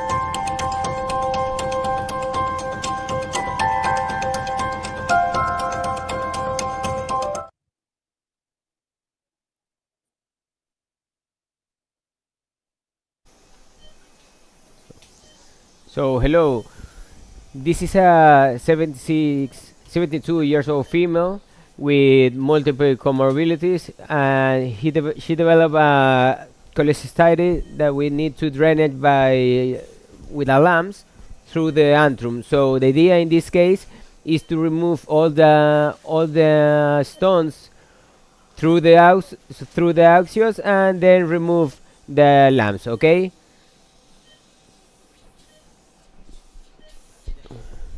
So, hello Amy, hello Alberto, are you there? Yes, I'm here. Hola, Hi there. Manuel. Hi there. Hello. Mamacita, good to see you. Hi. Hi, how are you guys? Alberto, great Fine. talk. Amy. We just heard it. Fantastic. Thank you. How are you, Amy? Can you guys hear us and see everything? Yes. Yes, Okay, perfectly. perfect. So we're here in the stomach, going through the axios. It's going into the gallbladder. This was placed how long ago? Let me see, 4 weeks ago. 4 weeks ago. So it's had some nice time to visualize. So we don't really worry about, dislodging the axios yet. And the purpose here is to really be able to access it to take out some of the stones. Hopefully not too much food has entered. That's always an issue with, particularly when the axios is sitting in the stomach. We could say that this may be some vegetable corn material, but I think most likely these are a few stones. Yes, we're doing this after lunch. So we're gonna try to remove some of these using maybe a snare, and then see if we can clear everything, and then hopefully do a cholangiogram that confirms the clearance of all of our stones, and if we can, then remove the axios and leave her alone. Also want to biopsy the gallbladder, just make sure that she's not developing anything concerning there that would warrant maintaining access. Let's see. So Andrita, we is there a just possibility want that some food could get into the common in the bile duct?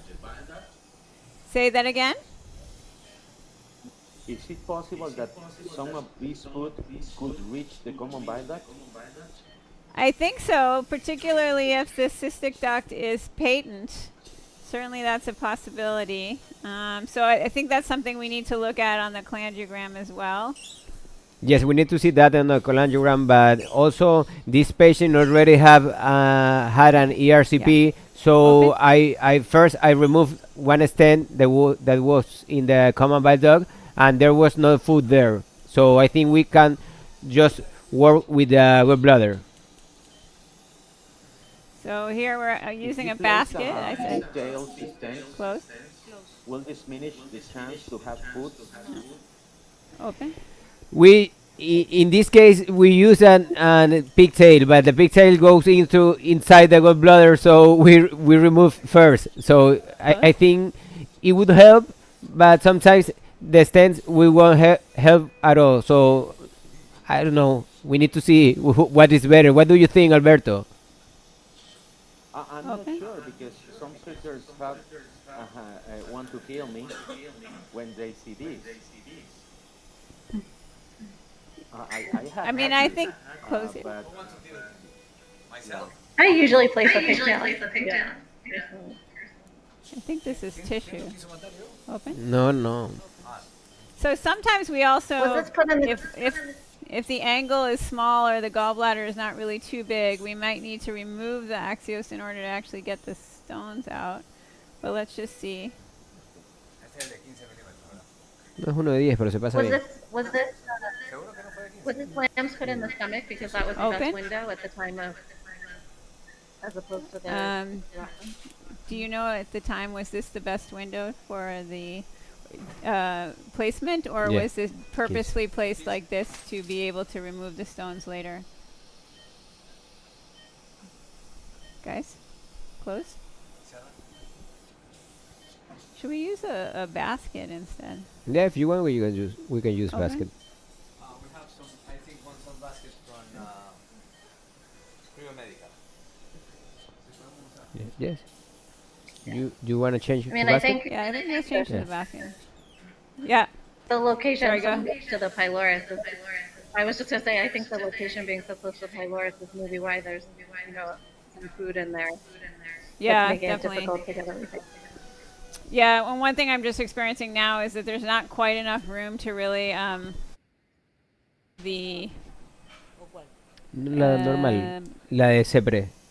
You want the RCP basket? Yeah, the small one. The net very much, because you kind of need a lot of room to do that. And here the gallbladder is not that big, and we are like a little restricted by the stent.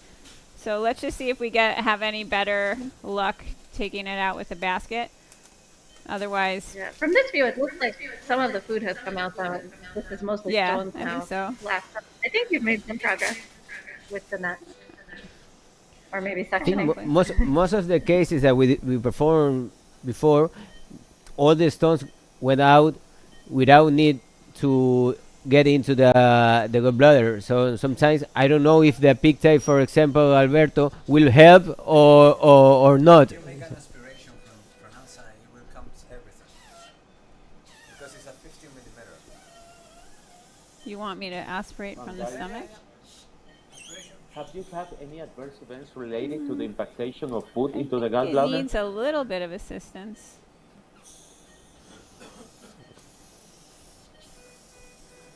And suction is good, but it's Yes, not Alberto, that did you good. tell something? Yes. Have you seen any adverse event related to the impactation of food into the gallbladder? Not until now, not really. We don't have a lot of cases performing this in this setting just for as alternative treatment for instead of surgery, but we don't have any adverse event. We have, I'm sorry, we have one. The lambs migrate into the fistula, and we need to retake it with a new fistula. So that was the adverse event that we have, but not other one. But not related to the food. No. I think really the biggest risk related to food going in is that it's just going to occlude the stent, and then they can end up with recurrent cholecystitis if the stent gets occluded. But usually that can be fixed by just going in and relieving the obstruction. And I agree with you. I think sometimes putting a pigtail can help maintain patency and prevent some of that. But this is a particularly difficult location for food, I think, because it's located so close to the pylori. Yeah, I think there was this study done by Rusty and maybe Akunda and Anthony Teo that looked at percentage of times. Close here. No, open. Percentage of when you place the Axios and then go back, about 65% of the time, close, the stones have cleared, and you don't really need to go back and do anything. And I think in those cases they place double pigtails through them. Open, close. One of the questions that I was asking the group here is, after you remove the Axios, do you typically leave a double pigtail in place just for maintaining some degree of patency of the fistula? Open. To prevent any kind of delayed infection, or if there's something sitting there that you missed.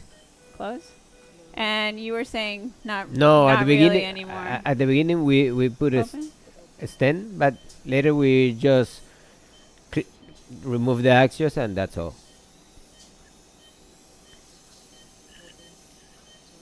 Okay, and close here. Do you would you recommend these patients to have a liquid diet? Close. After The whole time they have the stent in? No, after the Axios removed, we liquid diet just one day, and they start with solid food, because it looks like that we thought is the fistula will close just like a gastrostomy tube, and it closes very quickly. It's not necessary to maintain liquid diet more than 24 hours. Okay. We can go back maybe with the net. Maybe. With the net, okay. Yeah. This is like necrosectomy. It's the yield every time is low. I mean, that actually raises the other possibility that if you're really having a hard time getting out large stones, you can perform lithotripsy using the gastroscope. Kind of the equivalent would be the necrosectomies, performing endorotor or something like this, where you're not physically trying to take everything out, you're trying to break it up within the gallbladder itself. But these are small, and I really think should not be difficult to bring out. So one thing that you need to know is, when you perform lithotripsy, for when you have big stones, that patient should have an ERCP, because sometimes you can send small stones through the common bile duct. So my concern about lithotripsy is that, so we perform lithotripsy and always perform ERCP in this kind of patients. Open. Yeah. Close. Okay. That's nice. Oh, great. And Rita is Open. doing a great job here. Well, you did all the hard It's very work satisfying when before you get placing the stents. to it. Yeah. Yeah.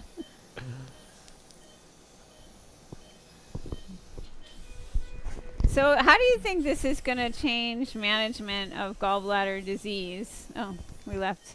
Alberto and Amy, we're having a discussion with Carlos earlier about, can this really maybe change the paradigm of gallbladder disease, that we don't really need to send these patients for surgery at all? Do you think we will get to that point where we can just endoscopically treat gallbladder disease? Amy, you first.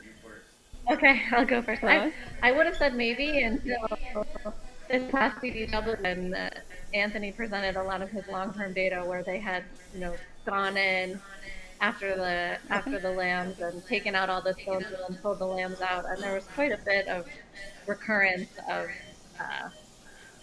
stone formation, and many of which were symptomatic. So after that, I think it's hard to say that it will replace cholecystectomy, especially in young and healthier patients. But I think for patients that are high risk for surgery or with obesity, I think yes, definitely. Could make an argument for this replacing. Yeah. So maybe we have to stratify. Sorry, go ahead, Alberto. Oh, it's okay. It's a very provocative, done here. Provocative future, provocative idea to not to send to surgery those patients. I have a lot of resistance here from the surgeons. We still don't know what is the recurrency of the stones, which is the percentage of the patients that will have the stones again. It seems very nice to have this preservative organ therapy. Open here. I mean, the gallbladder is here for something. You can live without the gallbladder, but if you have your gallbladder, it's much better. That will depend on what the future says about the recurrence of the stones.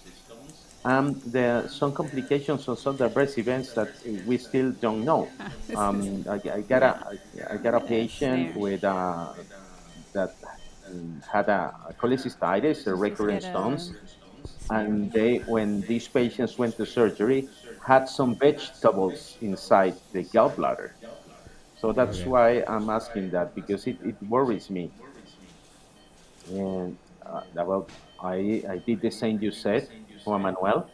I did nothing. I just removed the lumps, and these patients went okay. But after a year, he had a cholecystitis with some debris inside that weren't not maybe only stones maybe but for also food, because yeah. Sometimes we can try even to close the fistula, and it was very, very difficult because the antrum is very, very stiff, very tight, and it's not easy to close. Yeah, yes, I mean, I think maybe we don't know. The things we could consider is doing a sphincterotomy to all these patients. That's one thing. And trying to close the fistula in all these patients. But we don't know still. Yeah, we don't know sort of the risk of chemical exposure to food material, to gastric acids, that sort of thing. I think we need to learn more also, that we're exposing gallbladder epithelium to stuff that it's not typically seeing. Is there some risk? Is there some risk to that? I think this stuff needs to be studied. I think we're pretty close to being done here.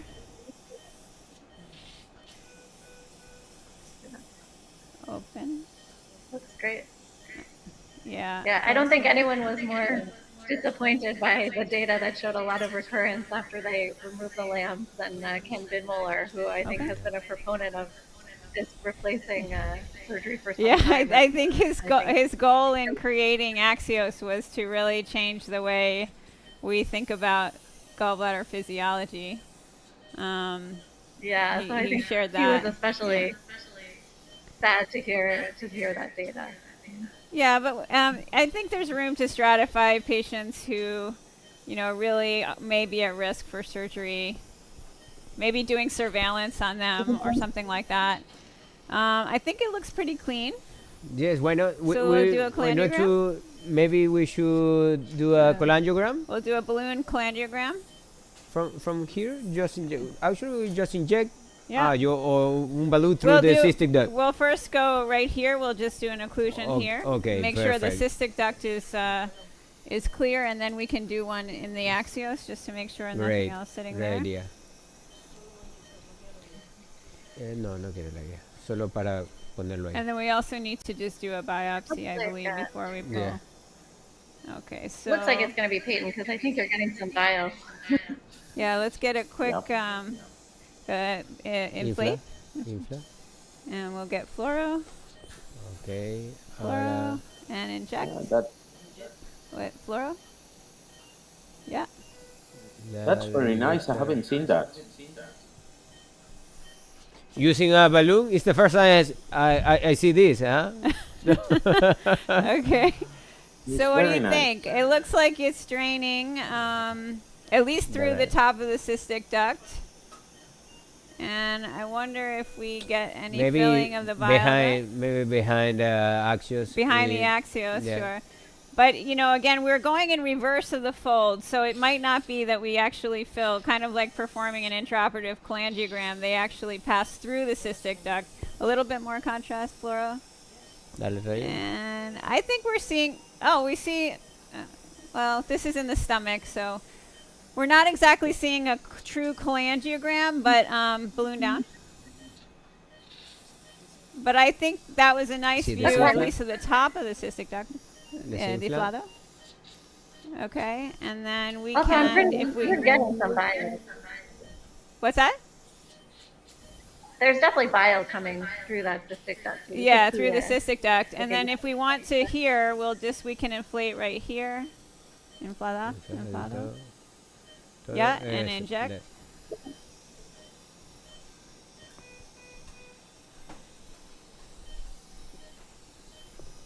X-ray. Rayo. X-ray. Rayo. Oh, that's a beautiful looking gallbladder. I think I don't see any major filling defects. So I think we're good to remove. How do you feel? Okay, balloon down.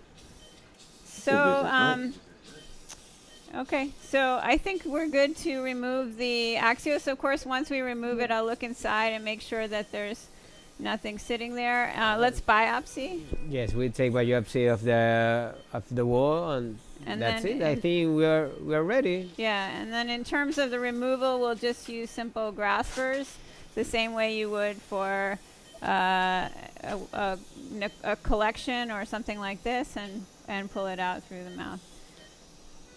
Any comments on this epithelium? What's that? I was just going to ask if you always biopsy the wall before. Yes, we always take biopsy of the wall, just to have more information about chronic cholecystitis or something like that. But there's no any plan yet for that. Open. Again, I think it's data. Good idea. Yeah, data we need to know about kind of what's the exposure, what are the risk factors. Not opening. So we will change it because the forces is not now. Okay, close. That's it. Another one. And we'll just go over here. Open. Close. Okay. So I think we will change to other room. We almost finished here. Maybe just we remove the access. So we will change room. Okay. Okay. Great job. Well done. Pasamos a la sala 1. Preséntele. Open. Yeah, close. Great. Oh. Es solo poner recto y girar. Ahí. Okay. 21. 21 years old male patient with no past medical history and a normal laboratory test with esophagoduodenoscopy that showed dilated esophagus. We performed a high-resolution manometry that showed a type 1 achalasia, and today we are going to perform a peroral endoscopic myotomy. So hi, can you hear me? ¿Puedes subir el volumen acá? Can you hear me? Sí, patrón. I can hear you. Yes, hi. Thank you so much for having us. Everything fine? Fantastic. So now, I'm sorry I didn't hear you. I don't know why, because my technicians today is a complete disaster. But well, no tengo retorno, no escucho. ¿Y ahora? Ahora te escucho. Can you hear me? Sí. Amy. Yes? Yes. Can you hear me? Okay, Yep. perfect. So, what I did is the Alberto Batista technique. And I believe in sigmoids, achalasia like this one. So it's a good way to don't lose your pad. Because Amrita showed us very efficient technique yesterday, but I am like the, how do you say the Caperucita Roja, huh? I need to follow the path, because if not, I can be like a little bit lost. So today I will use this technology from Creo Medical. This is the speedboat notch. The difference from the standard one is that you have a notch, two notch in the tip. So I will start here, cutting. What I used was Blue Boost. That is hyaluronic acid to make my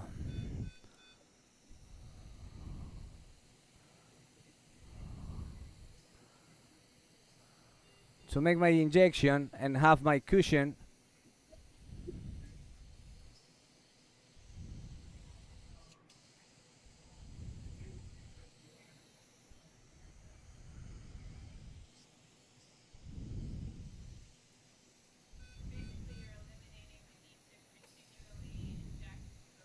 It also have injection capability, does it? Yes. Well, yes. The thing is, you can continue injecting, but you have your pad. So in that way, when you have like this kind of tortuous esophagus, you can go. Sometimes it's easy in a very dilated esophagus. It's easy to make a screw. Yeah, like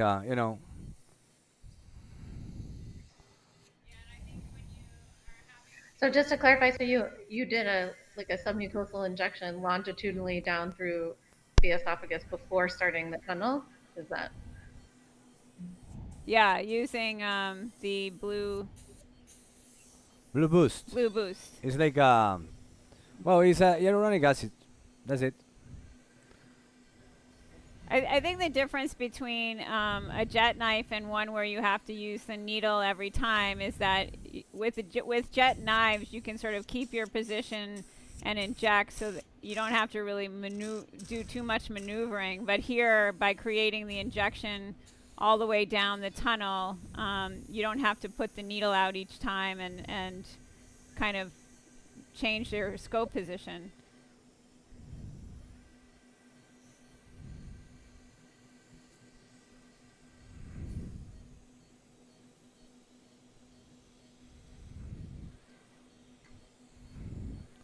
So now I am in the tunnel, and then it's like a little bit easier.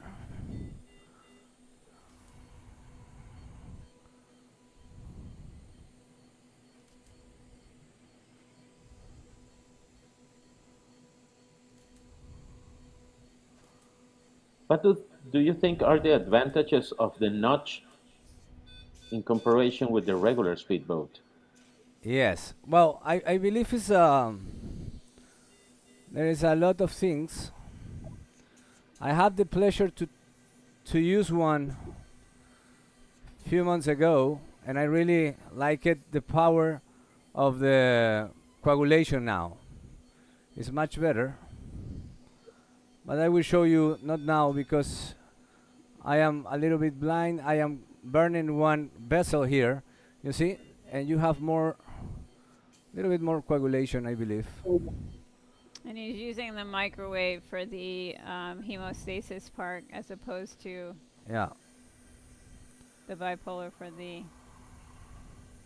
You know, Alberto, I mean, this is my first time really seeing this knife, but to me, it's almost acting like a hook knife. And there's a lot of efficiency in dissection when you use hook knife type of knives. Like yesterday, in that case, I used the disc of a T-type, but with the same idea. Once you have the plane and you can create that type of tension, it's always a more efficient cut. And then especially when it kind of acts like coag graspers when you're around a vessel, right? Because it's surrounding the vessel with a notch. Well, I will use the notch here. You see a vessel here. I will start to use the coagulation. So you can see you have more power in the notch because you have... I was thinking why we have more power, and it's because we have 3 sides at the same time making the coagulation of this area. I will show you. It's not just the border, it's 3 borders because you have the notch. It's because of that. As Enrique said, it's like catching with a 2 sides grasper. Yes, right. Very interesting.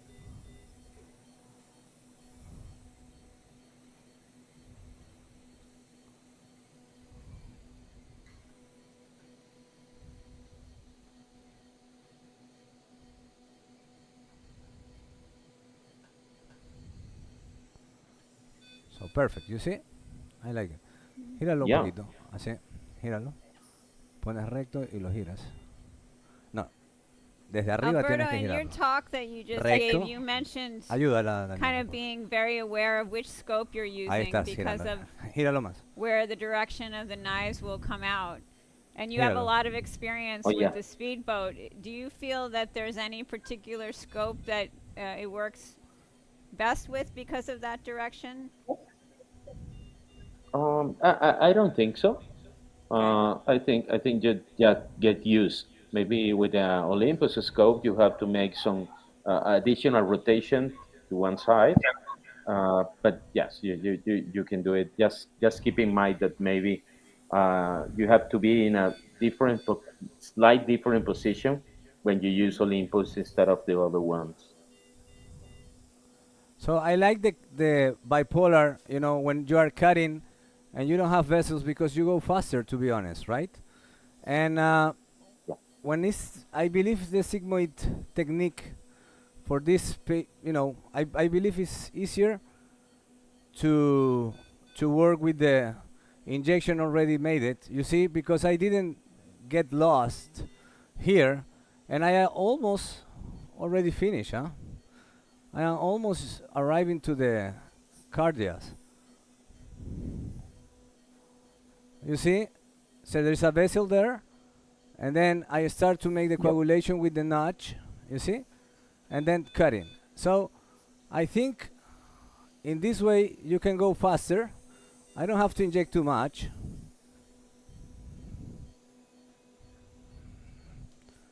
And you can see I have my path already done. So I think it's a nice you know, sometimes some technologies we don't know exactly how we can work with this technology until develop the right technique, right?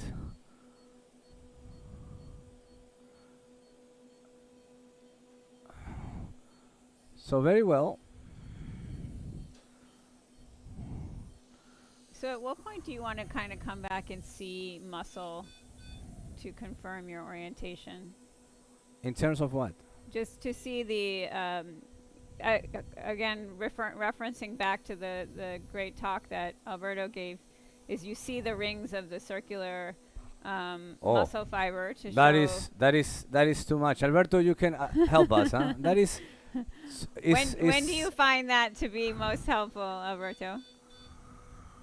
All the time. All the time. I asked Yes. that knowing your answer. Yeah, I know you knew. Yeah. Yes, I keep learned I keep from on you. going, I especially learned in from these you. cases. Especially in these cases, I not only use the follow the blue path, but also keep looking at the fibers. So now I am doing coagulation, you see, and then keep cutting. Yes. So I think I like it this much better than the standard speedboat. I am, yeah, I have my kind of how we say the conflict of interest with cryomedical, but it doesn't mean that I don't see I don't say the truth regarding and what I believe this improve a lot the cut, the power. I don't know if it's because of the notch. I believe it's yes. It's the only explanation that I have, because with the traditional speedboat, the ultra-slim speedboat, even with that, it was not so easy to make a coagulation sometimes, huh? So, and normally I want to go faster. So you see, we can continue injecting, but I am not lost in the middle of the jungle, right? When it happens with this kind of cases.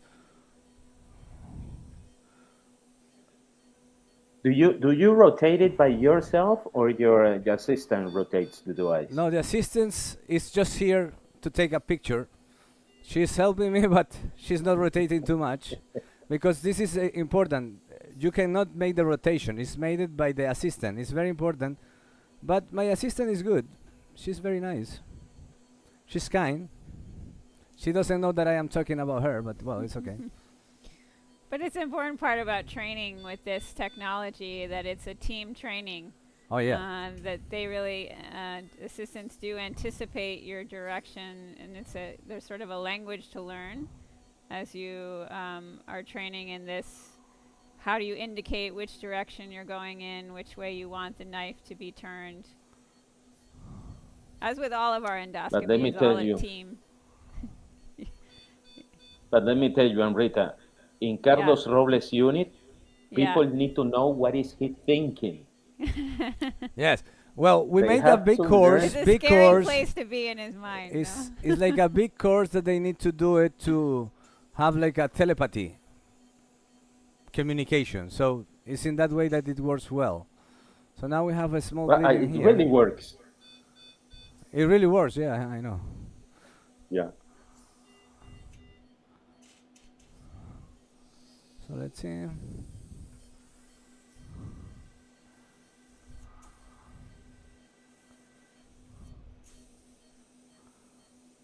Okay, it will stop. So this is like is a big vessel here. I will try to pass my coagulation with the notch.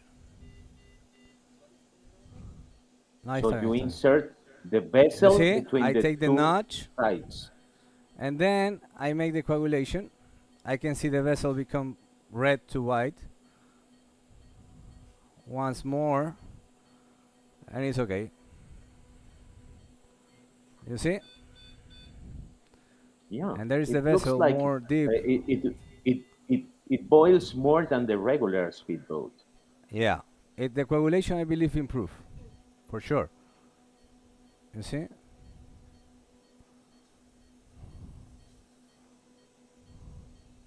Perfect. You see? So that it was like the main. Beautiful. I think the main improve of the notch. It's just sometimes the technology is good, but sometimes the small things make a big difference in terms of improvements. Just small tips, small things.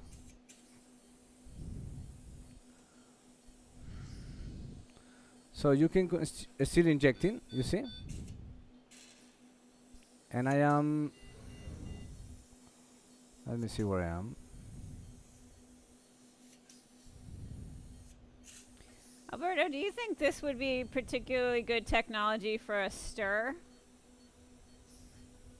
For a stir? Yes, it is. I love it. Last Friday we did one.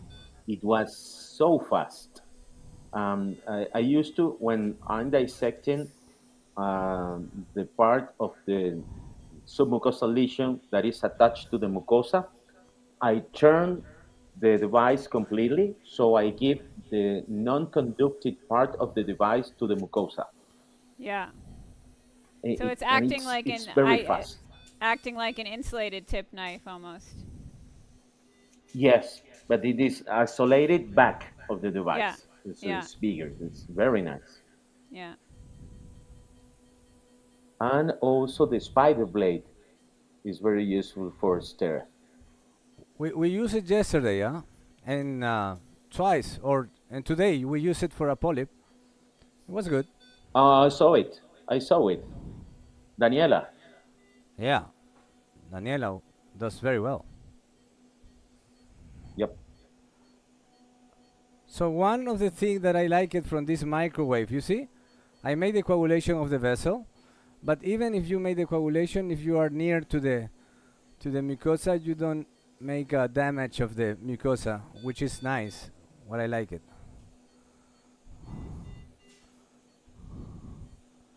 So we're seeing also not so much char effect that you see with the spray coag of the knives. I think that's probably another advantage.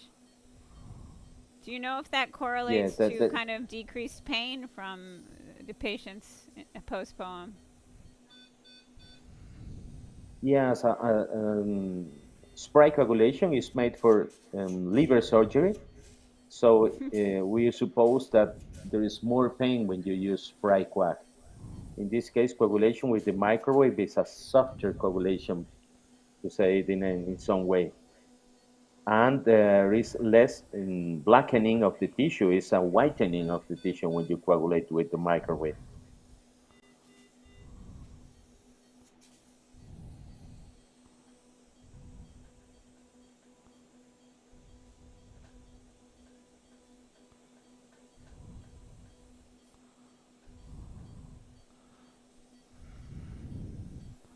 You're going fast, my friend. What? You're going very fast. Oh yeah, I believe, but this is because of the knife. No, the knife and the operator. Wow, the knife. Let's do a very good commercial for Creo Medical, you know. Maybe they will pay me a little bit more. No, I don't believe it's true. It's not true. I believe the knife is good. Yes, it is.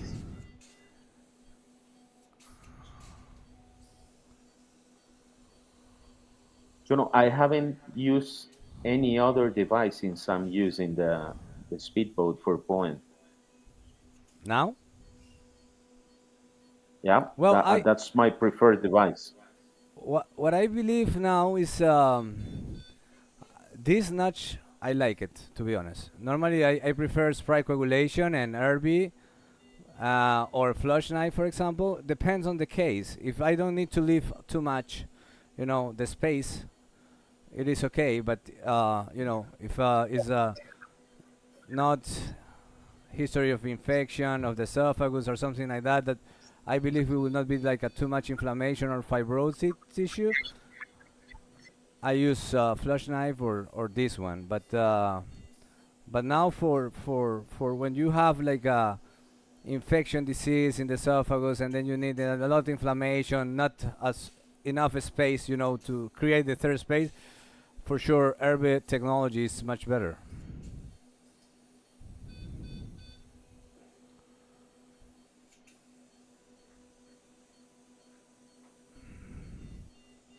Perfect. You see? Now we are arriving to the stomach, right, Alberto? Because of the anatomical reference.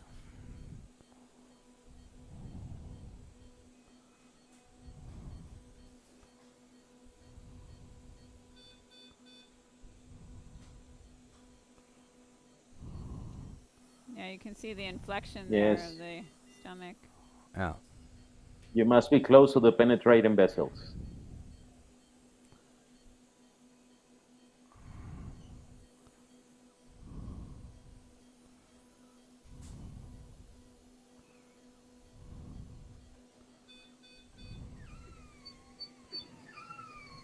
I want to make a little bit more space.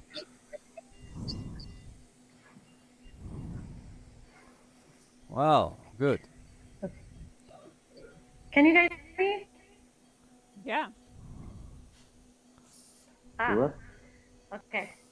For some reason, my microphone stopped working for a bit there.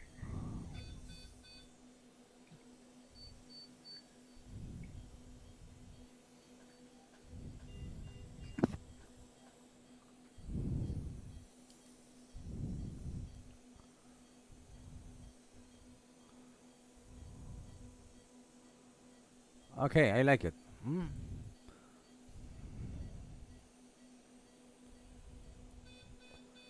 You see, no, not bad, huh? Yeah, it's very nice. The notch is working very good. Yeah, I like it.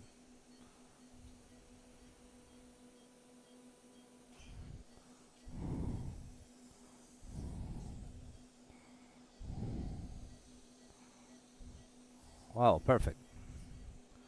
Now we Beautiful. are in the stomach, okay? So there is a big vessel. We will try to avoid that one. I want to make a good dissection. Then I will take the notch. And you can see very well when you make the dissection. So the notch gives more power. I don't know why, but I believe it's because of the third areas making the microwave. Well, I think also the microwave energy for hemostasis doesn't put you at risk for perforating the vessel prematurely, right? I think sometimes with force or spray coag, if you're not using coag graspers that are actually surrounding it, then it may be that you burn through quickly and it rips the vessel wall beforehand. But it seems that microwave kind of works in that way, I think, to cook it.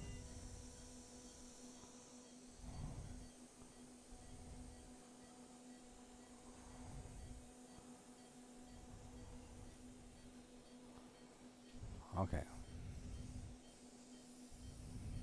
Ok, necesito que lo gires, ponlo así. Pones recto, gíralo. No. Hija. No, al revés.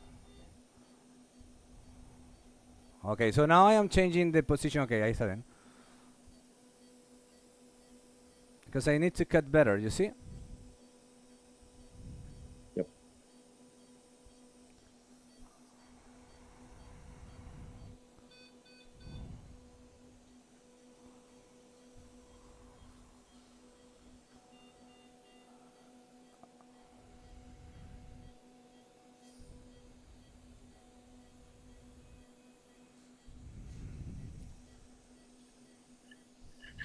This is another very nice thing about this device. Once you cut a vessel, you just don't move and go for the other pedal. Yeah.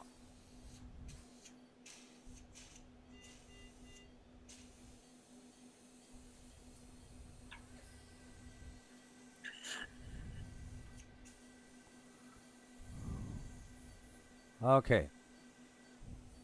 We're fine.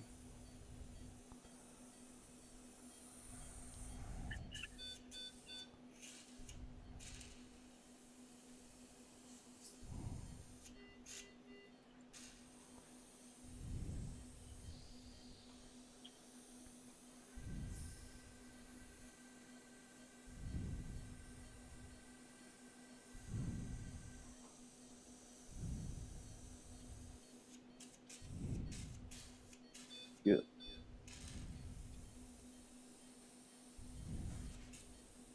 Still have some. How far you go from the gastroesophageal junction, Carlos? I am already there. Because how much do you advance? No, I just want to finish here. And I believe we are ready to cut. I just want to see where it's bleeding. There is a small vessel here. You see? With the notch. Good coagulation, and then you cut. Okay. What is your plan for length of a myotomy?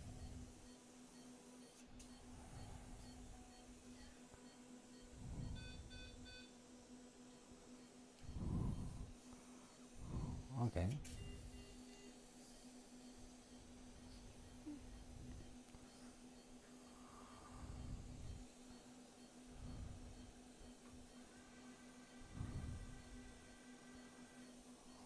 Where is the bleeding? Oh, sorry. There it is. Am I standing in the way? Have I been standing in the way, or the view is clear? No, no. Oh, here. Todo está bien.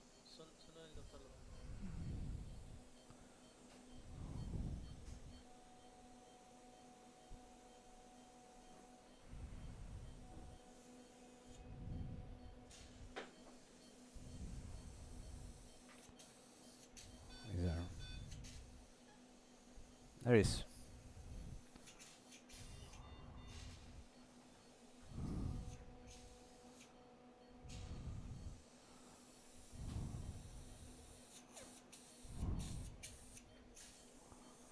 Okay.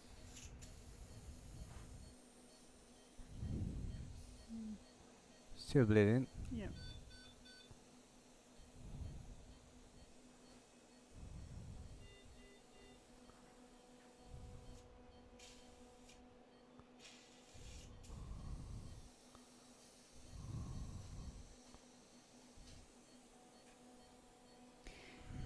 Talking about bleeding, you know, some of the scopes now have new modes that can be helpful in localizing the source. I was just noticing this is on iScan 1. Alberto, do you have experience with doing third space in any of the other modes? Have you found it to be particularly helpful, or? Oh no, I have not. I have seen the technology, but I had never used it. Do you? Yeah, so sometimes I've switched with the Fuji scope, for example, performing in LCI for whatever reason. I sometimes think that is a kind of nice, more calm imaging to look at. And then in terms of the Olympus mode for bleeding, I think it's, to remind me of the name of it, I think it's the TXI. Okay. You know, it turns it yellow. And so in the few moments I've seen on live cases, in particular when there's a lot of bleeding, you're not seeing all the red, and so it's actually quite calming. And it is very effective in localizing a source when your whole pool is bloody. So it's interesting to see where that role of that type of imaging is in hemostasis, but also just in performing third space where you're surrounded. It's beautiful space. I think we all who perform it agree that it's like a meditative kind of space. You have to try it. It is. Yeah, you have to try it and let me know what you think. Can't wait. You know, Carlos, Creo people says that on the water, microcoagulation is less effective. Yeah. What do you think? I haven't experienced that, you know, but yes, they say I that. already show it. You see, when I was inside the water trying to see the vessel, it was not making the coagulation, and now I do it. So this is one of the sometimes the limitations. But well, I think we are done here.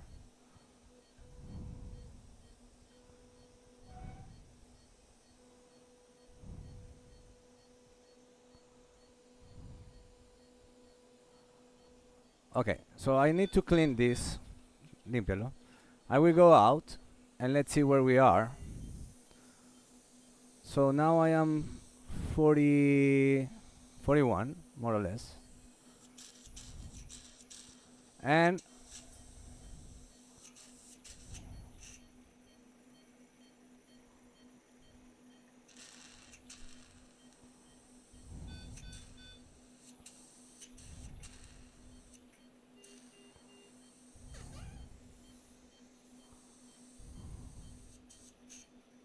So you did all the job without the coagulation grasper. Well, yeah, sometimes you can do it, as I show it. Okay, now, so we are, for sure, we pass here.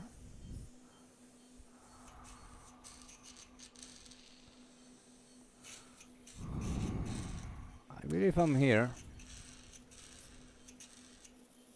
Let's see. I already.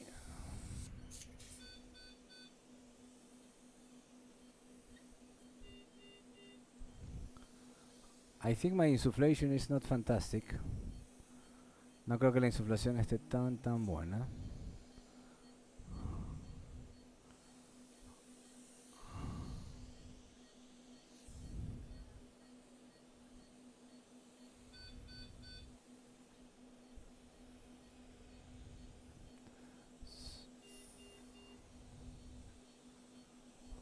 Maybe I'm here, huh? Yes, it looks like a nice blue sign. Yeah. Let me see. Yeah. There it is. Yeah, for sure I'm a little bit down, but because of I will inject here. Dame blue boost. Voy a inyectar aquí. I will inject blue boost just to be sure that I'm here. But I believe yes. So it's a different way of thinking. Yes. Now, to your point about not pulling out coag graspers, I think now between techniques and technology, we've almost eliminated the need. I mean, even underwater ESD, for example, the benefit of doing it that way is that you really can very efficiently create hemostasis, even with your cutting currents, if you apply it the right way. Injecta. Or low force current, for example, allows you to mimic coag graspers. We did some of that yesterday. And then, of course, this knife clearly is allowing for very effective hemostasis without actual physical coag graspers. So, Injecta. So, yes. Okay, inyecta. Para retira. So now I will go inside and I will try to see my blue, because as I explain it, I follow my blue. This is another, like a small tip that sometimes when you have a tortuous esophagus is easier to apply, and then you can follow the blue, right? ¿Cómo se llamaba el cuento de Hansel y Gretel? Hansel and Gretel, right? Hansel y Gretel. Yes. Yes, So Hansel and Gretel. You need to follow the bread, right? or the yellow brick line. Yeah. Wizard of Oz. So you see, I'm here. Now we can see a little better. So I use water sometimes. And I want to see if my injection, I can see my blue. You see? I see the blue now. So this is blue boost. Yeah. Again. You see? Yep. So very nice. I believe you are fine, huh?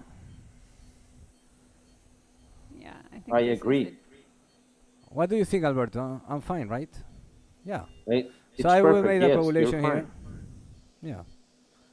I will make the coagulation here, just dissect, and then I start to cut.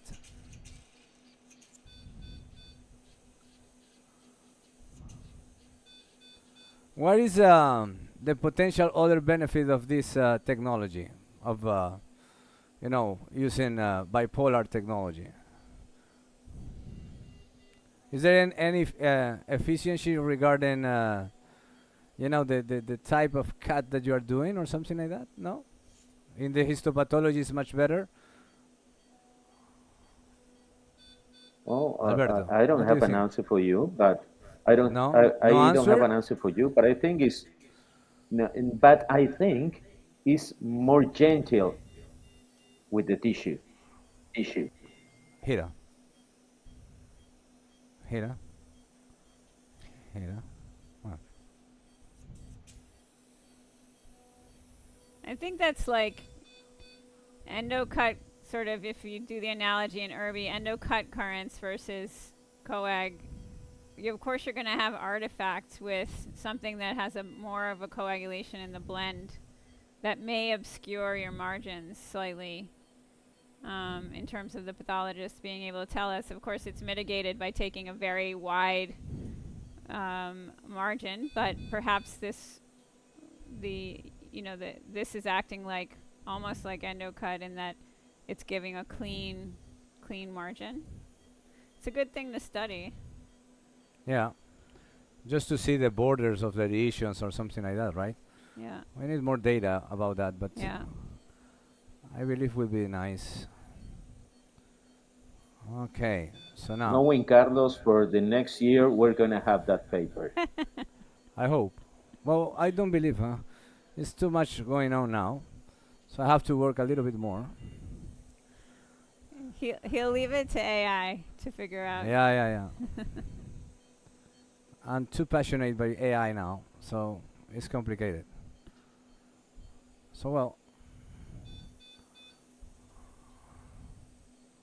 Beautiful. Anyways.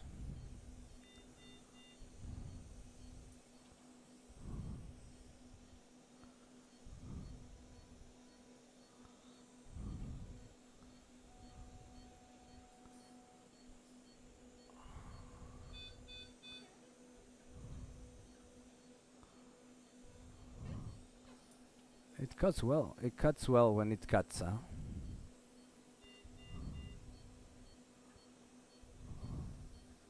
So I see this vessel here. I make a coagulation and then I cut, you see? So I like it the way that the coagulation is much better with the notch. So Greg is good, huh? Greg, he's watching me? Oh, okay. So he's happy now.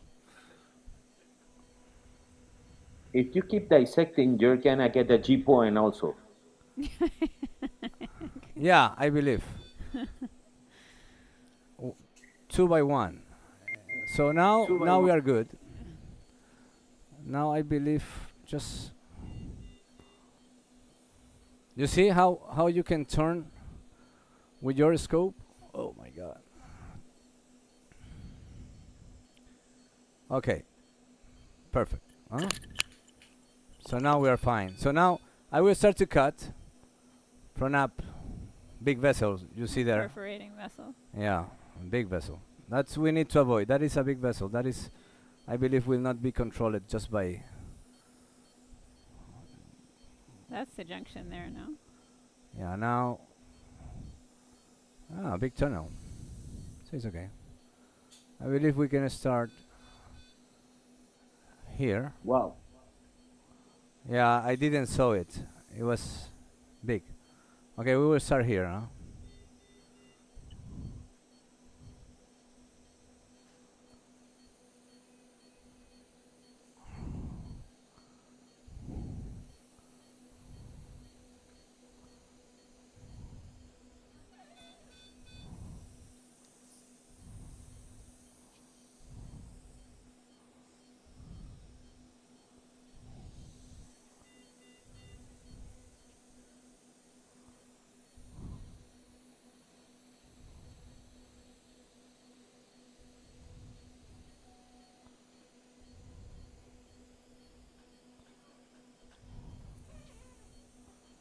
Okay, muy bien. Very good. So I make always a full thickness resection of the muscle because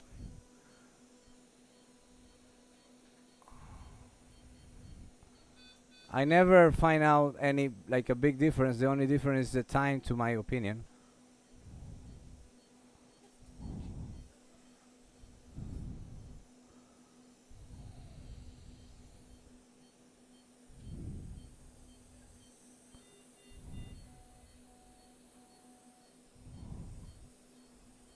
Let's see where we are. Oh.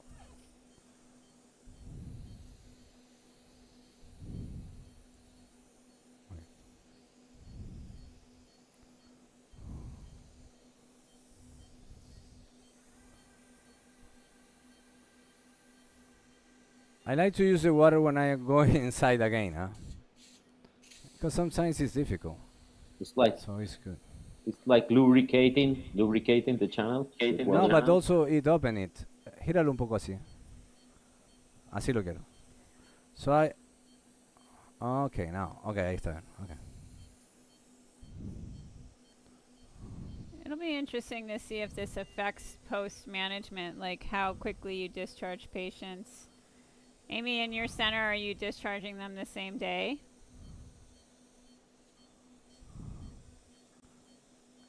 Amy.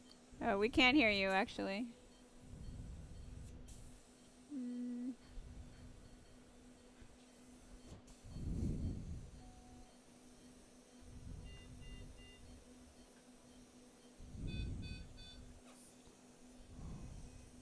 Amy? I didn't hear you, Amy, huh? Yeah, she's having difficulty with the mic. Yeah. What do you do, Rita? You discharge them in the same day?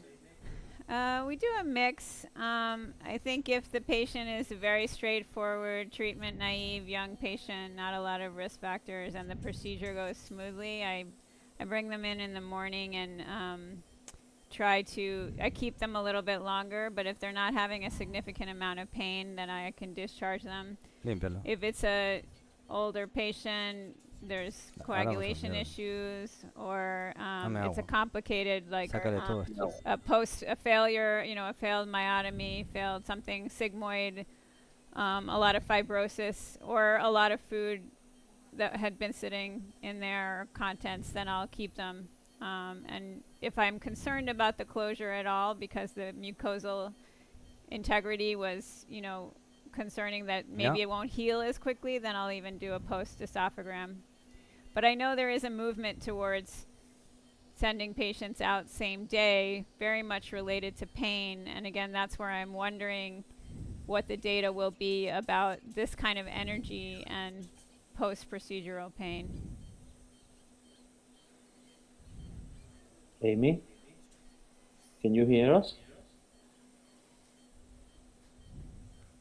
Gíralo. Let's see. Gira. Oh yes, Gira. we can. You send just say yes or no. You send the patients the same day home? Yes. Good. Okay. Most of them.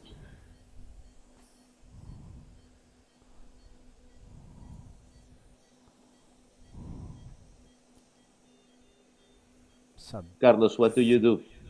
I'm trying to go inside the muscle. Night or discharge? Oh, yeah. Well, now I'm trying to get inside. I believe I get inside. Well, to be honest, during pandemia, I had some, maybe 30 cases that we do it. And we made, because we had the chance to have C-arm in our rooms. So what I did is discharge the same day after finish the poem and making contrast, right, in the esophagus. So through the scope. Yeah, if there was nothing, I send it. Good. It's a little bloody, this muscle, isn't it? Yeah. And you were saying before your approach is to get underneath, do some hemostasis, and then cut. Yeah, normally. But I believe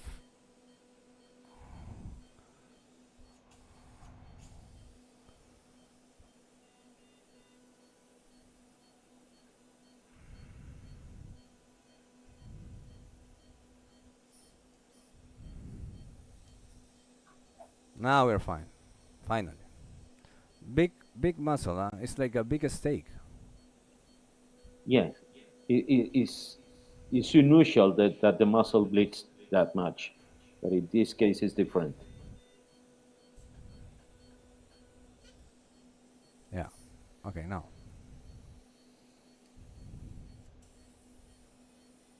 You guys hear me now? Yes, we can. Yes, we can. Wow. Okay, so I'm on my phone. I guess my computer is acting up a little bit. What I was going to say is, yes, we try to send them home the same day. especially if we suture closed as opposed to clipping. We almost always do. Otherwise we take it on a case-by-case basis. But the goal is, yes, to try to send everyone home the same day.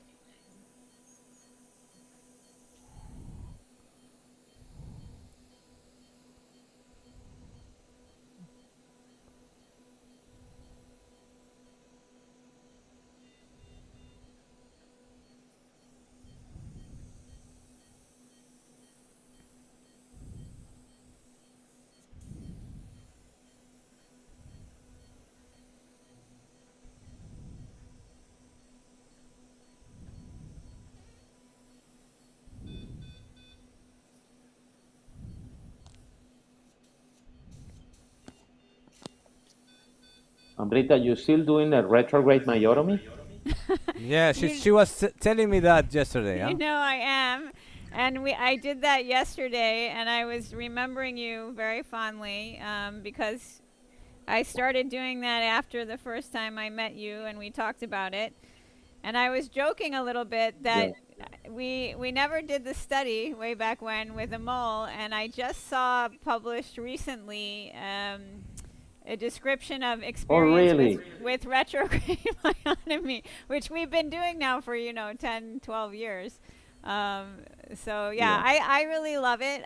I'm not sure how feasible it is. Obviously it's specifically for posterior poems. You can't really do it in the anterior that well, unless maybe you can and have experience with that. But I wonder with this kind of a knife, I think the benefit and efficacy of this knife is to go in an antegrade direction. Yes. Yeah. Yes, Have you yes, switched? You said that you're doing all of your poems now with the speedboat. Does that mean that you've switched to antegrade? Yes, I moved to antegrade. Maybe we could try with the notch to see what happens, if it's feasible. I'm not sure, because right now they're using the ultra slim speedboat. Yeah. So it But must be antegrade. Yeah, maybe you don't need to. I mean, I think I'd love to hear what your thoughts are, but for me, the benefit of doing it retrograde was sort of that the pulling sensation allowed for not having to continually move the knife in and out of the plane, and also the potential risk to the overlying mucosa when you were kind of going in that upward direction. And then the other was just, kind of taking care of the area that needed to be treated the most earlier in the procedure, so you didn't have risk of the mediastinum. But it seems like in this case, you're doing the same thing. You're keeping the knife in the same plane relatively. You're kind of cutting along almost like scissors. And as you're showing, the speed of the tunneling and dissection is fairly quick, so the risk of the exposure time to risk is less. So maybe it's not necessary. Dame uno de esos de allá.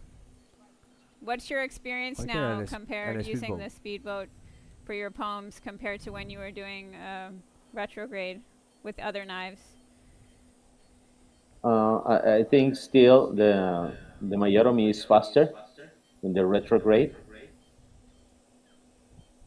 but I'm getting used to do the antegrade right now with this device.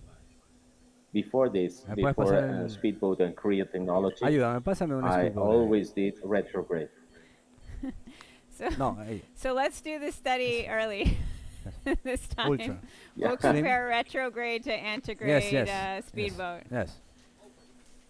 What do you think? Great. Yes, we must.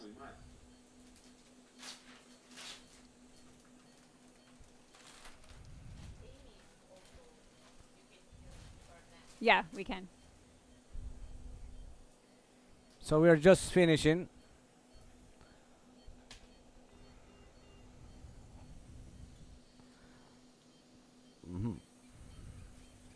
There's so many changes now also with, discussion about basically to make this procedure safer, even the length of the myotomy. There's a big push to do shorter myotomies because of Este es decreased este procedure aquí. time and decreased He's risk both. for adverse events. And I think if we combine all of these sort of steps that we're modifying, we're really making it a fairly, already was a safe procedure, but really making it Gíralo. a safer, quicker procedure. Ayúdala.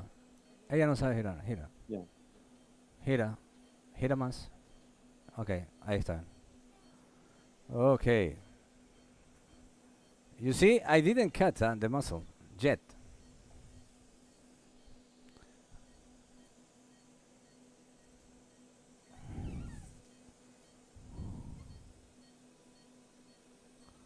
Now I am inside, for sure.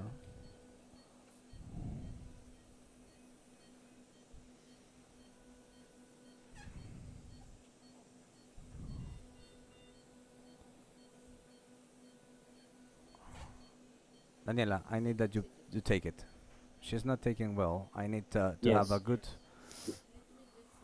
You must have the catheter of the device straight. Yes, to, straight. to have a good rotation. Okay, now I cut. Okay? Right. Now it's good. You see, the thing is that it was a big... Necesito que lo cambies para acá. No, you need to put both. No, straight. Take a step. Okay, straight. Yeah. And rotate. Rotate. A little bit more. I need to be like more... Okay. Don't move. Better.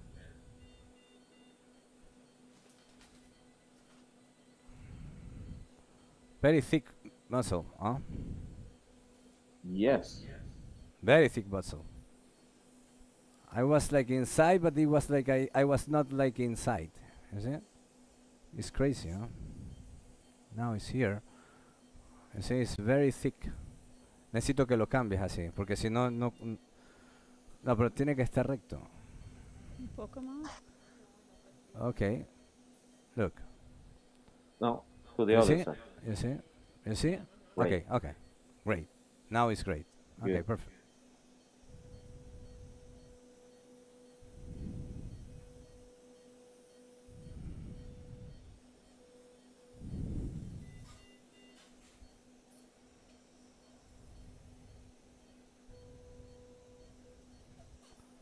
Okay. It's a very unusual thickness of the muscle. Yeah. It's very, very thick.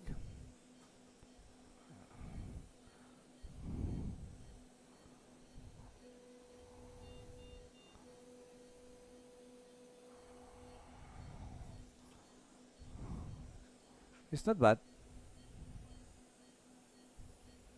Ah, no, it's beautiful. So I do small coagulations if there is some vessels, because I saw once my mentor Michelle came here, so he had about 2 hours bleeding because of one vessel from the muscle coming from the inner part, the deep part. Imagine.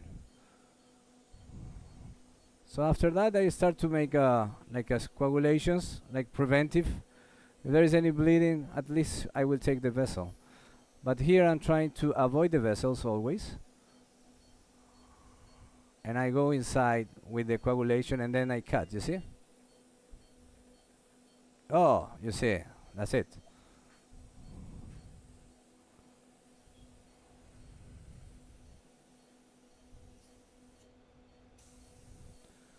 So this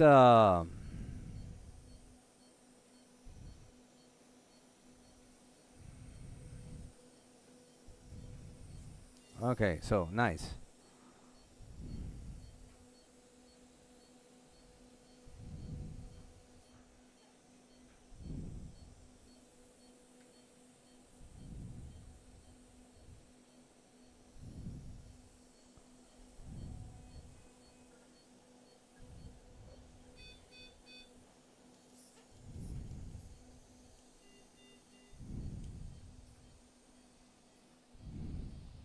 There's a vessel here. Let me see.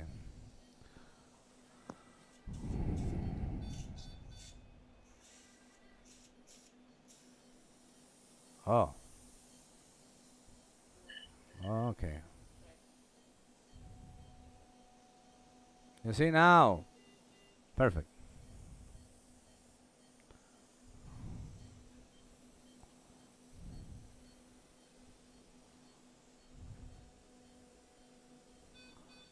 No.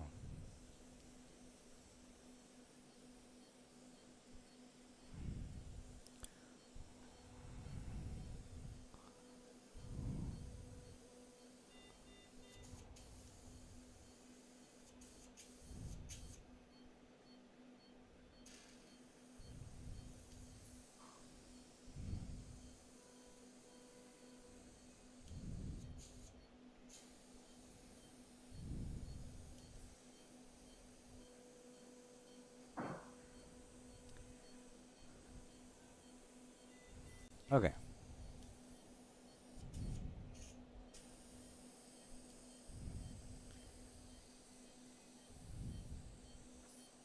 What are your thoughts, Amy and Alberto, on things like Puristat in the tunnel or taking other prophylactic measures to prevent delayed bleeding?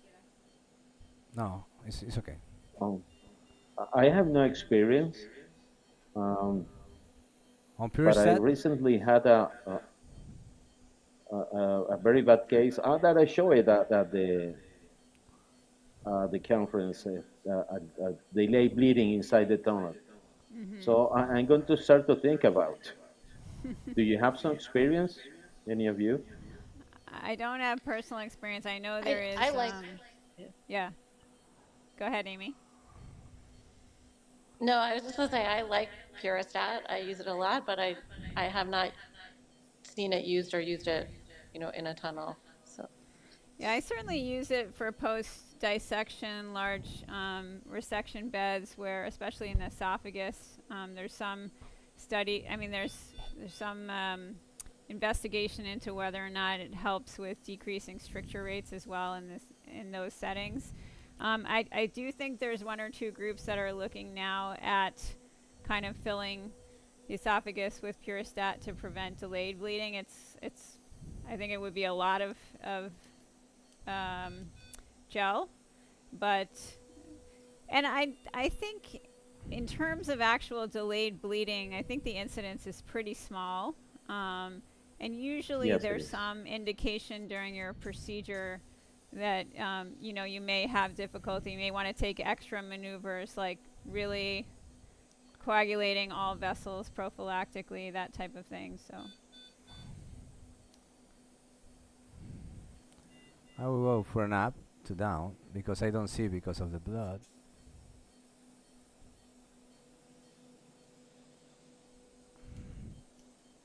I think Puristat also has other properties, specifically with wound healing. So I want to be a benefit from that perspective as well, but hard to know.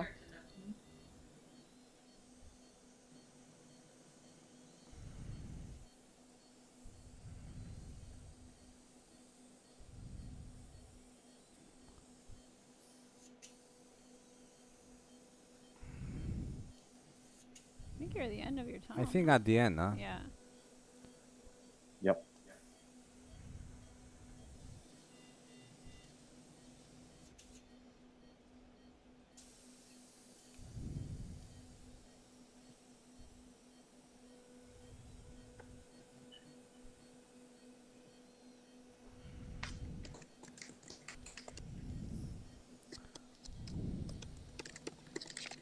And Alberto, have you been using this for G-poems as well? The speedboat, yes, I did. But in this case, especially in G-point, I rather the cutting use it with an IT knife. But I have used this.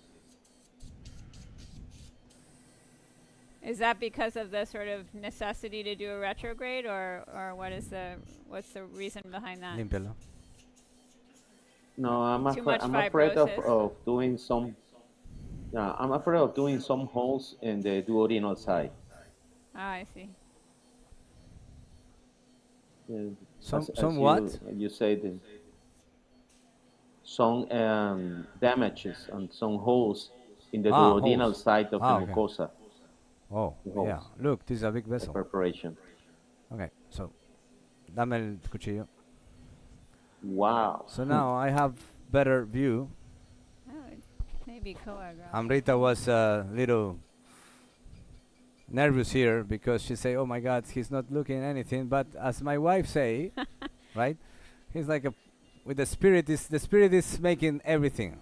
I am just canalization way, right? What do you think, Alberto? I don't know how it's done. Rita just said it's a meditation. Okay.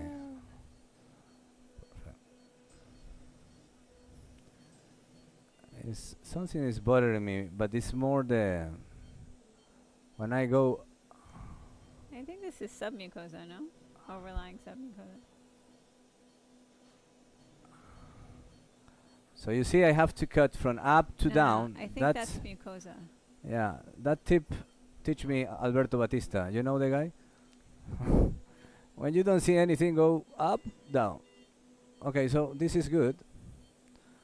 Because now I am open better. Is that mucosa? Esophageal mucosa? Yeah, it's submucosal, I believe. But this need to be stopped, no? I think esophageal mucosa. Do you believe? Aquí. Aquí. Oh, maybe, yeah. Yeah. Well, I'm not so sure. No. Maybe come outside and see. No, I don't believe. I'm sure that it's okay. Let's see outside. Wow. I mean, yes. Yeah, too much. Yeah. The maybe muscle it was, is so thick. Maybe yeah, a small, yeah. a small, very small mucosal defect there. Maybe. Not so sure. Yeah. Oh. Yeah, Rita was right. There you it see? is. Here is the hole, which is not bad. Oh yeah, I see it. You can suture it. Yes. So we have two ways. Now, but this is the stomach, huh?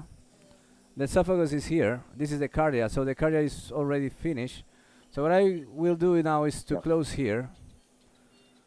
It's a good way to check you've gone far enough.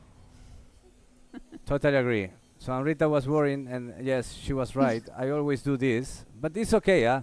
Sometimes it happens. So we will use, I think, 111 clip, right?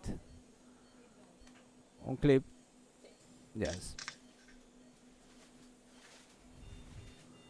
What's your experience using the clips inside the tunnel? Oh, a lot. I love it. I think it's one of my preferred things that bring into me Dr. Eduardo de Moura. You see? He started to do that, and then I didn't believe him too much. Well, I believed him, but I start to apply it. And yes, he's a surgeon. He knows better than us, huh? Yeah. And it works very well. Yeah, he does. So it stays forever, for sure. And you need to say to the patient that when they pass in the airport, they will maybe sound something, beep, right? But it's because it's in the esophagus. Right. So the internal the internist must be aware when he do an X-ray of the thorax. Yeah. But I mean, when you do a poem F, Hira. you're leaving clips in Hira. the tunnel, no? Hira. Yes. No, Yes, necesito. but I think necesito que Milena venga I acá. think maybe the Hira. clips in the serosa Okay. works different than the clips in the mucosa. The clips in where? In the serosa? In serosa, when Yes. you do the F poem, yes, will stay there forever. Oh yeah. Okay, so They're I believe acting you need more to like surgical Eso, clips. muy bien, very good. Yes. No, open, Yes, open. they are. Open, I need like that. I need to rotate. Rotate. You can rotate close also. Close it. It's easier. Okay. So rotate it. So gíralo. Ahí está. Así lo quiero. Abre. No. Tienes que ponerlo un poquito más. Poquito más. Poquito más. So this is very important. The position of the clip is very important. And where you will place the first one is very important also. So because if not, it will be a nightmare. Abre. Abre todo. So it's a little bit down, I believe. Do you guys have experience with ECTAC in this setting? G junction. Oh no, I don't. So I've used it to close. Do you? Yeah, some ESD defects that are crossing the junction. When I want to decrease the risk for bleeding and whatnot, it actually works quite nicely. I mean, remembering that ECTAC is not like tiene que estar así. True Gíralo. appositional closure. Okay, abre. But it's because of the nature of the tissue right here with the way it folds. Abre más. Está muy así. Necesito así. El corte es así. Modality. A 5 horas, ¿ok? Entonces lo necesito entre 4 y 6 horas.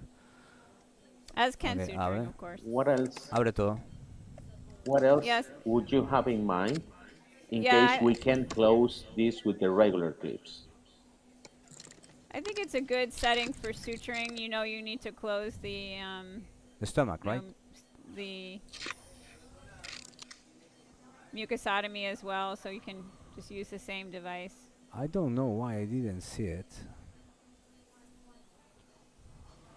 Oh, it's a very particular anatomy, my friend. I think it's very confusing with the thick of the muscle. Oh, it's okay. It's not something that I am worried now. I need to close for sure. We need to close it, but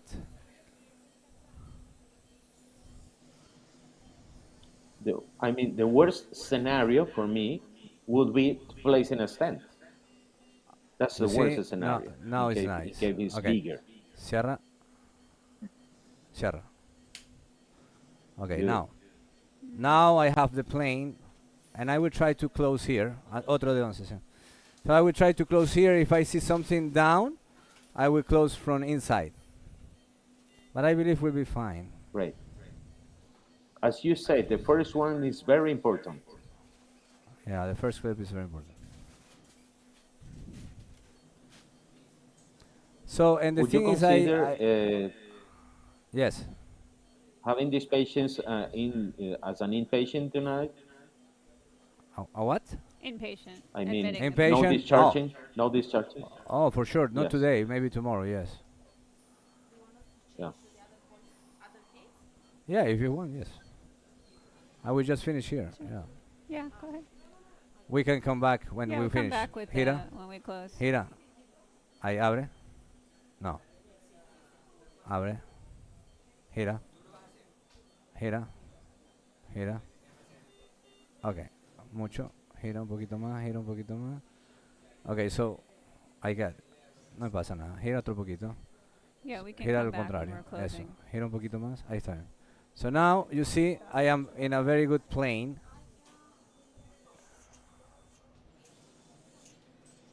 Cierra despacio. Cierra. No, abre. No lo cogiste, abre. Abre. No lo cogiste. Abre. So it's okay.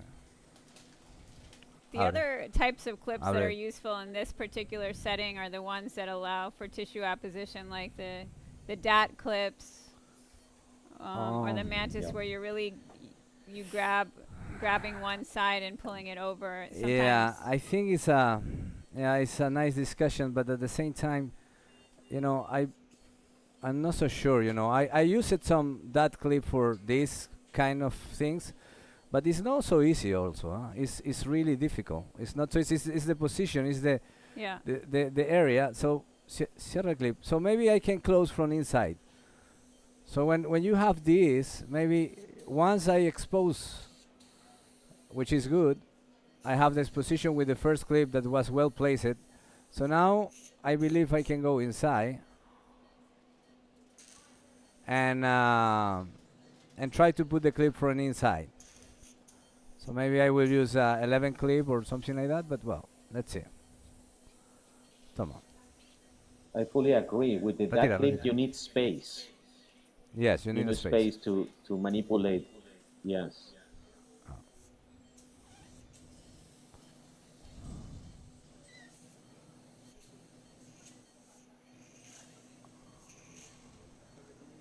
So one of the things that I always say to the fellows that we train in third space is that they need to think as a surgeon, right? You know, there is still bleeding. I am looking this during my procedure, so so now I know that I need to go inside because I need to see where was the vessel bleeding. Yes. Yeah, for sure. Where's my entrance? It's not here. I believe it's here, huh?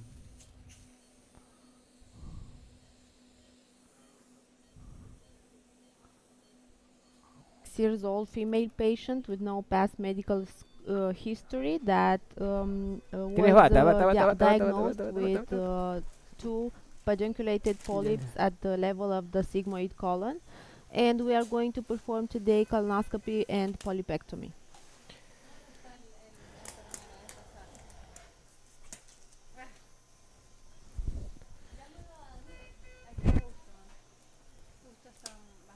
Yeah.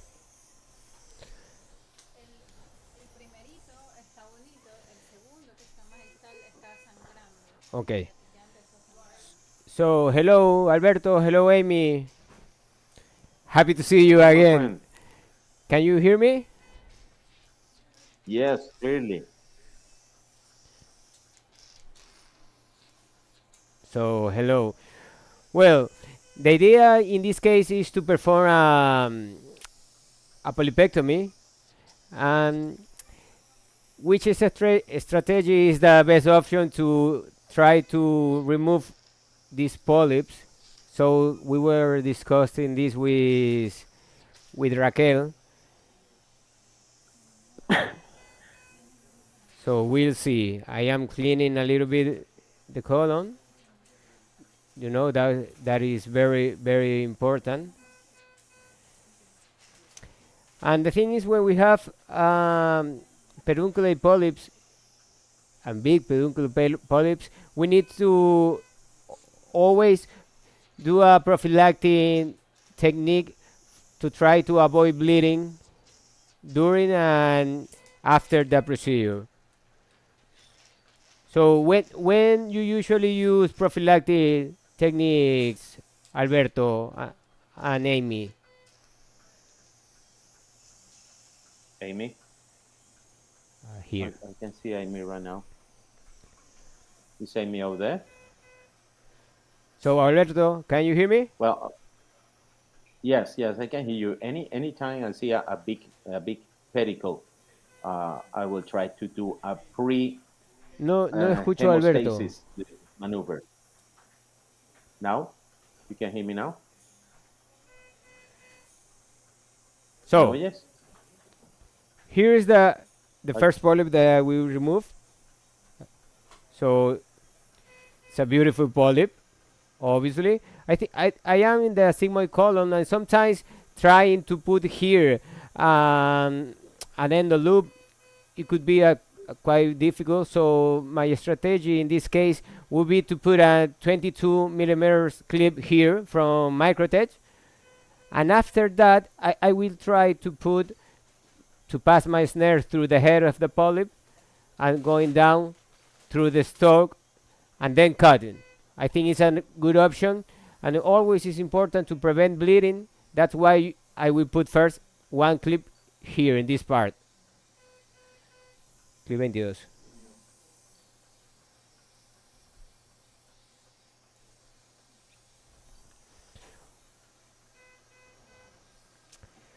I always help my procedure with injection of water. Not injection, get a lot of water inside or saline solution inside the colon to try to have a better view of the polyp, the colon, the structure. So it's better to use water. I like this kind of technique. Can you hear me, Juan Manuel? Bajo, ¿puedes subirle el volumen? Porque no escucho bien. I can hear you now, Alberto. Can you hear me? Why are you changing your preference and instead of using an endoloop to use these long clips? Yes, sometimes I use endoloop, but the problem here is the position. That's why I won't use now an endoloop, but you have to be careful when you use endoloop. Two things. First, it's a assistance dependent procedure. He will try to tie the endoloop, and if he ties too much, he can cut the stock. So I use always endoloop when I have a huge stock. That's why I prevent to cut the stock in that occasion. So that's why I will use right now just clipping. If you see sometimes the polyp hide it all the time inside the oven, please. Gíralo hacia plano, ponlo. Eso es. I fully agree, Juan Manuel. I find it easier using the clips than the envelope. Yes, of course.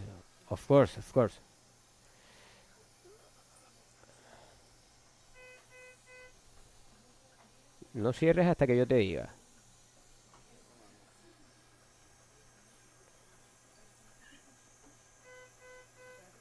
There I am. So, haz un falso cierre. Cierra nada más una vez. So, I think I have it. So, cierra. Libera. It's a big stock. I think it's it seems almost that you catch it, all of it. Yes, almost. Just a small part, but I don't think the feeder vessel just is going through that part. So I don't think neither. So once I put a clip, I always try to go up and in this side and open my snare here. And once my snare is open, then I go down to try to catch the polyp. 20. When you try to choose the correct snare, it's important to see, don't try to use the huge snare, because sometimes if the snare is too big, it will be more difficult to catch the polyp. So, yeah? Okay, we will switch to Carlos' room. He wants to show you something, okay? Okay.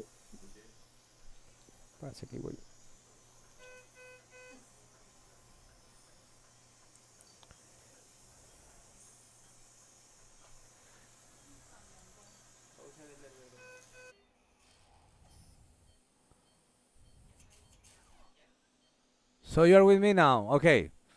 Dame más, gente. Oh, solución salina. So you see here, I close from inside, okay? And I will tell you why. Because it was easier to close from inside than from outside. And that was something that Alberto was asking me, right? And I believe it was his desire that the energy sent to me to make this perforation of the mucosa, which is good. But it was completely closed, you see? So this is very important. Yes. You see? I put 4 or 5, well, the first clip went inside when I applied the first clip inside. So then you have 1, 2, 3, 4, 5 clips inside, and it's already cut the muscle. So I'm good now. I'm trying to see if I can see again this part that was like the hole, and now it's closed. You see? Wow. It's good. Yeah, very it's very nice. good. Very nice. Yeah. So it works well, my friend. So thank you for the energies and the support. Huh? Oh, Now I will pleasure. try. Now I will try to close, and then I will pass now with Juan Manuel that have to show you something, and maybe it's interesting for the future. I believe he's doing. What is doing Juan Manuel? Huh? I don't know. Huh? Juan Manuel is cold snare resecting a polyp with a polypectomy. piece cut. Well, Yeah. yes, this is something that we are thinking about, that possibility to do this with the new Hunter lesion, Hunter snare, that is a nitinol cold snare. Why? What is the Yeah. rationale behind this? Is that not all the units worldwide, even ambulatory surgical center, ambulatory endoscopy center, don't have normally. They don't have electrovistry. So Yeah. yeah. So when they don't have that, so they send the patients to make a polypectomy that could be made it in an ambulatory center. See. So Yeah. is that? So I will let you with Juan Manuel when I close this, and then I come back here. Okay. Great. Great job. Thank you.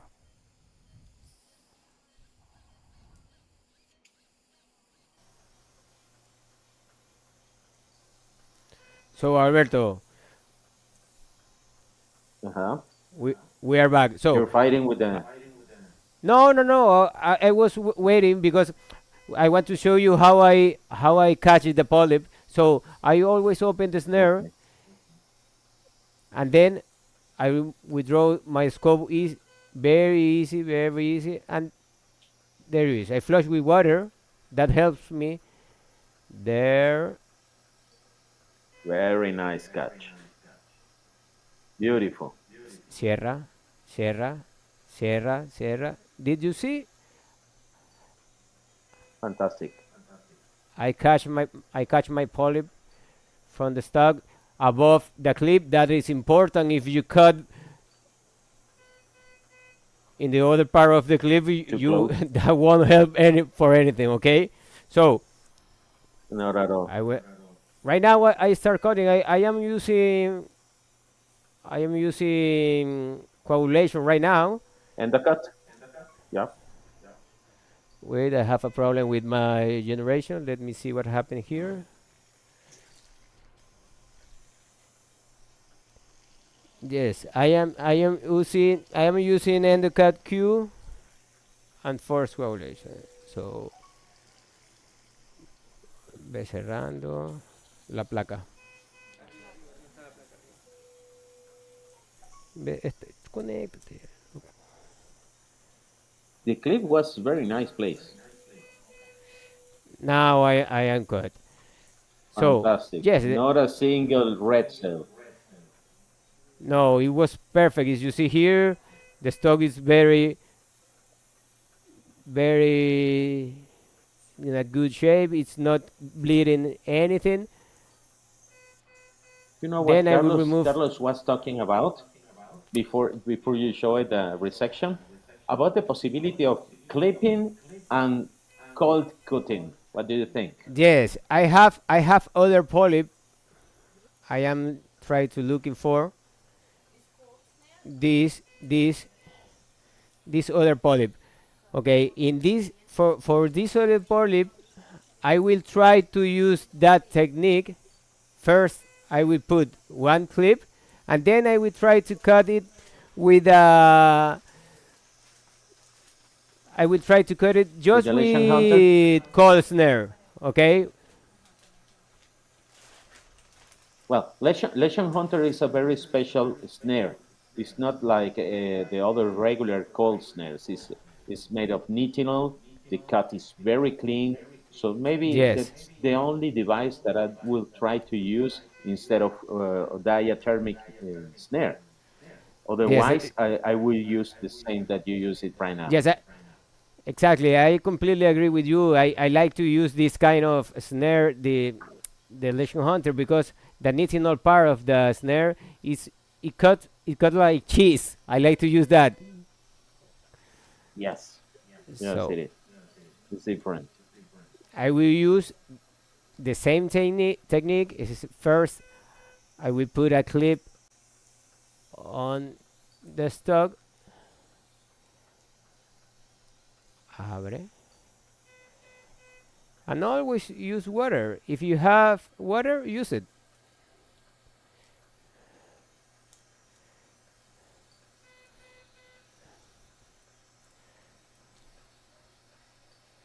Gíralo un poquito.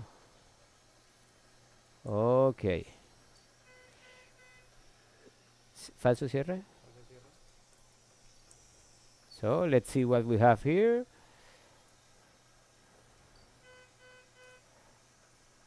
I think it's okay, huh? It's nice. Yes, I agree. Libera.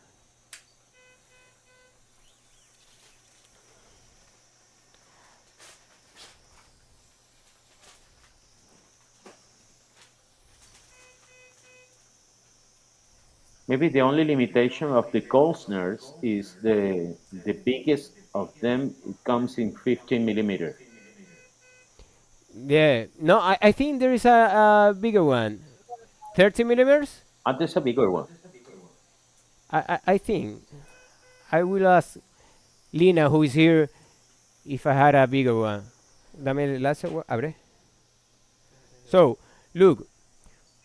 The advantage of this snare are two things. First, as Alberto tell us, was the nitinol tip of the snare, and also it was it's rotatable. It's rotable. So it's very important because sometimes we need that. And the sheet and the tip are of metal, so it doesn't corrugate. Yes. When you close. Yeah. So Carlos, we wanna run this protocol because the idea is try to perform safe polypectomy in places when they don't have any coagulation or airway or something like that. Surgical unit to perform hot snare. Yes. So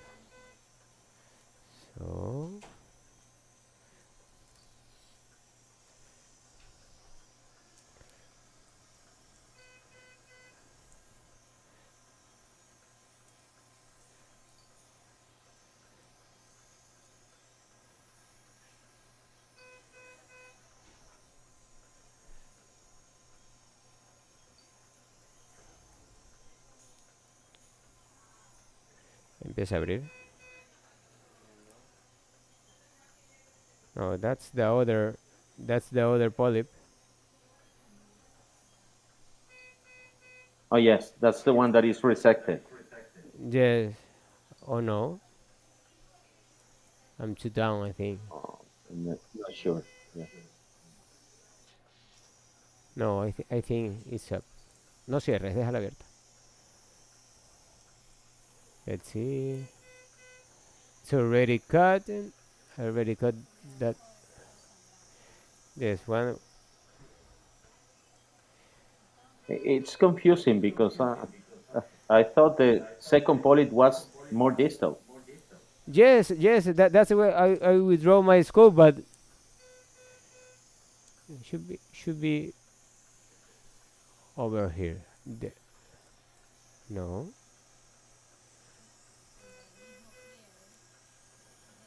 I think it's here. Because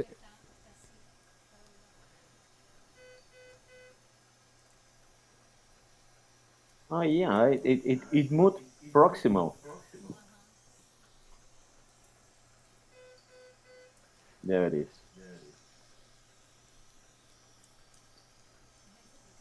Yes, maybe a fall is confusing me.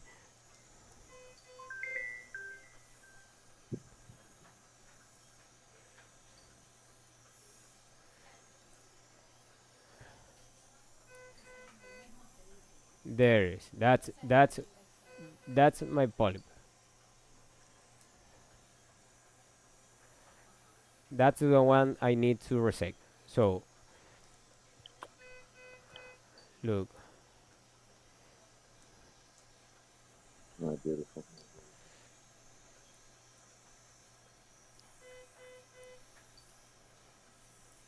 See, you just needed more water. Yes, water, water, water. Be patient.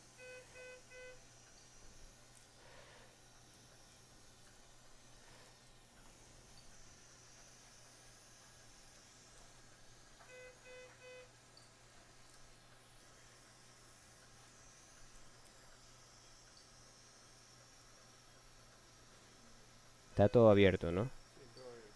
Okay. Did Lina confirm is this 15 or bigger? This is a 15 one. Okay.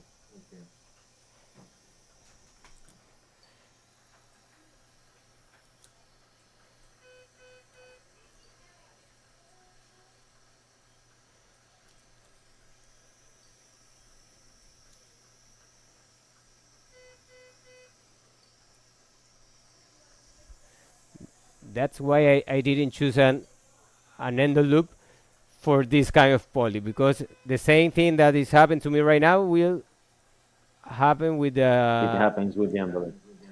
Yes.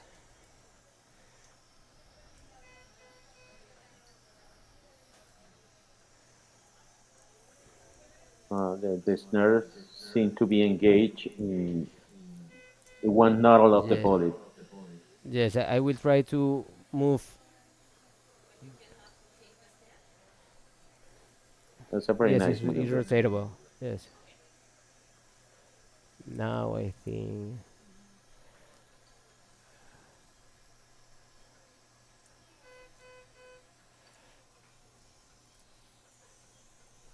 Okay.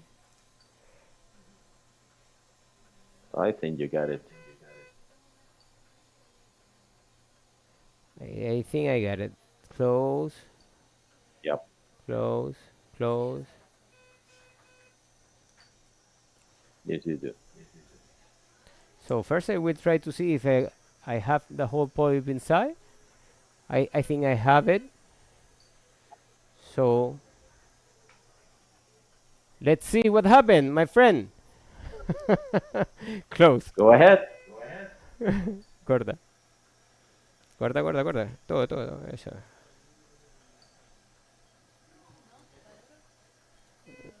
So, first thing, he's trying to cut.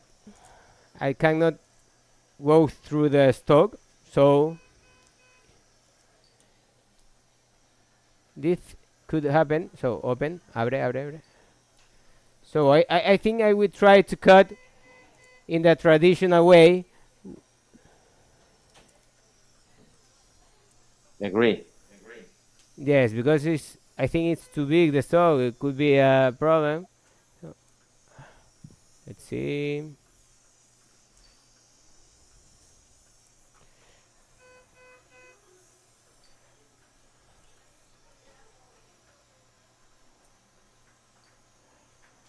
Estás abriendo, ¿no? Okay.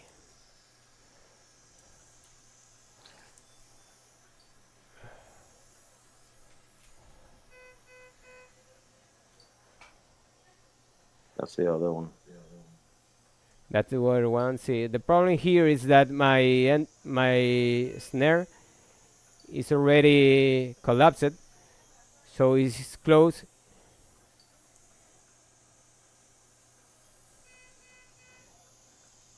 Okay.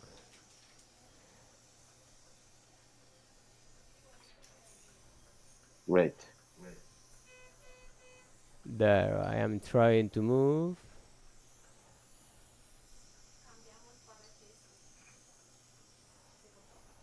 No, it's not. You still have it. Okay. No, I don't have it. I think it's some part of the polyp is still attached to the snare, so I need to open and try to move.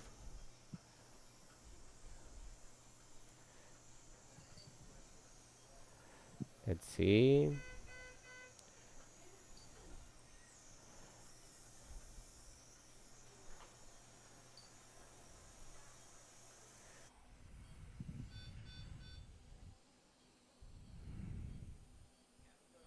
So now we are here. Carlos, we're with you.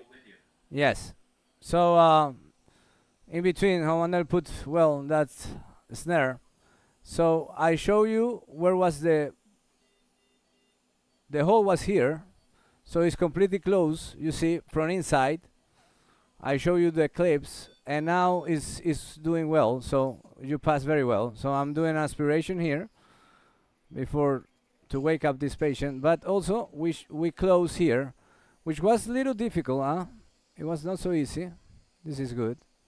Here, so we put 3 clips, one 216 and one 22 in the middle, because Amrita's direction, which was good because the first 2 clips was not well positioned. So now we finish. I believe it was a little hard case, I believe. So now we will but the come back. myotomy looks great. The closure is great. You did a great job. Yeah. Juan Manuel makes me work too much today. Huh? Okay.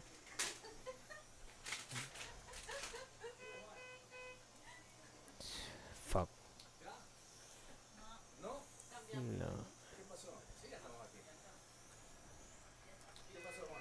No, the snare didn't cut the huge because it was a huge polyp. Now, okay. So that give me one. No, I tried to cut, but the stock and the polyp is too big, so I will cut with hot snare. But that's. The snare just was waiting for the pressure of the patron. When Yes, the of course, in, as you know. Carlos, come here and the snare leave the polyp. The snare say, okay, okay. Yeah. Okay, okay. Don't try anymore, please. Okay, abre.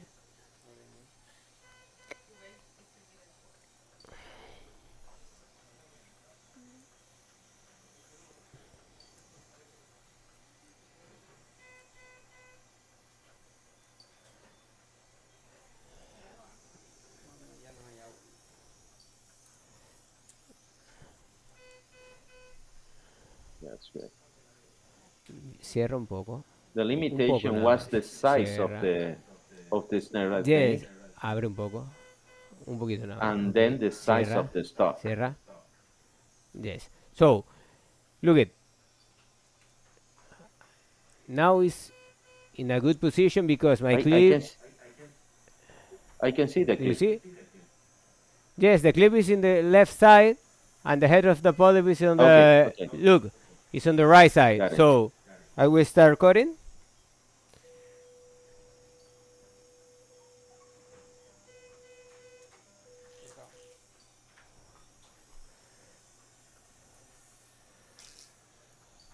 So, no bleed.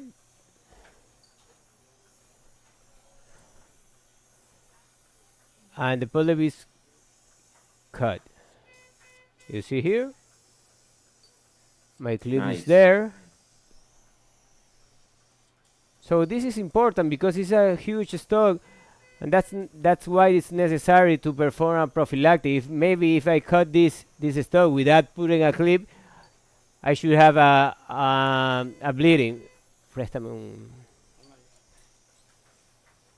una malla. So, I will remove, look, that vessel. The other option with this kind of polyps is to do what Daniela did early in the morning with a scissor blade. It's an option. Just put a clip and then start cutting with the scissor until you cut all the stock.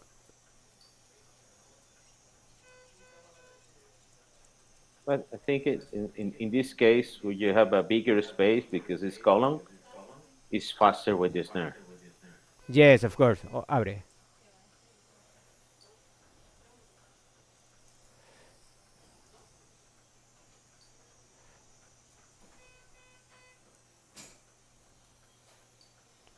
Cierra. No, abre. Cierra. Now I have one of the polyp. That's the other clip, who is in a good position.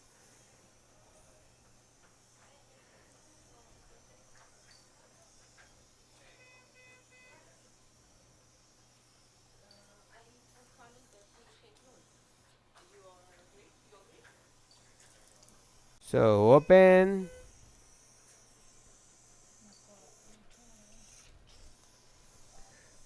And there is. That's it. So we will Beautiful. close. So thank you so much, Alberto, for being here with us today. Congratulations, Juan Manuel. Thank you all, guys.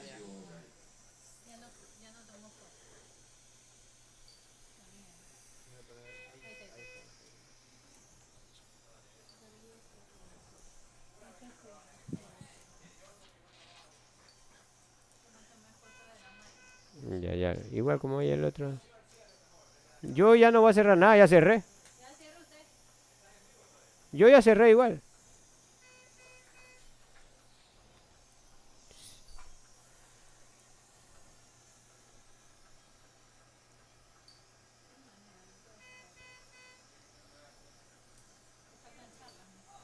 Sí, charla.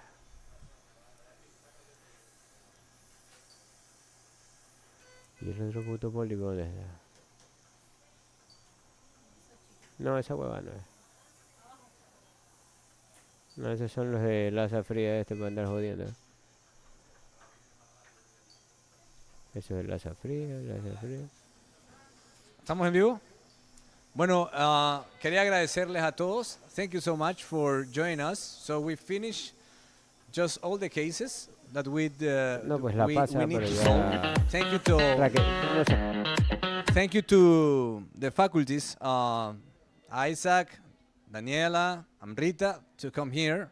Also to the real director of the course, Dr. Juan Manuel Alcivar. To be honest, he made a great job. I was just invited, and I really enjoyed it also. Thank you for the companies and the support of the industry, because without them, it was impossible. Europharma, Siegfried, thank you so much. Also Pentax Medical, Microtech, Creo Medical, Primus Medical, Perfect Edge, Fujinon, and all of you, thank you so much for this live course. And all the followers, you can continue looking at the course once will be available on YouTube. So thank you so much, and enjoy the rest of the conference, and enjoy the rest of the day. See you next year. Thank you.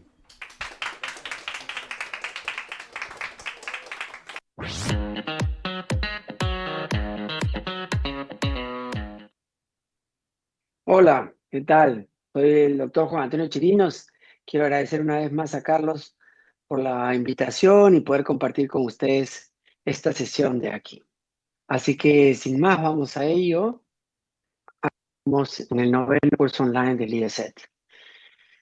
Vamos a hablar hoy día de los pros and cons de la resección bajo el agua. ¿Ya? Y bueno, vamos a revisar un poco los tipos de resección bajo el agua que existen, ver la evidencia que hay, y luego hacer un balance ya sabiendo los datos claros.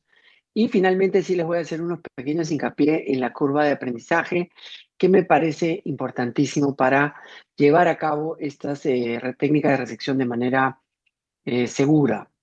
Entonces, para ver dónde estamos, de dónde empezamos y por qué creo que se crea un poco las resecciones bajo el agua, esto es porque la resección incompleta de las lesiones de colon, que es donde empezó casi la historia de las resecciones bajo el agua, hay una tasa muy alta de resecciones incompletas, tanto así como en 10%. Y esto aumenta a modo que los pólipos crecen. También es verdad que incluso para pólipos aserrados, es hasta 4 veces más frecuente que la resección sea incompleta. Y en este estudio se vio que aparte es muy importante que la tasa de resección incompleta no es homogénea en un centro. En este caso, fíjense, el endoscopista A tiene una tasa de resección solo del 6.5%, mientras que el endoscopista E tiene una tasa de resección incompleta del 22% de sus lesiones. Entonces, en ese sentido creo que nace el primer reporte de mucosectomía bajo el agua, en la cual el doctor Moller, no sé si logran ver porque está en la parte superior a la derecha, la foto del doctor Moller, que tuve la suerte de conocerlo justo dentro de mi fellow en Canadá, directamente, eh, presentó su estudio que realizó en el 2010 y 2012, donde los primeros 60 pacientes que venían para mucosectomía tradicional, él le hizo una endoscopía y vio justamente que el tejido flotaba. Y al darse cuenta que ese tejido flotaba, se le ocurrió que esto podía salir porque la capa muscular quedaba lejos de la zona que es lo que ponen en esas flechas amarillas. Entonces, lo que hizo fue hacer la técnica de marcaje con APC, con argón, usar siempre CAP, y utilizó un modo diferente de coagulación que luego veremos que no se mantuvo necesariamente en el resto de la evolución de las resecciones bajo el agua. Y lo siguió a 3 meses. Básicamente este era el principio. La lesión flotaba y no la podía coger cuando estaba bajo inmersión de esta manera. Entonces sus primeros resultados fueron primero en pólipos grandes. Él tenía obviamente referencias de pólipos de más de 33 milímetros en promedio. Algunos eran mayores, otros más chicos. Incluso eran algunos pólipos que ya habían sido intentados resecar. Y de ellos, el tiempo de resección, uno de los primeros datos fue que fue mucho más corto de lo que estamos habituados en mucosectomía tradicional.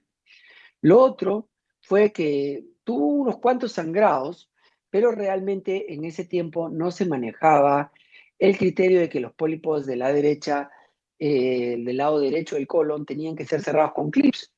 Entonces, es posible que a eso se deba el sangrado que tuvieron sus pacientes. Y una cosa interesantísima es que su tasa de recurrencia para pólipos tan grandes era muy, muy baja comparado con los reportes de mucosectomía tradicional. Entonces, desde realmente las resecciones bajo el agua están en donde ustedes piensen, donde ha llegado el endoscopio. Al esófago, al duodeno, a la ampolla de váter, al estómago. Y efectivamente donde quizá empezó y es su auge principal es a nivel del colon. Y como veremos incluso en resecciones bajo agua en frío, además de la disección que la vamos a ver muy rápida. Entonces, esta es una de las primeras mucosectomías bajo el agua que hice, ya llevo unos años la resección, pero efectivamente, fíjense, cumple uno de los requisitos que comentaba el doctor Moller, que es una lesión que no tiene signos de infiltración, como todas las lesiones que fueron incluidas en su primer estudio. La otra característica por la cual elegí esta resección es porque está cabalgando un pliegue. Entonces, si hubiera querido sacar esta lesión de manera en bloque, con la menor tasa de recurrencias posibles, por técnica tradicional, respetando el pliegue, muy probablemente lo hubiera tenido que sacar en 2 fragmentos, uno por encima del pliegue, otro por debajo. Entonces, si uno quiere mejorar su capacidad de resección en bloque y así disminuir la recurrencia local, efectivamente las técnicas de inmersión bajo el agua es especialmente idónea. Como ven ahí, voy abriendo el asa por detrás y la lesión como que flota. ¿Ven? Todo lo que pasa esto que la capa muscular queda muy por lejos y la mucosa comienza a flotar. Entonces, ahora la lesión que antes era plano elevada, una lesión 2A, ya está flotando, más parece una lesión como pseudo pediculada, una PS casi. Y ahí la voy a atrapar, y fíjense, esto sí pasa mucho, que la visión no es tan perfecta. De hecho, ahí reviso cuánto tengo atrapado y veo que una parte de atrás no está.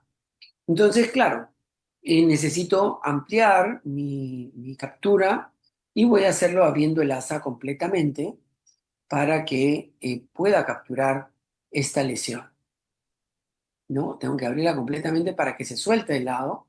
Una vez que se suelte, que fue en ese momento, recién bajo, digamos, un poco más a la zona del cuello de este pseudo pedículo que se ha creado, y después de eso voy a atraparla y resecarla. Muy importante ahí la sensibilidad. Va a haber una diapositiva más de este tema, pero muy importante que veamos que cuando uno obtiene esta cantidad de material, tiene que saber si está cogiendo el músculo. Y esto se sabe básicamente porque el músculo es más duro cuando uno aplasta el asa de polipectomía. Yo ya le he enseñado a mi ayudante y a mi enfermera a que ella tenga la sensibilidad, pero si no, hay una curva de aprendizaje donde se tiene que hacer, y eso lo vamos a ver con más detalle más adelante en la presentación. Entonces, ¿es la mucosectomía bajo el agua la mejor opción para resecar lesiones de colon? Desde luego es muy exitosa y tiene una baja recurrencia, tiene pocos efectos secundarios, es fácil de hacer, es rápida y no es muy cara, al menos disminuye el costo en lo que es la parte de la aguja de inyección y el material de inyección. Entonces, en general, para mí es una de las que cumple mejor los objetivos como una técnica de resección. En general, ¿qué hemos aprendido de cómo disminuir la tasa de resección? Disminuir la tasa de recurrencia, es que si nosotros intentamos sacar en bloque las lesiones y con márgenes libres, sanos, esto va a tener una tasa de recurrencia muy baja. ¿Y qué pasa si no nos cabe dentro de una asa o no es posible la resección completa? El plan B podría ser hacer menos fragmentos siempre y cuando, por supuesto, saquemos toda la lesión adenomatosa posible. Miren acá, hablando ya de una de las técnicas de resección más comunes, porque lo que más enfrentamos son pólipos chiquitos, es la técnica de resección bajo el agua de asas frías. Y como ven acá, este es un caso mío en el cual vi un pólipo, estaba haciendo como siempre hago mi colonoscopia bajo inmersión y efectivamente lo saqué bien, la lesión se pedicula muy bien y como ven, claramente la base que está aquí se ve totalmente limpia, ¿no? Entonces, ¿hay una técnica para hacer la mucosectomía en frío? Sí, es presionando hacia abajo, a diferencia de la carpa que se hacía en la polipectomía caliente. Y siempre recomiendo, si lo pueden poner a las 6 horas, luego atraparlo, pero asegurar con márgenes sanos. Entonces, siempre pido que intenten conseguir este resultado, que es como la imagen huevo frito, donde ustedes intentan todo un anillo de mucosa sana, ¿no? Y el tejido adenomatoso, que vendría a ser como la yema, está al centro de esa lesión resecada. Entonces, lo adenomatoso sería como la yema y el tejido sano como lo blanco. Y eso es lo que tienen que tratar de buscar. Y comprobar que salió todo el pólipo, ¿no? Y fíjense que esto es en la última guía del último año de la ASGE, es uno de los criterios de calidad, que en más del 90% de las resecciones de los pólipos menores de 1 centímetro sean por asa fría. ¿Y cómo entra la inmersión aquí? En estos estudios se ve que en general la mucosectomía bajo el agua incluso tiene una recurrencia casi igual y, digamos, tiene una tasa de resección en bloque mayor, ¿no? Entonces, en este estudio se preocuparon mucho de la aparición de las musculares mucosae en el tejido, pero no es realmente quizá nuestro objetivo primario como resultado. Pero, digamos, definitivamente es una buena técnica. En este otro estudio de un grupo asiático, me parece que lo que vemos, digamos, es que no está nada mal. También la tasa de tejido residual es muy mínima y en general incluso es mejor la mucosectomía bajo el agua o la polipectomía bajo el agua. Pero ojo que fíjense en la foto cómo cogen el pólipo en frío, lo cogen muy cerca del tejido adenomatoso y por tanto los pliegues no salen completos, ¿no? Entonces no se cumplen necesariamente. Entonces para mí, en general, en asa fría, realmente si hacen lo correcto de atacar este tejido como con todo el aro, digamos, en forma de huevo, digamos, dejando el adenoma bien central, va a ser suficiente, pero si están en una colonoscopia bajo inmersión, sáquenlo bajo el agua, que los resultados al menos muestran que es muy similar y digamos, si tiene una baja tasa de recurrencia.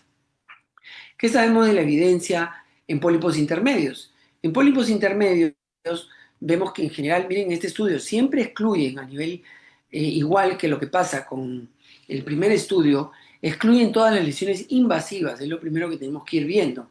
Lo segundo que vemos es que utilizan una técnica de resección muy similar a la del Endocat, digamos, de pólipos calientes sin inmersión, 232, y en este grupo se vieron pues que en general no hubo una mayor tasa de sangrado posterior, ya son estudios más modernos de acá del 2025, todavía no publicados en en la revista japonesa, y una tasa de recurrencia pues nula, ¿no? Entonces, claramente es una técnica muy buena. En este otro estudio, en lesiones también de mediano tamaño, pero esta vez aserradas, donde miren qué bonito quedan con ácido acético, se ven muy bien, hicieron algo muy interesante, que es tatuarla. Porque, digamos, cuando uno ve la recurrencia, a veces, si no sabe dónde está la cicatriz, es difícil. Entonces, hicieron un tatuaje y un chequeo al año. Y aquí es como lo vieron, ¿no? Después del ácido acético, atraparon con buenos márgenes y luego pusieron un tatuaje y cerraron en el caso del colon derecho para evitar esas complicaciones. ¿Y qué salió de aquí? Salió que en general eran pólipos, la mayoría entre 10 y 15 milímetros, no eran tan grandes. Solo un 30% eran casi llegando a los 2 centímetros, la mayoría cerrados. Y en general el éxito fue muy alto y casi no tuvieron complicaciones, se identificó casi siempre el tatuaje. Y fíjense que solamente hubieron 3 casos de recurrencia, ¿no? Y esos fueron tratados efectivamente, fácilmente, o con una mucosectomía bajo el agua, o con asa caliente o con asa fría. Entonces, en general fueron muy bien. Y miren qué interesante, porque yo creo que esto es para ver claro cuando ustedes lean de endoscopía, que la tasa de recurrencia no necesariamente va con la resección supuestamente con márgenes libres. En este estudio, los márgenes libres, digamos, en 2 de estos 3 pacientes fueron histológicamente sacadas completas. Y sin embargo, este pólipo recurrió. Entonces, muy importante, yo creo, para ver el éxito real de algo, no se guíen solamente por biopsias de la cicatriz o un margen, porque la recurrencia es lo que debe determinar nuestro objetivo clínico. En este otro estudio, nuevamente más evidencia de pólipos de mediano tamaño, una parte muy importante que veo fue que determinaron que los endoscopistas eran ya expertos en mucosectomía tradicional. Y nuevamente acá, digamos, quizá cometen el error de solamente ver la efectividad en los márgenes, pero obviamente siempre es muy útil toda esta información. Y otra cosa interesante es que hacen una escala visual del dolor, o sea que son pacientes que no fueron sometidos a anestesia. Y sin embargo, van a ver que la mucosectomía bajo el agua les va muy bien. Entonces, estos son los datos, ¿no? En general, son poblaciones similares, fue un brazo contra brazo de mucosectomía tradicional versus bajo el agua. Y en general, se ve que la tasa de R0 efectivamente es mayor bajo el agua a un 73.3%, ¿no? Haciendo la mayoría de nomas. Entonces, desde luego es un dato significativo, útil y, digamos, muy importante. Miren cómo efectivamente se ve ahí que no atrapan tanto tejido sano. O sea, por eso es que quizá no hay tanto R0. Muy importante eso en todo lo que hagan. Busquen coger tejido sano, ya sea de frío o bajo inmersión en estas técnicas, ¿no? Y cuando ven en general cómo es el subgrupo de los que fueron R0, fíjense, muy importante porque esto es algo que deben aprender para disminuir su tasa de recurrencia. A menor el tamaño, mejor los resultados. Mientras más grande el pólipo, más difícil sacarlo completo, y mientras más adentro del colon, también la tasa de resección completa disminuyó. O sea que esto es algo importante para tenerlo. Y sí, claramente, la tasa de dolor fue mucho menor en la mucosectomía bajo el agua, ¿no? Y también acorta los tiempos, es muy importante. Entonces, ¿qué sabemos en lesiones grandes? ¿Qué dice la guía, el update del 2024 de la guía europea? Pues sí mencionan que en lesiones grandes la mucosectomía bajo el agua es una buena opción. Entonces, es el único momento donde lo comentan. Pero tenemos algo ahí. Ninguna otra, digamos, en sus guías lo comentan, ni la guía de la AGA, ni la guía de la ASGE, que acaban de salir en calidad o en resección, comentan específicamente algo sobre la mucosectomía bajo el agua. Cuando vemos más evidencia en lo que es resecciones bajo el agua de lesiones un poco más grandes, hasta 30 milímetros, en este estudio comparado, siempre, recuerden, en lesiones que no tienen signos de invasión de cáncer y con pacientes, con médicos de más de 10 años haciendo mucosectomía, salió pues estos resultados donde la mucosectomía bajo el agua claramente es superior. tanto en resección completa, en bloque, como los márgenes libres, ¿no? Y obviamente menor tiempo, bastante menor tiempo, digamos, sin necesariamente tener más complicaciones, ¿no? Y si ven efectivamente ya un subgrupo de estos estudios donde solamente vemos los pólipos grandes, también veremos que fue muy superior la mucosectomía bajo el agua. O sea que yo creo que si uno tiene la habilidad de endoscopia y la experiencia, esta es la forma de ir para disminuir la tasa de recurrencia y tener mayor resecciones en bloque, ¿no? Y obviamente de manera más rápida. Entonces, este estudio que justamente se llama si es el momento de la revolución bajo el agua, por estos autores japoneses como el famoso Noriya Uedo, ven pues efectivamente que hay algunos estudios randomizados, no son muchos, son generalmente de pocos pacientes, muchos estudios retrospectivos, pero en general pues se ve que hay muy buena evidencia, aunque es pequeña, es contundente realmente en demostrar que la tasa de resección en bloque y márgenes libres es muy buena. No todos tienen los outcomes como uno quisiera, que son la recurrencia, como ese estudio tan bonito con el tatuaje y el chequeo al año. Sin embargo, realmente se ve superior a la mucosectomía tradicional. Y también una cosa muy interesante que ponen en evidencia en lesiones residuales, donde efectivamente también se ve que tiene una tasa de éxito mejor que la mucosectomía tradicional. Entonces, ya valorando esto de los pros y los contras, podemos decir que efectivamente cumple casi todos los criterios de una prueba idónea. Es rápida, un poco más barata, fácil de hacer. Esto es relativo, pero sí, se puede aprender y creo que tiene una curva menor, tiene mínimos efectos secundarios y una tasa de éxito perfecto. ¿Cuál es el riesgo? Realmente o los contras, que tiene una menor visibilidad y que efectivamente como el asa coge tanto tejido, por eso saca tanto en bloque, podrían hacer un hueco mucho más grande. Entonces, miren este caso, es un caso de la vida diaria que tiene como un tatuaje, ya le han hecho el tatuaje, tiene como una marca, pareciera que ha tenido algún grado de resección previa, entonces es una lesión muy difícil de ver. Es una lesión casi un 2A, o sea, una lesión plano elevada, pero no es granular, eso es un signo siempre de alarma, porque son más rápido, perforan, digamos, invaden profundamente, y digamos, ahí especialmente hago el marcaje, porque bajo el agua ver esta lesión me va a costar muchísimo. Entonces incluso tiene mucho, digamos, hiperplasia linfoidea, que forman esos puntitos blancos, que me cuesta marcarlo, identificarlo, así que hago unas marcas bien claras con coagulación suave con la punta del asa, y miren cómo la luz está claramente disminuida. No es una visión hermosa donde uno tenga tan claro lo que está atrapando. Veo, por ejemplo, que mi asa posteriormente ha atrapado las marcas posteriores y también veo un poco que algunas marcas anteriores están cogidas. Entonces necesito ver, miren, ahí inyecto agua, mientras voy inyectando voy viendo el borde derecho para tratar de ver si la he cogido por completo. Y esto es algo que ocurre muchísimo. O sea, la visualización no es tan perfecta, ¿no? Esto es con agua a temperatura ambiente. Algunos autores recomiendan agua un poco tibia a la temperatura del cuerpo para tratar de evitar quizá ese colapso que podría pasar porque sea la temperatura menor que la del cuerpo.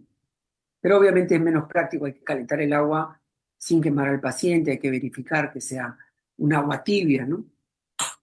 Pero en general esto pasa, la visión no es tan buena, entonces miren qué hago, tengo que volver a abrir, muy parecido a mi otro video, para tratar de ver que entran todas mis marcas y poder tener un margen de seguridad mayor de que estoy sacando toda esa lesión que es casi invisible por el grado de, digamos, es una lesión claramente cerrada por su morfología. Entonces, efectivamente, ahí siento que lo tengo más atrapado y ya voy a proceder al corte, ¿no? Nuevamente con la sensibilidad muy importante, sentir que no tengo tejido duro, que eso que ven que se está moviendo el video, estoy sintiendo si se mueve todo en bloque, si no se mueve todo en bloque, cosas que uno ha adquirido con la mucosectomía tradicional. No me imagino a los nuevos endoscopistas, digamos, recién graduados, haciendo esto sin hacerlo, y eso es lo que vamos a pasar ahorita a ver. Entonces ahí ya lo saqué, esa es la cicatriz, digamos, no me voy a demorar mucho más, pero bueno, La voy a cerrar con clip, por si acaso está un poco acelerado para que vean ahí que está todo bien. Y bueno, con un clip, digamos, voy a aproximarla y poder cerrar porque era del lado derecho. Muy bien, entonces, ¿qué otras resecciones hay? Bueno, esta es una evidencia sobre las resecciones de la de arriba a la izquierda. Es un estudio comparativo metaanálisis de las disecciones bajo el agua y básicamente lo que pone es que en general bajo el agua se va más rápido y digamos tiene un poquito menos de complicaciones, pero es mínimo, ¿no? En general también vemos en la parte de que en la papiloctomía pues tiene una buena tasa de resección en bloque y casi sin otras complicaciones. O sea que en 12 años de experiencia, la verdad, el grupo de Big Moller ha demostrado que esto es útil y claramente me parece significativo porque el duodeno es una zona de muy difícil manejo, entonces muy importante. Entonces, a la pregunta si es tiempo de la revolución bajo el agua, para mí claramente sí lo es, pero recuerden que no quiere decir que por eso lo vamos a hacer en todas las técnicas, eh, especialmente todas las lesiones con sospecha de invasión no deben ser sacadas con esta técnica. Y para eso de saber el riesgo de invasión tenemos que saber que no es lo mismo una lesión como esta, homogénea, con una lesión heterogénea que cada vez va teniendo tasas de riesgo de invasión mayores y lesiones con este grado de ninguna manera serían de demasiado alto riesgo hacerlo bajo el agua. Y bueno, luego también recordar que en la mucosectomía a veces en estas lesiones tiene una tasa de residuo alta, entonces a veces la disección es donde puede abarcar mejor. Pero ¿qué son los requisitos ya para entrar rápidamente a esto, para poder hacer una mucosectomía bajo el agua? Miren, en general en pólipos grandes, la guía europea dice que necesita hacerse imagen avanzada. ¿Y qué es hacer imagen avanzada? Aparte de hacer, digamos, cromoendoscopía, ya sea BLI, NBI o iScan, lo importante es la mezcla, según los estudios japoneses, para ellos lo más importante son los hallazgos de cromoendoscopía con magnificación. Entonces, eso es vital. ¿Qué otra cosa es vital? Estudiar mucho, ver congresos, ver la endoscopía en vivo dentro de una sala, saber manejar la polipectomía básica, saber manejar sangrado y saber cerrar defectos. Si no, hacer esta nueva técnica, hay algunos estudios que hablan de que necesita 50 a 300 mucosectomías tradicionales para hacer bueno en mucosectomía tradicional. Y recién ahí yo le recomendaría pasar a la mucosectomía bajo el agua y luego hacer mucosectomía con disección, por ejemplo. Finalmente, cuando uno domina todo eso, recién pasar a la disección. Finalmente, disección bajo el agua o disección con tracción. O sea, muy importante todas estas cosas. Y bueno, en lo que es en localización, siempre empezar en el recto y como vimos en ese estudio, mientras más cerca a la zona anal, mejor nuestra capacidad de hacerlo bien. O sea, luego vendría el colon descendente con el sigmoides y finalmente el colon derecho y en la última parte llegar al ciego, ¿no? Entonces, por ejemplo, en esta lesión que es de ciego, que es granular, que es bastante homogénea, pero es gigante y ocupa más de 3 centímetros, no se me hubiera ocurrido hacerla bajo el agua. Entonces lo que quería era que ustedes vean aquí este movimiento de la mano donde trato de buscar que sea como un poco acolchonado el tema para poder eh, hacer, digamos, esta captura. Miren, ahí inyecto.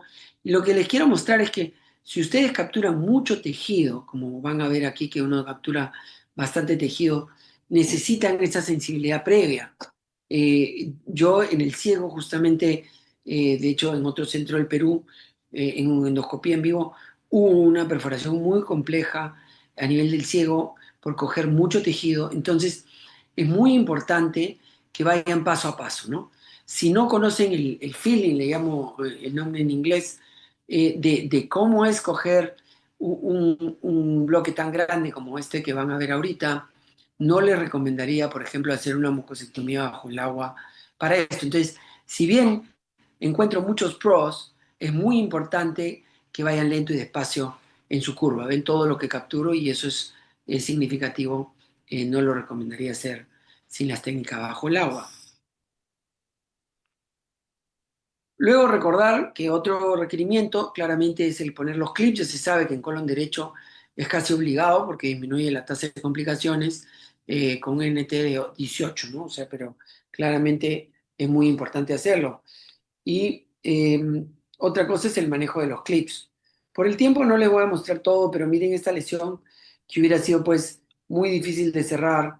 Si uno tiene mucha experiencia en cierre con clips, va a poderlo hacer. Entonces, muy importante que ustedes sean, digamos, muy buenos en esto, porque ¿qué va a pasar con la mucosectomía bajo el agua? Que van a sacar lesiones muy grandes y va a quedar un defecto muy grande y si no quieren complicaciones van a tener que saber cerrar todo esto de manera progresiva. Acá lo hago de distal a proximal para poder cerrar completamente la lesión.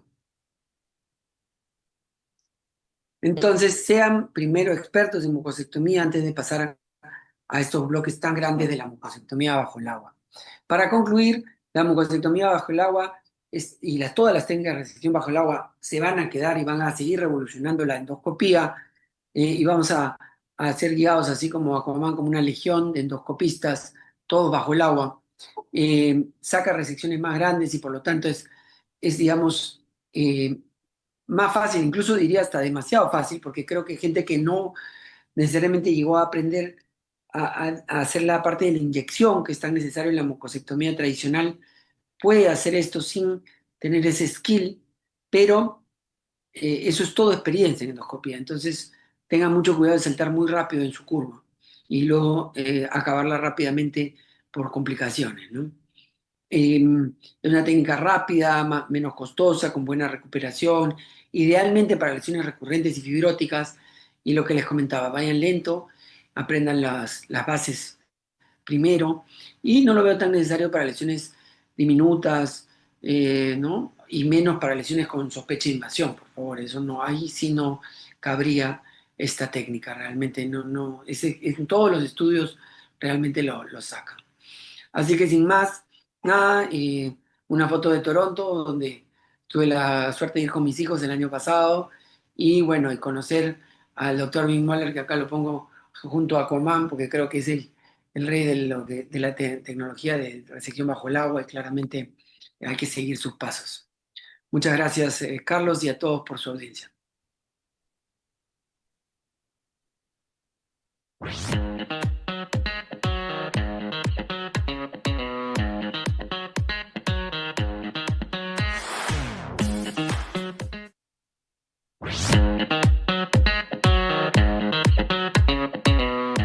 Good morning. My name is Alejandro Piscoya. I'm the president of the OPGE, the Pan American Gastroenterology Organization.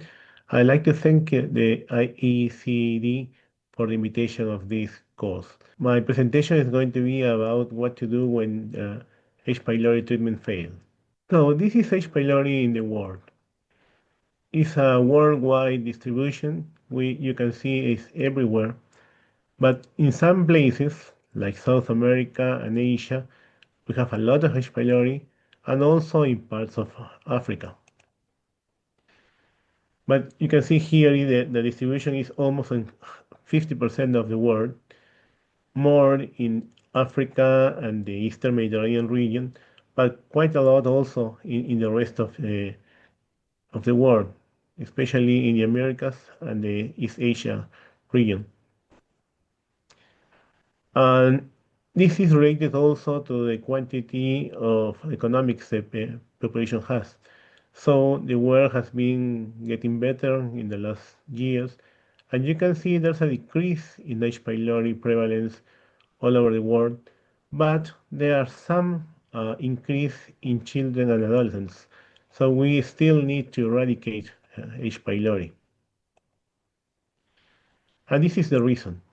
Stomach cancer is a global burden, is very important in some places, and as you can see in the first in blue, you see the incidence of stomach cancer in the world.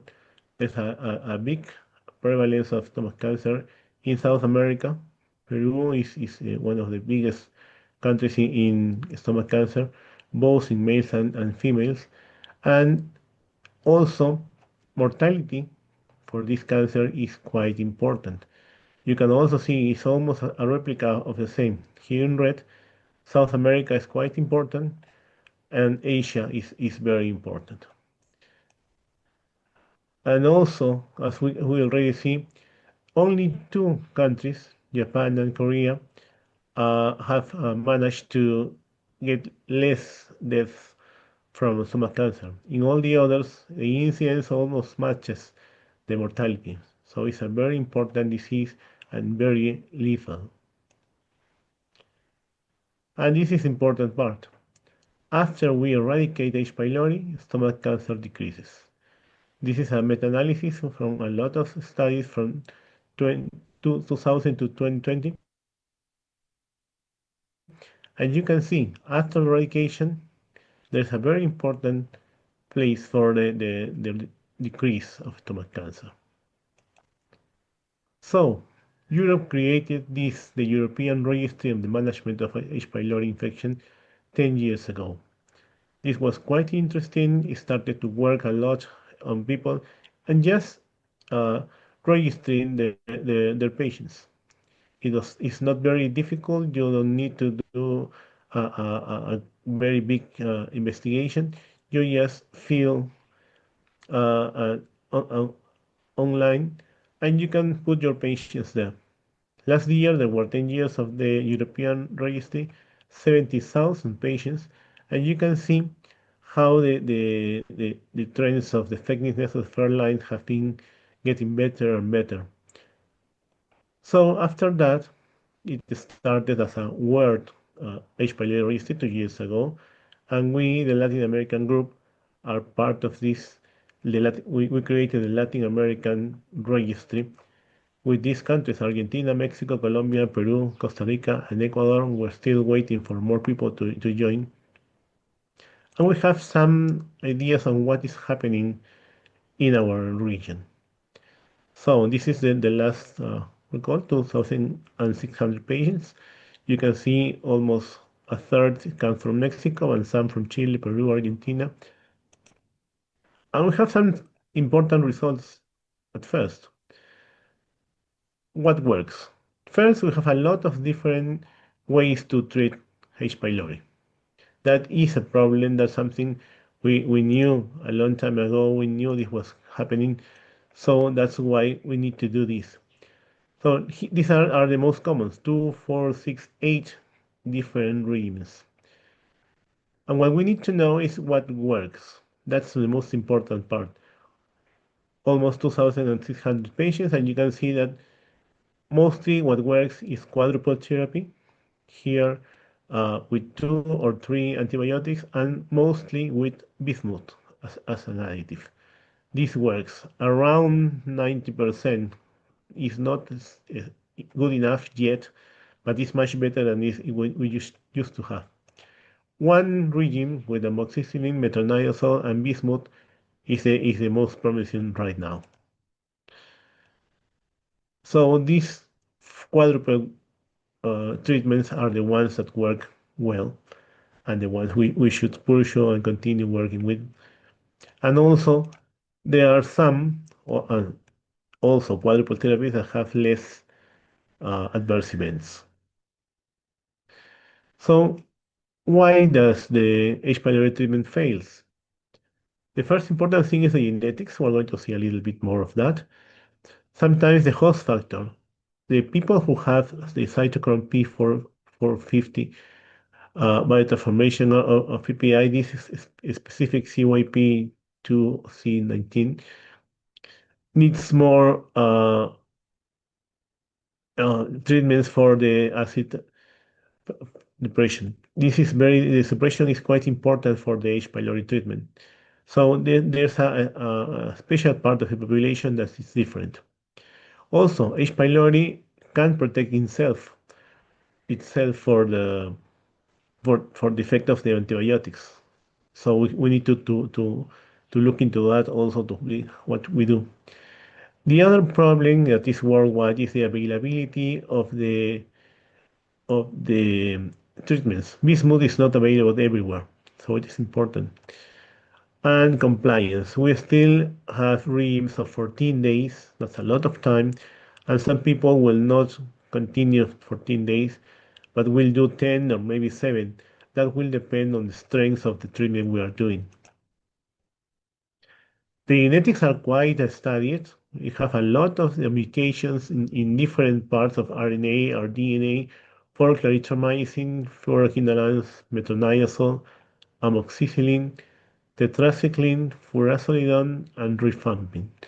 Those are the ones that are studied and the ones that have been identified. So there's a lot of mutations that work with the H. pylori to stop the effect of the treatment. The other problem is it's very difficult to identify the resistance because cultures are difficult. It's not very difficult to culture H. pylori. And also we don't have enough discs of antibiotics to look for the resistance. There's an alternative now, the genetic PCR. The only problem is still quite pricey, so it's not very easy to find to do that everywhere. But it's interesting to know if you can have the primary resistance, we can target the H. pylori specifically in the regions. This is the resistant pattern we have found in the last years. This has just been published in the World Journal of Gastroenterology, and you can see in red the ones that have more than 15% of resistance. And it's most of the world and most of the treatments. Clarithromycin, levofloxacin, nitroimidazoles, that's where metronidazole is, are quite being resisted everywhere. The only one, and surprisingly, is an old antibiotic that works quite well, is amoxicillin. As you can see, only parts of Africa and the Middle East have problems with resistance, and the rest of the world, Chile is here in South America, we don't have that big problem with resistance. So there's one antibiotic that is very hopeful, the others are quite alarming. And this also has happened. You can see this is another study using data from 2000 till 2022. And what you can see here is mostly in Africa, there's a lot of resistance to metronidazole, but almost every antibiotic has resistance over 15%, which is our cut point to say what works. Also, if you see at the last part of the slide, amoxicillin is the one that works well still.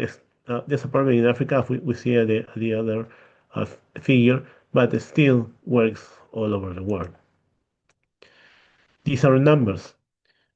So you can see clarithromycin is difficult in Africa, is in the end in North America. It depends how bad it is in South America and Asia, also very big in Europe. Levofloxacin is good still in some parts of Asia and South America. Metronidazole has a lot of resistance everywhere. Amoxicillin has a lot of resistance in Africa, but the rest of the world is quite well. There are some studies, not much, of rifampin, also difficult in Africa. The usage of antibiotics in Africa is quite bothersome. So you can see tetracycline and ciprofloxacin also have problems in Africa. But we don't have almost any study, but one in Asia Pacific with quite the resistance in ciprofloxacin. And the studies in tetracycline are quite nice. So that's the other antibiotic that can work, amoxicillin and tetracycline. This is for our Latin American registry, and also you can see the variation among countries. We have some numbers from Peru, Colombia, Mexico, Argentina, Honduras, and Chile. And if you see, clarithromycin is not that resistant in Honduras, although it is over 15%, 18% here, and Mexico. The tricycline seems quite good, almost no resistance at all.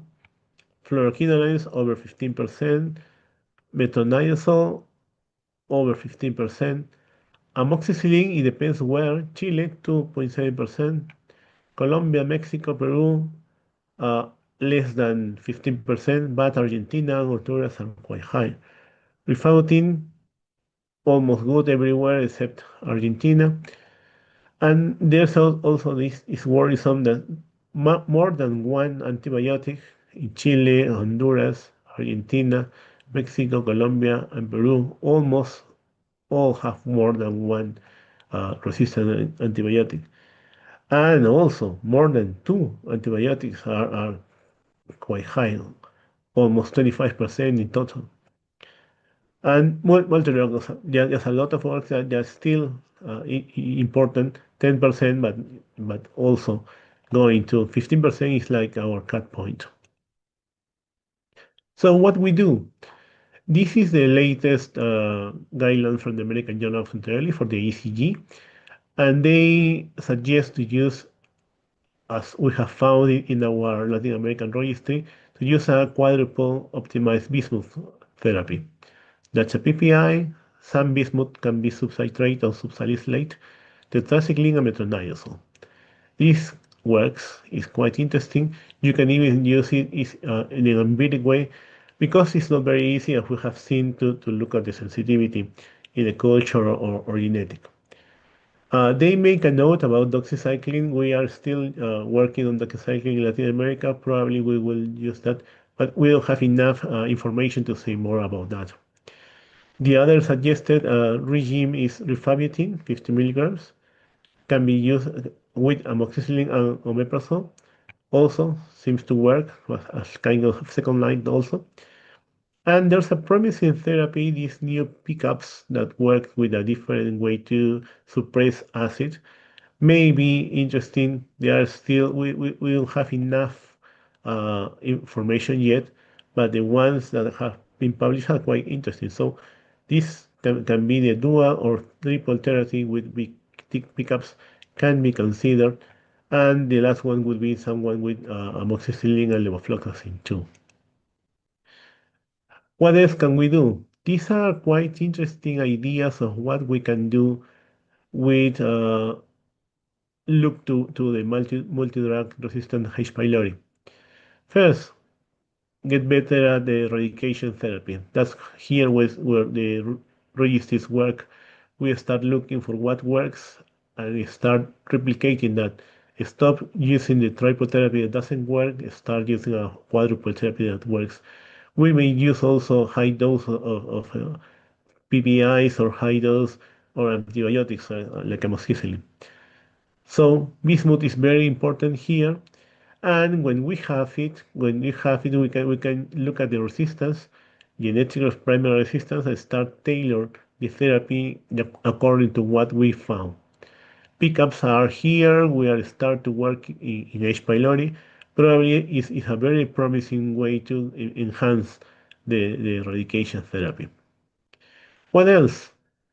These are all the others are all experimental. We can have some adjuvant therapy with antibiofilm agents. This is in phase 1 or 2, so still not a lot of things, but we may have some ideas to work there. Probiotics are still also being tried. What we have found with probiotics, it may work with compliance because it can diminish the adverse events in people. It's still not enough to get better at the eradication rates. This new phage therapy can be promising also. There are some phase 1 studies here. These are viruses that are genetically modified to attack specifically a part of H. pylori and stop it from replicating. There are some promising results, but it is still phase 1, so we need a lot here. There's a path that can work well here. Finally, a vaccine is still being improved. There's one study in China in phase 3 that may work quite well. It will be something very interesting if we manage to have a vaccine for this bacteria.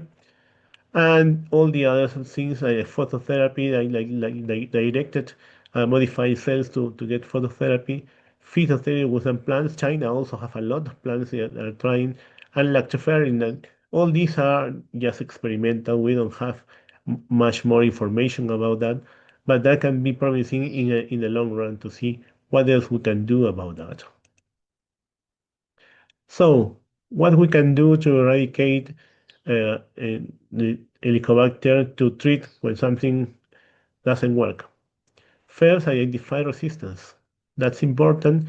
It's not very easy. We still need something affordable to do this, but once you know what the resistance is, you can tailor the therapy for the people. Then change the treatment. Think to adding bismuth is not right now the most important way to enhance the eradication therapy. Enhance the acid suppression. The most easiest way is to use larger amounts of PPIs, the ones we have. And we can start thinking of pickups when the studies are complete. We will know more about the pickups, and also we need to think in how much they cost. And finally, we need to confirm eradication every time we eradicate. We can use the urine breath test. We can use a fecal antigen. All this works, so it's quite important. Sometimes fecal antigen can be much easier, more available, and less costly than urine test. But if we don't know if we have eradicated, we will continue to create some brands of H. pylori that can be resistant to. Thank you very much for your attention.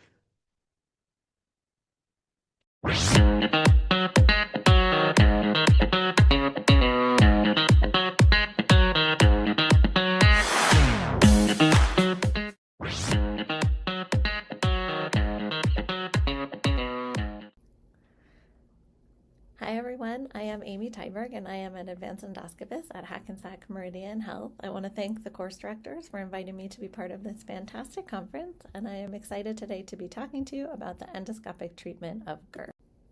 So we all know that GERD is a huge medical problem. 1/4 of all Americans suffer from GERD symptoms. It's the #1 reason that patients seek care from a gastroenterologist and responsible for over 8 million visits with a physician per year and 134 million prescriptions. Traditionally, therapeutic options for GERD range from lifestyle changes to medical therapy, and then you would jump right to invasive surgical intervention. But now we have endoscopic therapies that can also play a role in helping us to treat these patients. We're all familiar with the dietary and lifestyle changes that are recommended for the management of GERD. They are very effective for some patients, but many patients may have persistent symptoms despite compliance with these methods. And especially in the busy and hectic lifestyles that many of us lead these days, compliance with dietary and lifestyle changes just isn't always possible. The next step after dietary and lifestyle changes are medications, and there are several classes of medications that are effective against GERD, including PPIs, or proton pump inhibitors, histamine 2 receptor antagonists, or H2 blockers, as well as antacids.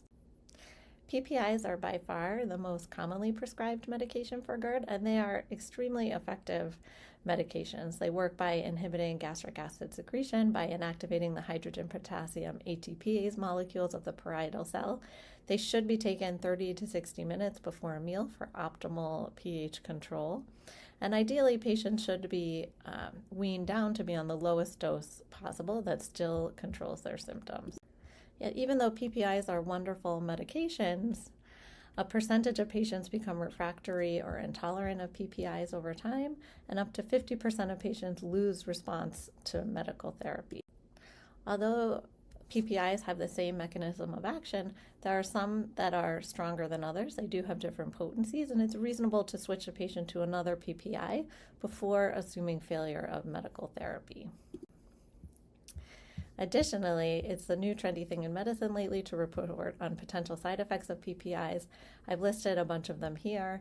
Although many of these are association studies and not cause and effect, what I generally say is where there's smoke, there's fire, and there's likely some harm in being on high doses of these medications for years and years. And sometimes, despite compliance with the PPI medication or switching PPIs within the class, or even those that just don't want to be on medications long term, then diet and lifestyle changes and PPIs are just not enough. And for those patients, action is needed. It used to be that next step would mean going straight to surgery, to Nissen fundoplication, which can be very effective surgery for management of GERD symptoms, but is not without its own risks. It does have a mortality risk about 0.8%. Some not insignificant life-threatening complications that are possible, and a pretty significant side effect profile, the most significant of which is the gas bloat, which as gastroenterologists we all dread because it can be very difficult to treat those patients. As I mentioned earlier, it used to be that you had to go straight from medical therapy right to surgical intervention, and as a result, there were millions of GERD sufferers who continued to suffer with their symptoms and did not elect to undergo surgery either due to the invasiveness or the complication rates or the side effects profile. But now we have a slew of endoscopic therapies that allow us as gastroenterologists to offer exciting new interventions to help our patients. So the main endoscopic options available to treat patients with GERD include transoral incisionless fundoplication, also referred to as TIF or CTIF, non-ablative radiofrequency ablation or STRETA procedure, anti-reflux mucosectomy or ARMS procedure, as well as the mucosal ablation procedure, and the endoscopic suturing or plication procedures, including GERD-X, MAZE, and WRAP, and we will discuss each of these in a little more detail. Starting with the TIF procedure. TIF is probably the most well-known and well-studied of the endoscopic options for GERD. It's performed using an esophagus device and involves production of a 270-degree plication along the greater curvature towards the lesser curvature of the stomach, and it works by restoring the anti-reflux barrier by forming a valve at the GE junction. For the TIF procedure, patient selection is critically important. The worst thing is to put a patient through a procedure and recovery only to have it not be effective. For TIF, and really for any endoscopic GERD procedure, the patient needs to have objective evidence of GERD, either esophagitis, response to PPI, or a positive Bravo pH study. And for TIF, most importantly, they need to have a small hiatal hernia less than 2 centimeters for the procedure to be effective. There are also some exclusions, including hiatal hernia larger than 2 centimeters, severe esophagitis, esophageal varices, esophageal infections, an esophageal stricture or diverticulum, which may prevent passage of the device into the stomach and into position, or any contraindication to endoscopy. And I just want to spend an extra minute talking about hiatal hernias because it's such a critical component of patient selection for the TIF procedure. We know that endoscopic assessment of measuring a hiatal hernia during standard endoscopy can be unreliable, and therefore measuring the hiatal hernia both in forward view but also using the Hill system is really necessary. And using the Hill system, you can grade the hiatal hernia on a 4-level grading system, grade 1 being normal with a normal ridge of tissue that approximates the scope, all the way up to grade 4 where you have a wide open hiatal hernia at all times. This is what the device looks like to perform the TIF procedure. There's a physician interface, which is what the physician uses to control the device, and a patient interface, which is the part that's inside the stomach. And this is how the procedure is performed. It's done in a stepwise fashion, starting at 11 o'clock, then 1 o'clock, then 7 o'clock, then 5 o'clock, and fasteners or little staples or sutures are deployed in each location. The 11 and 1 o'clock positions is where the wrap is performed. The tissue is grasped with a grasper, pulled between the jaws of the device, and twisted towards 12 o'clock, which would be clockwise from the 11 o'clock position or counterclockwise from the 1 o'clock position, and the tissue is then locked in place and the fastener is deployed. At the 7 o'clock and 5 o'clock positions, the goal is length more than wrapping, and again the tissue is grasped and pulled between the jaws of the device, but then the tissue is pulled further into the jaws to create the length of the valve. And before, when I mentioned fasteners, this is what I was talking about. These are what the fasteners look like. They're small plastic H-shaped devices that are delivered via stylets and hold the tissue in place. It's important to discuss with patients ahead of time the post-procedure care for the TIF procedure. Post-procedure, I generally observe these patients for 2 to 3 hours, then discharge them to home unless they don't feel well, and then I may admit them for 1 night for observation. All patients of mine get sent home with PRN antiemetics and pain medication to use as needed. And I keep everyone on a strict 6-week diet, which basically involves 2 weeks of liquids, followed by slow progression to soft, and then a solid diet, but back to normal diet by 6 weeks. There are also some exercise restrictions, which I've also listed here on the slide. There's a lot of debate over what to do with PPIs post-procedure. I tend to keep my patients on their pre-procedure dose of PPI until at least 3 weeks post-procedure, and then I can slowly wean the PPI off as tolerated. One of the great things about the TIF procedure is that it has excellent clinical data supporting its use. This is a TEMPO trial, which was a randomized multi-center trial of 60 patients randomized 2-to-1 to TIF versus PPI. And results showed that 91% of patients were able to eliminate their troublesome regurgitation symptoms, 70% were completely off PPIs, and 87% had healed esophagitis. And when you look at data 1, 3, and 5 years later, there was continued improvement in GERD assessment tools. 66% were able to remain off their PPIs, and 80% had persistent symptoms improvement. Similarly, this is the RESPECT trial, which was a randomized multi-center sham-controlled study of 120 patients randomized 2-to-1 to TIF plus placebo versus sham plus PPI. And what the study found was that in the TIF arm, there was less regurgitation, less heartburn, less time the pH less than 4, and lower overall demeanor. And in this study, patients were able to cross over from the sham group to the TIF group after 6 months. And what happened was continued improvement in GERD quality of life scores as patients crossed over. This is a meta-analysis from several years ago showing that symptom response favored TIF over PPIs or sham procedures. TIF was not inferior in decreasing acid exposure compared to PPIs and better at reducing acid exposure compared to no PPI. When talking about the side effects of the TIF procedure, you can see here from this nice chart that although the efficacy or clinical benefits are about the same between surgery and TIF, what's striking is the difference in adverse events and long-term side effects, where clearly here TIF is favored. As I mentioned earlier, patients with a hiatal hernia greater than 2 centimeters or Hill grade of 3 or 4 are not candidates for the TIF procedure because it wouldn't be effective without a hiatal hernia repair. However, one of the newer indications for the TIF procedure is doing a combined procedure where the hiatal hernia repair is done laparoscopically first, and then the TIF is done afterwards instead of a fundoplication, called a C-TIF or combined TIF. And studies have shown that this approach is similar in efficacy to the surgical procedure, but with a better side effect profile. And because TIF has been so widely studied and proven effective, many guidelines, including the ASGE, ACG, and SAGES, recommend considering TIF as a treatment for selective patients with GERD. The next procedure I want to speak about is non-ablative radiofrequency, or the STRETA procedure. This technology works by delivering low-power, low-temperature RFA energy to the lower esophageal sphincter through retractable electrodes protruding from a catheter on a balloon-expanded basket and embedded into the esophageal tissue. This results in tissue remodeling and thickening of the musculature, which helps to restore the normal barrier to acid reflux.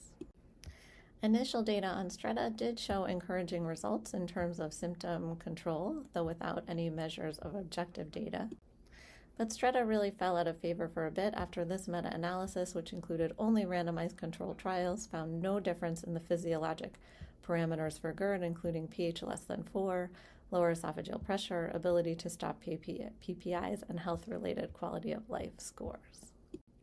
And subsequently, many of the society guidelines do not recommend STRETA or only recommend it in selective patients who are not candidates for other anti-reflux interventions. The next endoscopic interventions for GERD to talk about are the anti-reflux mucosectomy or ARMS procedure, as well as the mucosal ablation procedures. The ARMS procedure works by creating a wound that will contract after healing, decreasing the width of the GE junction, rebuilding the mucosal flap valve, and recreating a more robust angle of His. It involves doing EMR using oftentimes band ligation or ESD, 1 centimeter above the GE junctions to 2 centimeters into the gastric mucosa, and in some cases these bands are not resected but actually left in place. It's done usually at 3/4 circumference or half circumference when there is a concurrent motility disorder. Limited data is available on the ARMS procedure. This is a small study of 19 patients showing 68% were able to discontinue the use of their PPI post-procedure. However, there were some significant side effects in this study, including a partial thickness muscle injury, GI bleeding requiring transfusion, and dysphagia that was treated with balloon dilation. This is a slightly larger study of 33 patients showing improvement in symptom scores and a decrease in overall Demeester scores. So again, promising, but additional larger studies are needed to know the ultimate effect of this procedure. The mucosal ablation procedures include ARMA, or anti-reflux mucosal ablation, and ARAT, anti-reflux ablation therapy. They both involve ablating the tissue around the cardia, as you can see in the picture on the screen there. And early case reports do show promise to these techniques, but larger validation studies are needed. Because of the limited data on these procedures, most guidelines either do not even include them or include them as potentially promising technologies that need more data to support them. And the last endoscopic intervention for GERD to talk about are the endoscopic suturing or plication procedures. The first of which is the GERD-X procedure. This is done using a device that allows for full thickness plications to be taken around the GE junction, deploying pledged sutures to hold it in place and tightening it to restore the anti-reflux barrier. This is a prospective study of 30 patients who underwent a full thickness endoscopic plication using the GERD-X device. And what they found is post-procedure, patients had overall decreased Demeester scores, improved quality of life scores, 63% were able to discontinue their PPI, and there were only minimal adverse events noted. This is a randomized study of 60 patients randomized to undergo endoscopic full thickness plication or a sham procedure.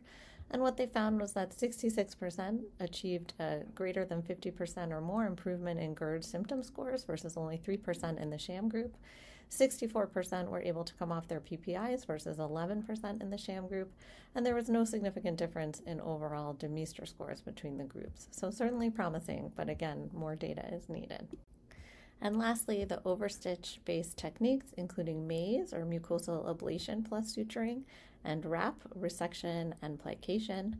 Both of these procedures involve ablation or resection of the mucosa around the GE junction, followed by endoscopic suturing, again to tighten the lower esophageal sphincter and restore the anti-reflux barrier.